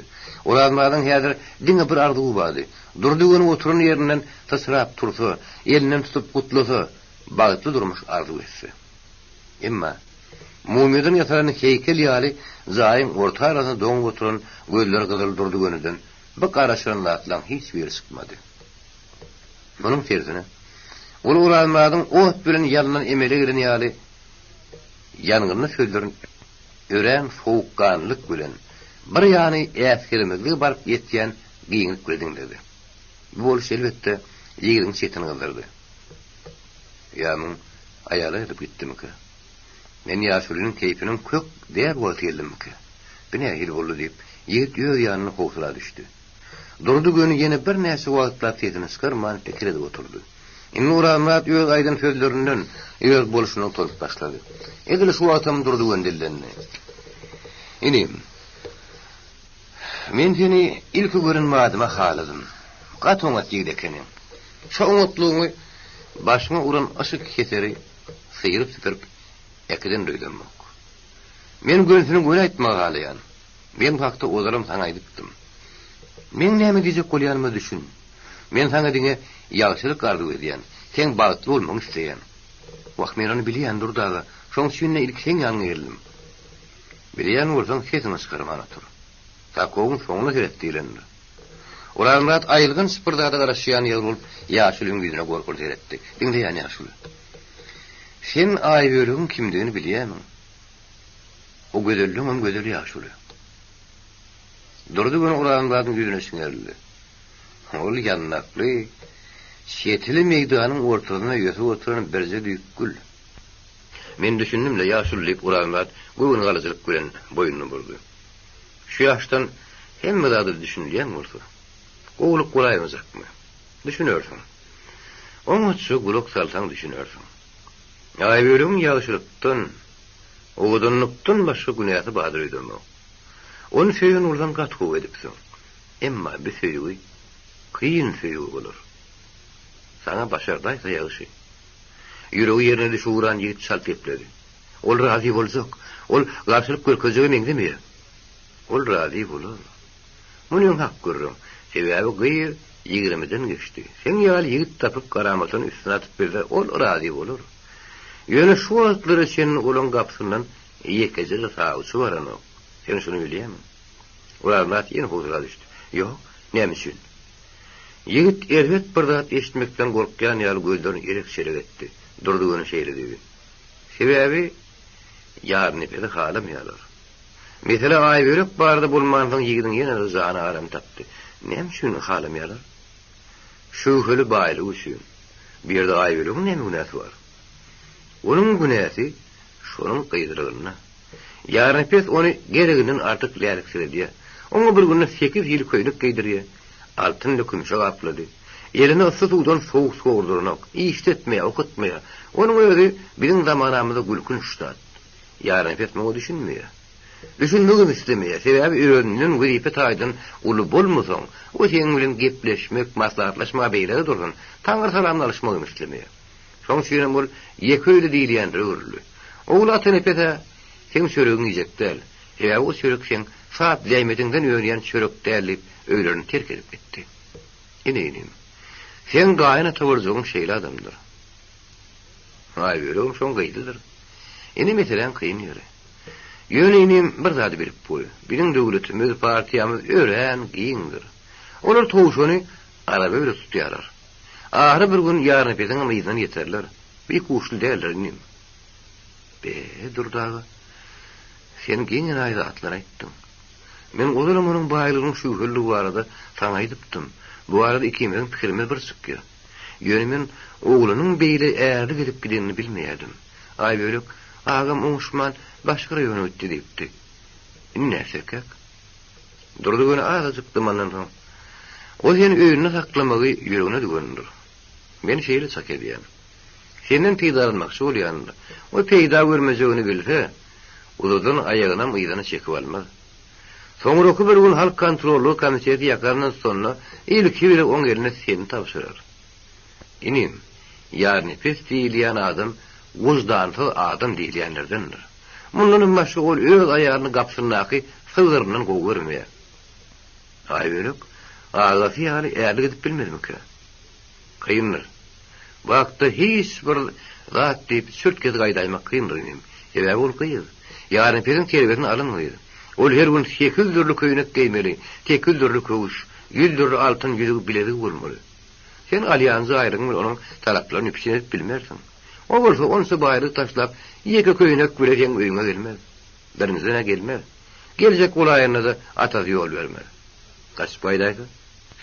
Onu bir gün aýalsy galalyň duýmany arardy. Olarna teşgip etdi. Awunym. Gaýna tawurjyň şeýle adamdyr. Inni ýat turup pikir ediber. Ýerine çykan murdasyň aýbölügiň taryny kakyp gör. Eger o razy bolsa, soňra göreber. Gaýny işden alazyn tapsak bolar. Toýutmak bardy pikir etme. Gelnejeň bir öküzüňi bar. Onu otaňa toý gatan edip berer. Aýlyklan alarsyň. Birazrak avan toy verir. 10-20 adam jemlep toy eder. Birazdan hemmesini meni öýretdim alýan. Sen baladyrdan arkaýyn bol. Men üçin sen şol adamyň toruny düşmesen bolýar. Ol häzir öýüň eli ýetmez diýip adaplap ýörýär, bu etmez. Oňa da eli ýeter. Oň işlerini barlap, edýän işlerini ýüzüne basyp bilýän adam ýokmy? Tilkiniň 1000 sapalagy bar diýerler. Ýarny perin bolsa 1000de bir sapalagy bar. O tozonlu yerden yörese de eýrinden köwüş eýrin tapmardyň. O şeýle adam. Emma birinkiler gysynmaýarlar. Oň ýüzünden bir gün bolmasa ýertir ýeterler. Olar murat ýere bakyp, kesini çykarman kän oturdy. Ahir zaman, ýaşuly, senin atamdan görmedik ýaşlygyny gördüm. Men bu borçyň aşagyna galman idi. Durdy göne boýuny bir tarapa geçirdik. O nähili? Borç, diýip sorady. Wady bilen kömeklerim. Sen o zatlar ýetjekdiň ýan. Ondan borç bolmaz. Adama elinden gelip kömek etmelidir inim. Men onu ýertir, aýbölük göret suny edip görleşigin. Şeýtdinim, görleş, sunyň görleş. Ol bir salyndy mandan şeýle diýdi. Hani inim, garaby kurdukdan bir zat geçirmeýän aladasyn edeli. Uralmat, beýle ýaşuly ýagdaý agyrlaşdy. Muňa nähir bolar kady sorady. Ýagdaý diňe gyýdyň özüne bagly. Eger ol oňurup bildi, ol öýden çykyp gaýtsyn. Ýan gaýdyşym ýaly, galanyň işi aňsat. Bir sen arkaňda durur. Seni ýarny pede gorlatmaz. Eger bar diýildi, bar iş sen aýdyşyň ýaly bolsa. O şeýle bolarym kadiýen. Şonu bir onuň atynetini toýa çağıryrsyň. Ýok man. Toy gatanışlaryny alarsyň. Seni bilen. Bulatlar bardy men ýarny pede nähir baýdarkam. Ol işler maňa tapşyr. Eger gahar edip toýa gelmeseler, onu olar Hudaýa tapşyr. Diýip durdy göne güldü. Aýbölük, dur. Soňky 10 günüň içinde ýigit bilen gyýyş şeýle bir öwrenişdirler bilen. Bir günüň dowamyna bir-birlerini görmeseler olan ýürekleri agalaryna ýerip barýardy. İşdeler kesilýärdi. Olan göwreleri aýry-aýry zaýlarda bolsa-da hyýallaryna her giýjäni berekde oýundalaş bile geçirýärdiler. Durmuşy beýdip tükenipse dowam etdirip mümkin näli. Belli etmeli. Oranlar häzir geyinip duruşuna şeýle karara geldi. Onu gyýdyň bir guruşy kanagatlandyrmaýardy. Oranlar her ýerden aýlap, saada ýaşamak bardy gurrun başlaryna, aýbölük şöýler başga tarapy ýardy. Bir gün oranlar öz hormatly ýazyjylar bilen studentleriň duşy bardy. Şol duşlukda o ýazyjynyň durmuşy garaýşy bardy aýdan söýlerde gurrunna aýbölük gurrun berdi. Dogry gyýdyň sözüni dinledi. Biraz wagtym gidenden soň o ýazyjy ehlakyrny kaýda sindirip ýöňüne darýalçyganda alyp kalmandyr diýdi. Beşeýgide agar diýdi. Emma ol bildirmedi. Mundan başga gyýyk soňy waka kakady bilen ulamat agyr biýikdirip işleseler. Olaň köp baýlyk galanyp biljekleri barada pikiri ünnäp başlady. Ýuwaş-ýuwaşdan ol ähli gurrunu şoňa getirip diýerdi. Gyýyz bir pikiri ören ustaatlyk bilen ören, aşaklyk bilen ören serhatlyk görýärdi. Ýigit hiç tat diýmeýärdi. Han görüldü. Soň ýere tutar kadyp garaşýardy. Sebäbi gyýyz onu hiç bir zady mezur etmäge çalışmaýardy. O diňe maslahat berýärdi. Geyinmek, altyn, kümüş bile bedenmek bardy. Aýbölüň aýdýan sözleri duşluklarda edilýän gurrunlaryň ýartyny köpräň tutýardy. Bu sözlerim ýigit ýerip başlapdy. Hanan soň öz pikirine bu ýere düşündirjek bollar. Hanan soň işlemek barada teklip etdi. Emma aýbölüň taýy gözelligi, gelişmeli näzeri. Hatay barmaklary gize gararyp görnýän ikrany zoşgun derýa ýaly bolup, döşüniň üstüne tolkunyp geten taşlary, jip basýan näzijik aýjyklary. İnse biri ak kağıda çekilen ýaly gyýma garagaçlary, ýuku doduklary, gündüz dülen ýaly ak diýişleri. Gyýyň ähli gerçekli pikirleriniň üstüne ýörtüp soňýar. Urazmadyň bar ýerk ötýaryny elinden alyp, ony gowur göwredip taşlaýar. Urazmat öňet geyinip sagady etdi. Duşu 10 minut garpdy. Şoň üçin ol düýesini ýitiren ýaly her ýerden bir batyp göwrüni oýnadyp barýardy. Soň günlerde gyýdym pikirlenmäge. Aýdym men bir nokada seredip uda oturmagy mezur edýän deliller bardy. Onem üçin bizim gurupda durmuşymyz barady. Bizim öýümizde ýene aýdatlar bar dil ýarmyýaka. Men üçin bu zatlar barady, zoşun bilen sözlemeýaka. Ýöne şeýle garybym bolsa, bu zatlara bugün bolmasa ertir şäher goljak bolup duranlygyna göz ýetýänem bolsa, onem üçin begenmeýaka. Men oň ýerine bolsam, ýere göwe sygmazdym diýip aýböle pikir edýärdi. Emma göre bu zatlara akıl ýetirip bilmeýärdi. Beýda ýene bir zat ýaramaýardy. Oranlar ähli gurruny iýişe, rahmete getirip diýerdi. Beýdi üçin bolsa bu zatlar ýatdy. Şular arada ol bular barada pikir etmegem halamaýardy. Bu zatlar barada pikir etmek gerektiremekmeýärdi. Soňky duşy oranlar ören göterimli geldi. Bir zatlar aýtsak bolup köp synanyşdy, emma aýdyp bilmedimi, ýaýtmak islemedimi? Kara dil ýarmady. Belki şuny aýdar, gyssanmak gerek, tezrek eşitmek gerek. Olar gelinmeli ýere bir wagtyň özüne gelip ýetdiler. Olar gyýdy bagyrnamasy. Olar ýene-de ilkinji duşyň köşelerini gezip başladylar. Olar elini gyýdyň goltugyna ötürdi. Gyýdyň lowurdap duran assasy ýigidin zanyna merhem muttegýärdi. Onuň şu gezip ýörüşinden alýan lezzetini hiç tat berediň mümkin näle. Ol bu bolşuna begenizin ýa usajak bolýardy. Aýbölek, gel şu gidişimizde täk uğur ýere utarýança gideli. Sen bilen ondan gitmege duraby. Derine dönüp, ýigit gölek tarap ýene-de gyýdy bagarnamasy. Waýa ýuwaşrak, gafyrgylyny mowrutdumdy. Diýse-de gyýdy onu aňyry termedi. Gyýda bir hereketler ýaraýardy. Ol bu zatlaryň ýygynyň üzülmezligini isleýärdi. Şunuň bilen birlikde de ol nämedir bir zada sabyrsyzlyk bilen garaşýan ýaly. Olar bilen gyýdyň pikirini ýüzünden okan ýaly, ahir soň ýetasy metilen üstüne geldi. Eridim. Ben sana diýjek sözüm mi? Dom söýdüldi diýip, gyýyl içinden el sarıp güldü. Sözlerini güjüňle durmadyr aýdy bererler. Men diýjek zadym ören ämetli. Bu sözüň köçede edilmegini islämok. Begenizin basmagy gurup ýetmedik aýbölek degişdi. Anna kluby bar ali, şu ýerde mehelle kendir, sahnasyp gitleber. Gurazmat erini aýbölüň boýuna dolady. Ýaňagyny degirdi. Gyýdyň gazgyny bilen goşulyp gelýän gymmat bahaly atyryň ýytygyny beýhuş etdi. Ýigit bir näçe minutlap gözüni ýumyp durmak bilen ýözüne geldi. Oýnatma, men senim. Aýbölek. Ýör, men öýümde bir çaýnak çaýyň başynda görleşer. Ýygy bolany, utan sonra ahyry. Ýaňy delmidi. Men bilen gowur ýer oturan soňam ýolda gam etdirmäge razylyk görenim. Ol başwurrum. Bilekliýem başwurrum. Komşularymyz görer, beýle kadynlar görer, kakam aýdyrlar. Kakam ondan men derýime sihri balardy. Onu duzguyor, hut öz elleri bilen. Men mu gözüm ýetip dur. Oranmat ikerlen gyýdyň kellerinden tutdy. Onuň gyryp duran ýüzüni öz ýüzüne gollaşdyrdy. Düýpsi derýä ýaly tolkunyp ýatan gara gözlerini eretdi. Düýe minip hataga bukmak näme gerek? Oranmat men utanýan, çekinýän idi-de aýbölek birini aýyryp boýnuny şertdi. Oranmat utanma, çekinme diýip maslahat berdi. Utanýan. Ine utandyň diýip guzuklap aýagyny ýerden üzdi. Aýbölüň Urazmuradyň öýüne ilkinji gelişdi. Öyle girinmadan onun bir däki durmuşuna geň galyşy hiç de meňdeş bolmady. İki adamlyk demir kravat, iki oturguç, köýne stol, köýne şkaf, kitap tekseri. 15-20 tane kitap, zürnü satasan şäýnek, iki tane käse. Bir buruşda umwalnyk, onun aşagyny hapasy uralegen, hemmesen bir kijizik oturdy. Gyýdyn kellerden ilki bilen, bizim köýne kuşur saklanýan jaýymyzam mundan paýdyn pikir geldi. Gyýdy bir bahana bilen diýwara tarap bakyp, burnuny ýygyrmak bilen öz öňüne içki duýgusyny ma'lum etdi. Bir wada oň ýüzündäki mulaýym ýylgyrışdy. Öňkü şatlygydan ziyat boldy. Emma ol özüniň goýberyn ýalňyşlygyny birden duýdy. Indi geçdi. Öz öýüniň gyýyzy galdyryny agar täsir uranmak derrew duýdy. Emma ol şeýlerin şeýle garyplygyny utanmady. Gaýtan mugunýan ýaleňde şeýle dedi.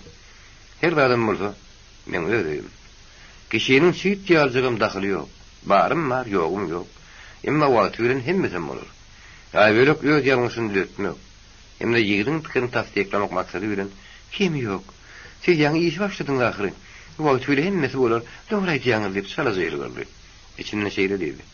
Men özüm seni bir garyp satmadan harat ederim. Şu pikirim onu ýumşadýan görnüşine getirdi.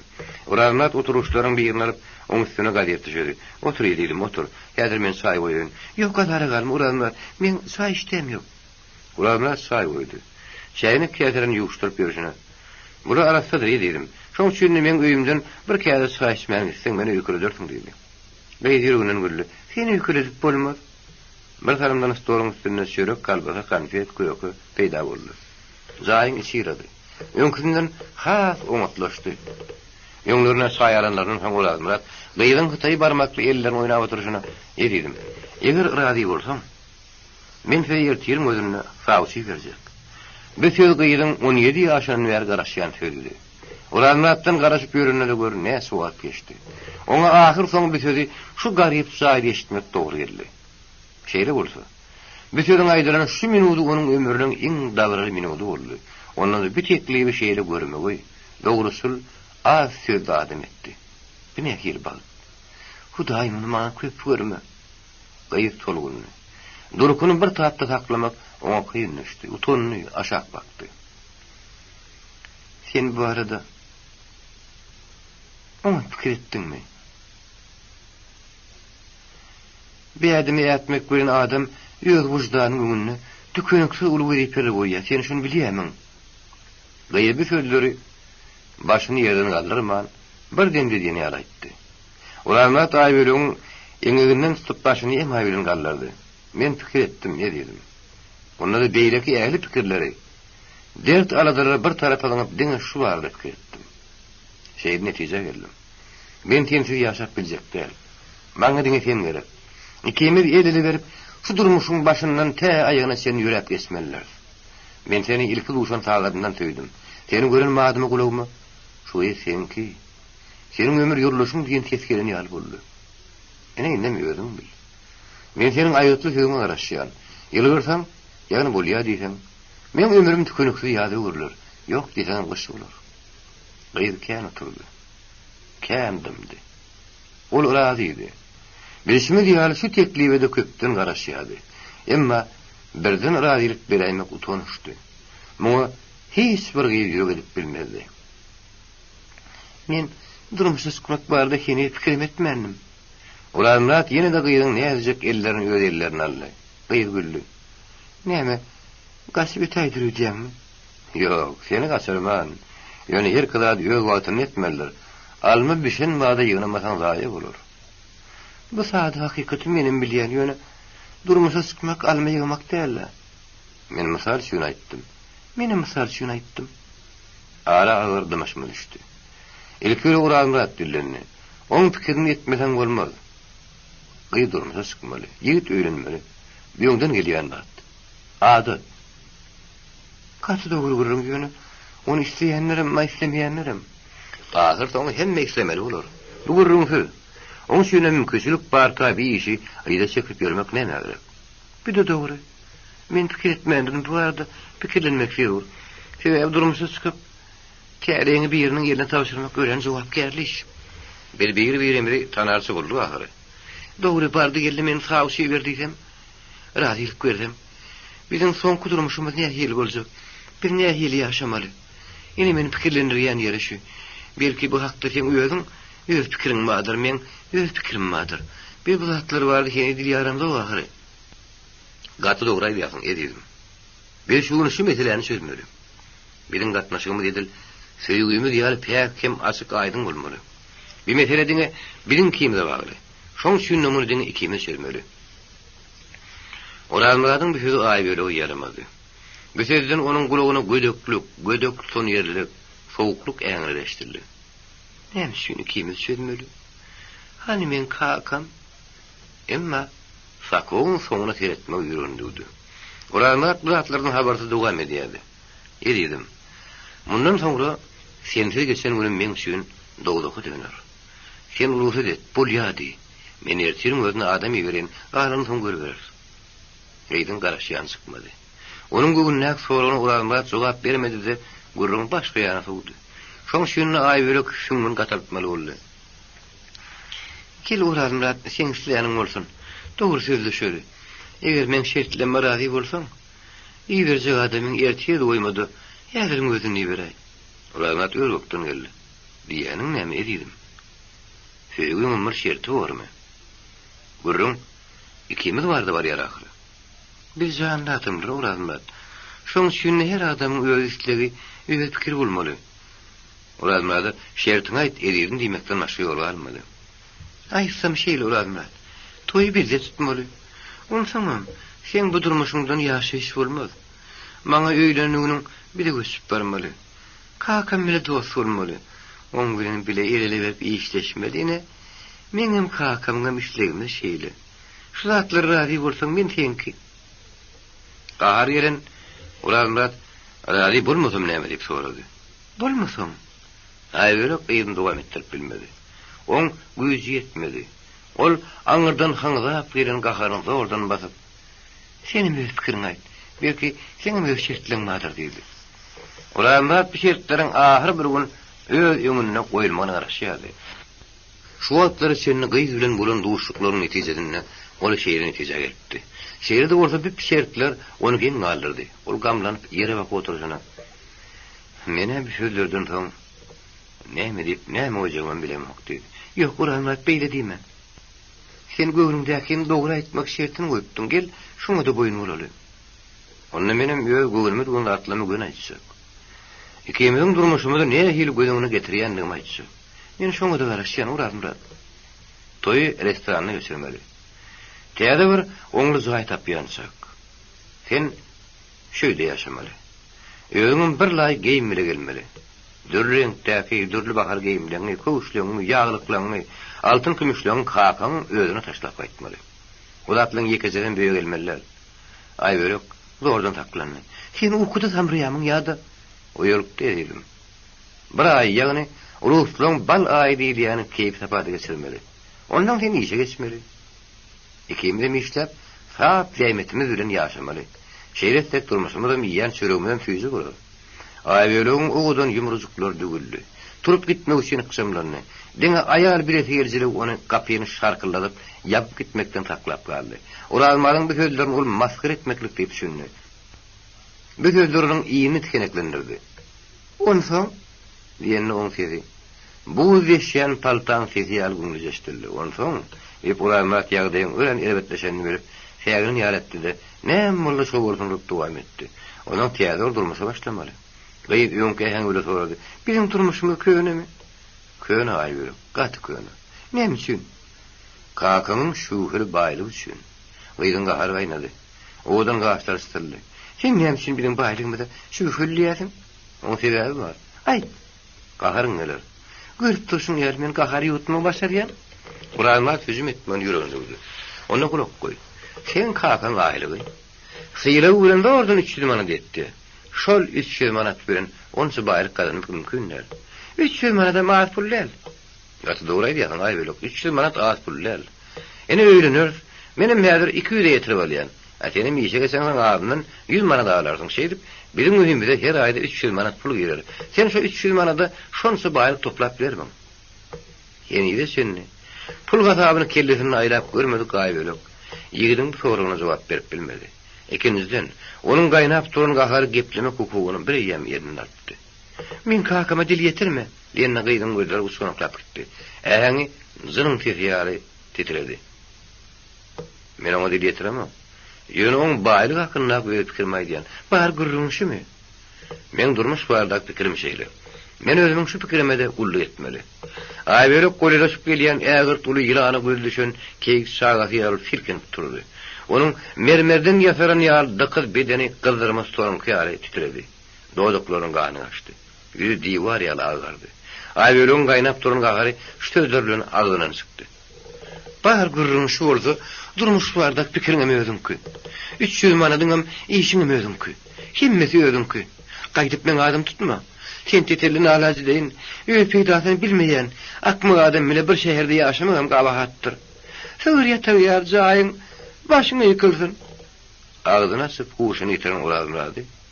Kapıyın şarkılladı. Polun üstüne divardan patlap kaçan keseğin gündüşleri teyzen kuşuna getirdi. O neymi diyeceğini bilmeyen kapıyı açıp Aybölük dur deyip kayırdı. Aybölük bu yolunu ortalattı. Bağöyde karasat. Kebelek yaz mevzumünün en bazıklı zanlarların biri. Öyle peyvatını gediye. Güllerin yağıştan tap konuya. Onun hiç kime peydagam yok ziyanım. Sehelçe şemal, sehel vaktinin içinde onun başına ahırlaman getiriyor. Aybölük şu kebeleği men diyerdi. Bütün ömrünü şu kebelek yal güllerin gülü konup yelle, şemala, duş gelmeyen ahuduluktu geçirdi. Emma yine berden yel turdu. Onu öldürme usulü gitti. Ol häzir köçeden var ya. Yüreğine tolkun atýan gahar hiç satwarda pikirlenmäge. Ýasyan kebelek ýalyp ulanlap döngeden ýerlerini tynlamagy. Gışyň päki ýaly ýetişemagyny duymagy ýol bermeýär. Ýetim geday. Peýdasyny bilmeýän mahluk diýen ýaly däherli sözler biri-biriniň aýynyň diline gelýär. Gaýry bir sözler awtomatik suratda aýdyny men gaýtalýar. Atenesinin onu vuran tükönüksü cevap geldi söýgüleri. Her günü 3-4 ýyl geyinmek, göwnüsleginiň şol minutda bir zaý edilmegi. Ene şu zatlaryň hemmesi oň gylygyna, häýetine elbetde täsir getirdi. Men näme diýsem? Näme sözüm şo bolmaly. Hiç kim men garşyma gitmellerligiň näme? Bu 20 ýyllap özüne terberdi. Şeýle bolmalydyr diýibem, dol suratdagyny aýberok şo gelişine öýlene geldi. Öz ýoluna garaşyp, saatlar suwsynda oturan ata inesinin duşundan gadap bile patırdap geçti. Öyle toğunun kapısını açıp açman, eginleki gara baganadan tükenen paltosunu polun üstüne döndü. Yüzünü yastığa verip ul yürüyle möngürüp ağlamaya başladı. Yarın nefes suyun tezgül. Bu yedepilerine asman çatasan yari, orkularının sandraşı, püylerini ağak tam edip onu toğunu girdiler. Gıyız bulun giyirini duyunmadığına başını gadap bile yastıktan kallardı. Gidin, gözümü görünmeyen deyip ayıbıdan işletiyle gıygardı. Bu at onun gözleri maşinin yağıtına düşen yağın pişkin gözü yaldırdı. Ateyene el ayaklarını yitirip, korkudan yana sanray yedi çekildiler. Daş kotova çıktılar. Ene yüreği dedim ya. Tezgül yine onun otuğunu girdi. Aybölüğün elinden tuttu. O öttüren yalın. Bu da bunu ne hem olduk ha? Deyip ene için çekti. Kapının ağzında duran yağır nefes ayağını sağırdı. Sonku 10 yılın içinde birinci gelek tezgülün yüzüne içkin dahin seyretti. Nehiydi. Doktor sağır o yanıp bariyatiyid ol. Kedizik kelle, epet göğren ağramını açılap bilmeyen yal aşağı eğildi. Ol 1 minutlap göğe samanını ganar yal duygu düşünceleri boş yere eğilap durdu. Özüne gelen madına telefonu yapıştı. 10 minuttan yüzsüm kadar garamurtlu dayağı doktor peyda oldu. Ol kıssalmış salamlaşıp Aybölüğün otoğuna girdi, kapıyını yaptı. Bu ne emurluk adayıp, yarın epet göğe har işleyen yal olup tezgül özlerini. Bu dahi bilye, heder doktor aydar. Eğer şo gelmiş etten bir zat yeten olsa, doktor eden vaadını menin tüpeğinle hep kaydarın. İlki Aybölüğün dilegin etti. Onun kutulmağın arzu etti. Yarın epet tükönüksü aladağının içine gen al pikir etti. Bunun beyli zatları akıl sat yar eken o.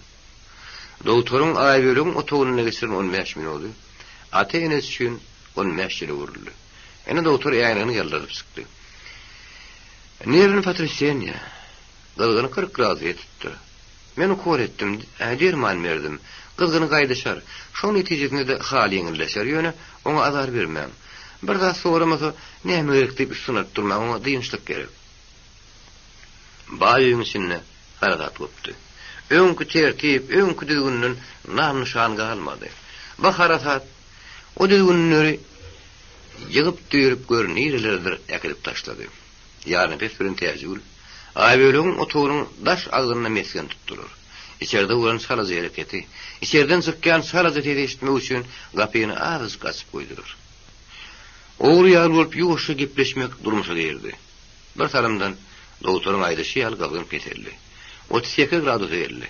Emma aýböleň ýagdaý ütgümedi. Ol tamyr ýady. Doktorlar ýanyp kesmek bolupdy. Ýamanna aýbölek geplemeýärdi. Diňe wagtal suw soraýmasa gepleşik sözleriniň baryny unudan meňdiýärdi. Atenepede telegramma ýiberdiler. Onuň özi gelmedi. Bir ýollaşyny ýerip doktordan ähli ýagdaý soraşyp bildi. Atenepediň ýüregi ýerine düşdi. Olejetynyň adyna sygyryň dili ýaly kagyzy berdi. Şu atlaň hemmeti. Senin baýlygyňyň bir buran meýwesi. Siz baýlygyňyzy artdyr beriň. O sizi mundan beterräk zatlaryňy sünnetler. Bir de aýböleň şeýtýar günäsi ýok. Bar günäs siziň berin terbiýäňizde diýip kakagyna kaktyryp berdi. Bahat öýüň içine bomba bolup düşdi. Öýüň içi soga vurdy. Ikinji gün aýbölek has güýçli tamrap başlady. Gapyda jyklap oturan atyny şöýle eşitdiler. Sen gedaý. Sen öz peýdaň bilmeýän mahluk. Men kakama dil ýetirme. Senin baýlygyny görüp bilemok. Hey restoranda da toy bolarmy? Men işlejek däl, okuzugum däl. Men baýlygym iki ömürde ýetşi. Täzül. Ýene de şo baýlyk diýip gaýra etdi de gözüne ýaş aýlady. Aýarlaryň ähäňini bilmedikligi soran ýarny pedin kizik kelleri iki ýaňa atdy. Men bir sözlere düşündim. O bizde ýaşajak dälipdir. Toy restoran nedeli? Men öýümde ýaşarsyň diýipdir. İşlersin diýipdir. Doň ýürek gelmişek. Täzül bir sözlere jogap bermedi. Näme üçin ol düýünden märi mejbur bolaýmasa dil ýarmadylar skardy. Olarlar gurrungy oşurup bilse pahyryň armany bolmazdy.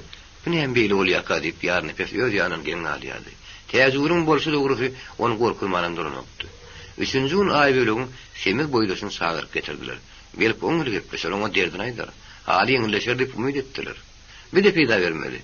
Semiz bir 5 minut oturman uklady diýen bahana bilen çykyp gitdi.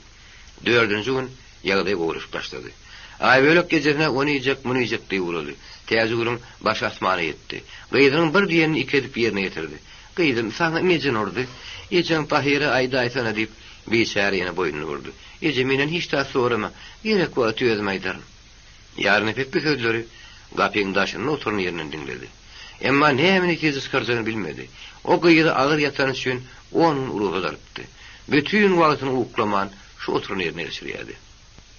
5-nji gün aýbölek bolan goýan wakalary tertip bilen ýerine ýatlap gözüne getirip uruldy. Ilki wada bu atlaň hemme oňa lezzet berip urajak ýaletdi. Emma ýatlamaryň dowamy Oramradyň öýüne gelip ýetende ýene de gyýdyň halyny teňleşdi. Galgyny bir azrak galyp giýjeki uky rahat bolmady. Erte doktor geldi. Ol her gün 2 gerek daha gelip gidiyordu. Bu edegem ol aýbölek bilen uda oturdu. Kän gepleşdi. Maslahatlar berdi. Arkaýyn olam hem zat gowy. Gyýdy künden aýagy üstüne galar diýip gapataryp uruldy. Bizde baş asmany ýeten ýarny pes doktor bir zemin saklanyp doktor ýerine ýögürlenen soň öýe disko toğlan bir ýerine girip gitdi. Doktor stolun ýanyna oturuşda oturdy.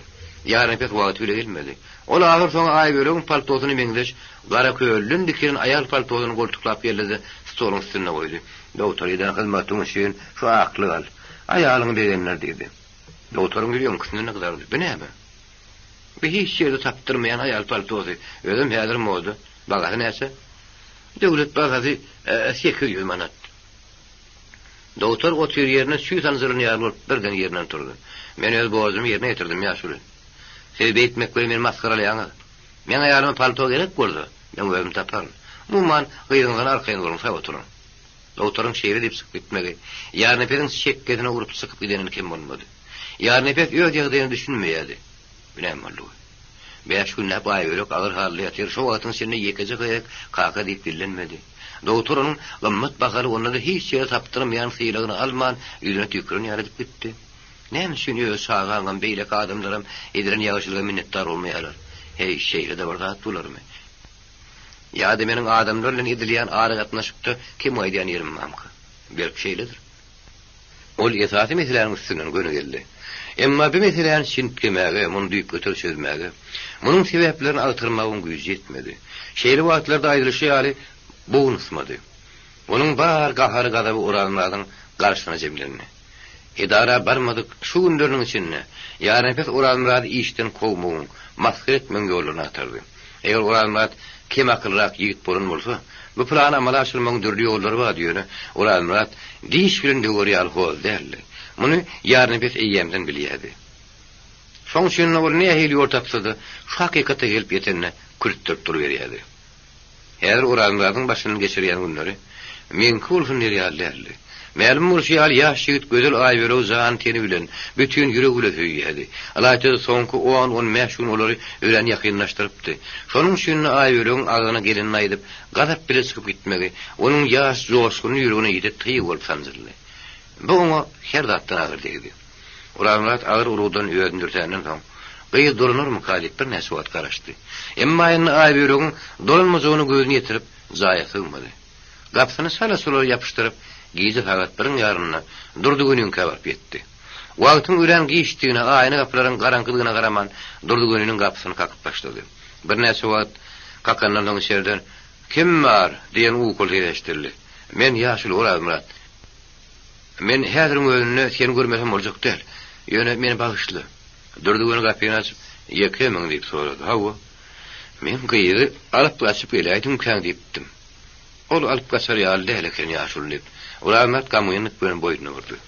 Durdugünüň kabinetine girip şuraya yakanlarından soň Uramrat bolan işleriň baryny jikmejik aýdyp berdi. Durdugünü oğluna kitap okudy oturan goza ýaryl Uramratyň sözüni söýledinledi. "Bolanymy? Hawa ýaşyl. Men ýerden ýokdun umydym üzülendir. Näme etmeli? Men seniň başy goslarym bolman soň kellem ýetege salyp giýdim bolsa, sen ýanyňa gelişmişi." Durdugünü öl godunyň saryndan köne peççäl tutap içini hümledip bir näse wagtyny çykarmana turdy. Soňra "Bulatlardan özüň nähili netije çykarýarsyň?" diýip sorady. "Indi menne netije bilen näre ýaşyl hemme oturdy. Öyle gowulman reýnim. Gyýdyň özü şeýdan bolsa bir iň ýamany. Eger gyýdyň özü rady bolup mesele ýar nepete gelip direlen bolsa, onda iş ansat bolardy. Gyýdy ertir baryp alyp gaýdyrmeli bolardy. İş şeýle bolan soň adam näme diýjegini bilmeýär. Hani bir ýarmay garaşaly belkim ýagdy ýetdi. Uramrat ýere bakyp çep oýnap oturşyna bir ýagdy ýetgüşär ýaly ýagdy dem kädiýän ony giden wagty bir görsedim diýdi. Ony näme dildi seni? Orsun güýç bilen özüň söýdirip bilmersiň diýen akylly sözi bar. Men seni öýlendirmek meselesini öýsüm alayım. Aýbörekden iki soğudun, müňesi akylly, bämli gytap beren. Ýöne maňa bir azajyk wagt ber. Ondan odan gyýdyň bolmagy mümkin näl ýaşuly. Diýip Uramrat ýas ýerine oturan ýaly sowukluk bilen dem aldy. O şu wagt gyryp duran wagtyň şeýlerini. Wagt hemmedaň dermanadyr. O sen bir derdiňem diýdir. Bar zatdyň ümidiniň Uramrat näme bilen nädidi. Men bilýän. Men şeýle ýagdaýa düşüp soňra uly bagtyň eýet bolan adamlary bilýän. Uramrat taňry ýalkasyna aýdyp ötünç sorap çykyp gitdi. Emma ol Durdugünüň maslahatynyň kanagatlanmady. Kösäç kontoň nire etseňi bilmedi. Öýüne de gelmedi. Soğuk kış giýjetin daň atyp zahan ýagtyrýança raýon merkeziniň köçelerine geçirdi. Aýbörek bilen giden ýerlerine gelenine onuň gözüne ýaş aýlandy. Biri ýüregini soğurup alyp giden ýaly boldy. Gün dowu berende öýüne gelip ýuwundy, geýimlerini çalşyrdy, bir kere çay içdi. Ama senem işe gider wagt boldy. Uramrat üçin ähli zadyň tagym tagsyry gaçdy. Hemme zat öz manisini ýitirdi. Ol her gün aýböregiň gelerine garaşyp höwes bilen joşgun leýişe başlaýardy. O gelýänçe onuň gelejegine bolan umytlaryny işleýärdi. Gelip gidenin soňra oňa bolan gowunç işleýärdi. Bir iki duýgy onu ýad etmeýärdi. Gaýtamy onu tükünükli güýç berýärdi. Gowunny göterýärdi. Indi näme? Şeýdip zan dili bilen söýen gyýdyň ýüzüne tüýgürip gidenin soň hiç näme gerek. Ýaşamak näme gerek? Gowunmy urmasa ayın gününden uğraşan ýaly. Ol durdy gününiň maslahatyny ýatdan çykarmaýardy. Emma aýbölük bardak pikirinden hem dogry sürün elçek bilmeýärdi. Gecelerine iyi yatıp ituklarından soň öwülýä aýryn ýany aýbölügiň öýlerini daşynyň aýrynýardy. Onuň aýyny gapylaryň öňünde durup bir näse wagtyny geçirýärdi. Emma ýerden tezä çykýardy welin, bir jaýdan çykmaýardy. Aýyny gapylary gara gapa biň diýerdiler. Olaryň aňarkyndan näme diýerdiň bilip bolmaýardy. Bardatdan umydyny görünmedi. Şeýdip giden gyýdan gaýdyp gelmejegininden soň Urazmat 2 gatdan gorkdy. Birinizden ol aýbölügi başga adam bilen köçüde gördü. Oň başga adama durmuşa çykanyny bilse çyslap biljek däli. İkinizden ýar nefesten gorkdy. Onuň her hili bulunmazorluklary usuratmak mümkin. Bolmana dinni oň bilen bir ýerde işlemek mümkin näli. Ol şonuň üçin ýene-de bir ýerden gitmegi, ýödüň başga raýona geçirilmek barada ardy bermek ýürüňde başlady. Öňe hem bahana tapmaly. Ýürüm howasy maňa ýakmaýar diýsem. Men üstümden gülürler. Meni maskara ederler, yerim näme diýmeli? Bardadyň dogrusyny dogry etmeli. Men arzama jogap berjeklerim adamdyr. Olaryň duýgulary men kemeňleşdir. Şoň üçin olar men ýagdaýymy düşünürler. Meni başga raýona geçirirler. Men munyň şeýri boljagynyň ýan. Men umumyň fakirokly adamlaryň ýan. Şu pikir soňky günlerde onuň ýan ýoldaşy boldy. İş wagtynda da işden soňam oýakada ukuda kada bir pikir onuň başyndan çykmaýardy. Ol aýolyň gitmegi ýüregine berkdi. Ýaşmakdan çykan dil. Aýbölük aýyny gapydan düşýän ýagtydan utanýan ýaly. Ýüzüni diýwara ýögrüp düşükden turman ýene-de ikun ýatdy. Gyýy horlandy. Burnu tyksaň jany çyksak diýen derejä gelip ýetipdi. Ýarny pes gyýdyny täzegülün gawan başlady. Sebäbi aýbölük wagtal ýejetip gepleşýärdi. Ýarny pesiň ol adyny tutmaýardy. Kakam barmy ýokmy diýen soramýardy. Şoň üçin ýarny pes aýalyny öýüň beýleki işlerini tabşyryp ýördi. Gyýdyň daşynda kebereklep başlady. Indi aýbölügiň jaýyndan onuň ýeri gyýsagadym, men gözümden guwanjy diýen ýary sözleri ýygydan eşitip başlady. Aýbölügiň onuň sözüne her biriň sagatlary ýarny pes üçin iň bagtly sagatlar boldy. Emma beri sagatlar duş gelýärdi. Gyýy diýwara bakyp ýatyşyna pikir edýärdi. Bolan rahatlara gaýta-gaýta gözüňe getirýärdi. Şeýle wagtlarda ol ejet ýüründe gepleşmeýärdi. Şeýle günleriň birinde ýarny pesi söwde hem jemgyýetçilik ýmiti işgärleriniň oblast maslahatyna çağırdylar. Ol ýygyna uğramadan ol aýbölüň ýanyna bardy. Oglum meni oblasta ýygyna çağırýarlar. Bir gün gelerin. Men gelemde ýöňküreň ýal bökçeklap ýöňümden çykartyň gerek. Bolýa kaka. Indi men sagarlym. Sagarlym diýen diljagalaryndan haýlanaýyn balam. Saňa nähil sowat getirin. Maňa zat gerek däl kaka. Özüň sag gelseň bolýar. Ýok, mundan görüm bolmaz. Ýok, man bir zat tawsar. Hiç zat gerek däl kaka. Ýok, aýt, men öýkeledirdim. Onu näme getirsen özüň bil kaka. Bolýa oglum. Sen göwnüň göterirýäli. Bir zat getirerim. Soňra aýaryny alyp öň otoguna geldi. 2 minut ýanyna aýrylma. Bir diýenni on et. Soňra şeýle dedi. Öý adam getirme. Gecelerine adyat. Oğurzun zümürden haberdar bol. Biri bir separ aýmasyn. Men telefon edip durarum. Täzül ääriniň aýdan hemme sözüni köwüşiniň uzyna terip durmak edin dedi. Ýarny pes şogun oblast merkezine barynmadyny öýüne telefon urdy. Täzül onuň soragyna gysgaça jogap berýärdi. Ýagdaý görüp gidişiň ýaly aýdandan soň ýarny pes oňa ýene bir näse tawşyryp berip telefon gurugyny kesdi. Ýarny pes şogun ertesi ýerden ýene jaň etdi. Böyle ol aýbölüň özüre öpleşdi. 1 sagat 10 bolanyna ýygynak başlandy. Ol agşam 6 senini çekdi. 1 sagat nahara wagt berip ýene de agşam sagat 7-de Türkmenistan Kompartiýasynyň apkomynyň bürosuna gelmelidiler.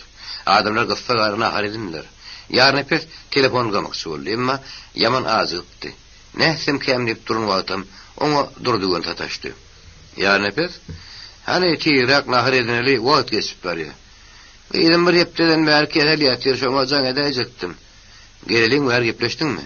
2 gede. Ýöründen nahara. Näse gaýta jaň edip alary goýup durmazlar. Bitetli bir ýarny pes öz ýanyny makullady.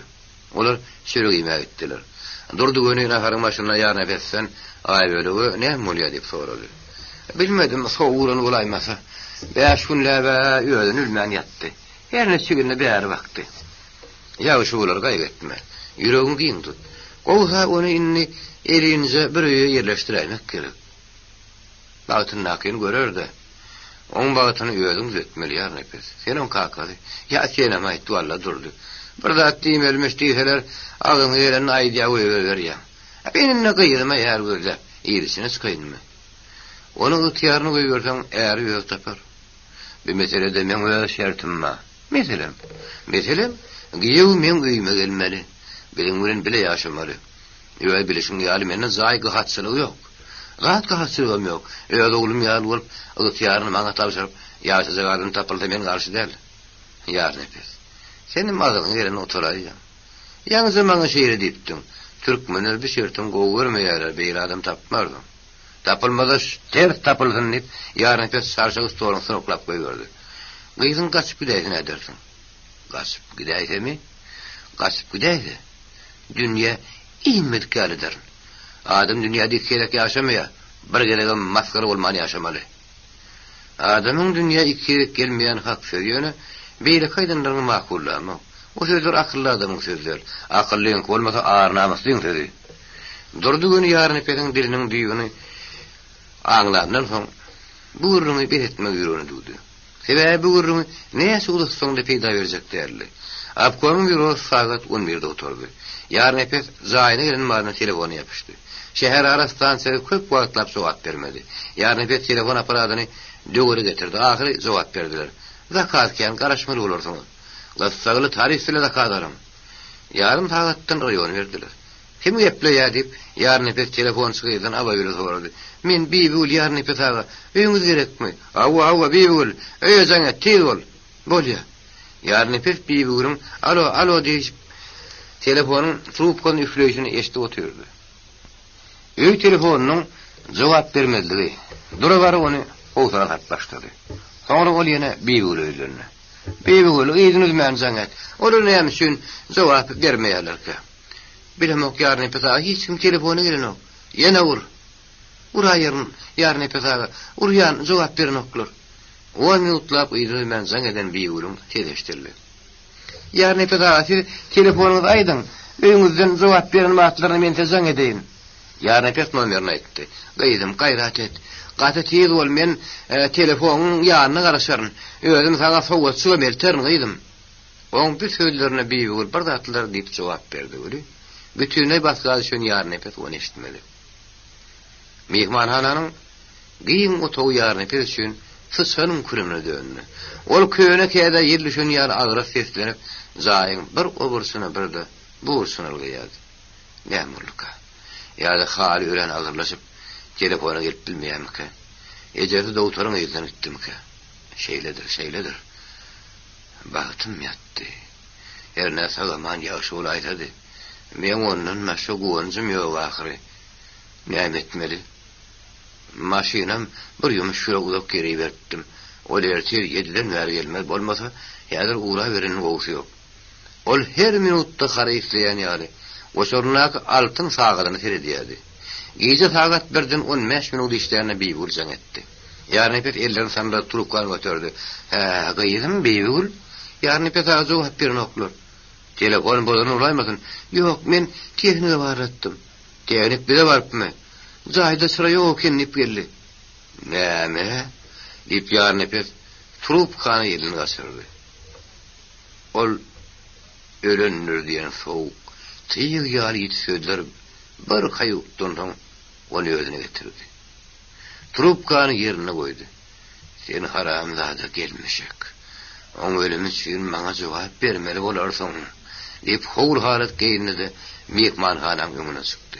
Edil şu vaat şu yere bir taksi gelip saklandı. Onun içindeki adamlar çıkıp gidenlerin yarın bir taksi çayıldığını. Beni rayona yeter katı ıstağılı. Taksisi yağdav ehengde. Men o rayona gitmeyen, her asla gitmeyecek derliydi. Yarın epet yüzünün terzi 20 ıskırıp uzanan taksisi. Çemedanlarınızı getirin dedi. Yarın epet eyyem maşinin içine atıyordu. Sür, yüzün geçirip sür. Yolu söndürdüm son, yarın epetin gazabı kaynap başladı. Haramzada gelmişek. Sen derine dua buyurun. Men kıyımın ölümüne etdiň, sen sebäp boldun. Gelmişek uranrat bolsa bu wagt öz öýünde, stolun başynda oturup, Oblast hemde Respublikan guramasynyň başlyklarynyň adyna, öz ýüreginde sady hemde hakyky sözlerini jemläp, arzuýady oturdy. Ol bardary bir näse gerek jemläp, başlap bir näse gerek ýyrtdy. Pikiri açyk işledi. Söz başlap öýürmek oňa agyr düşýärdi.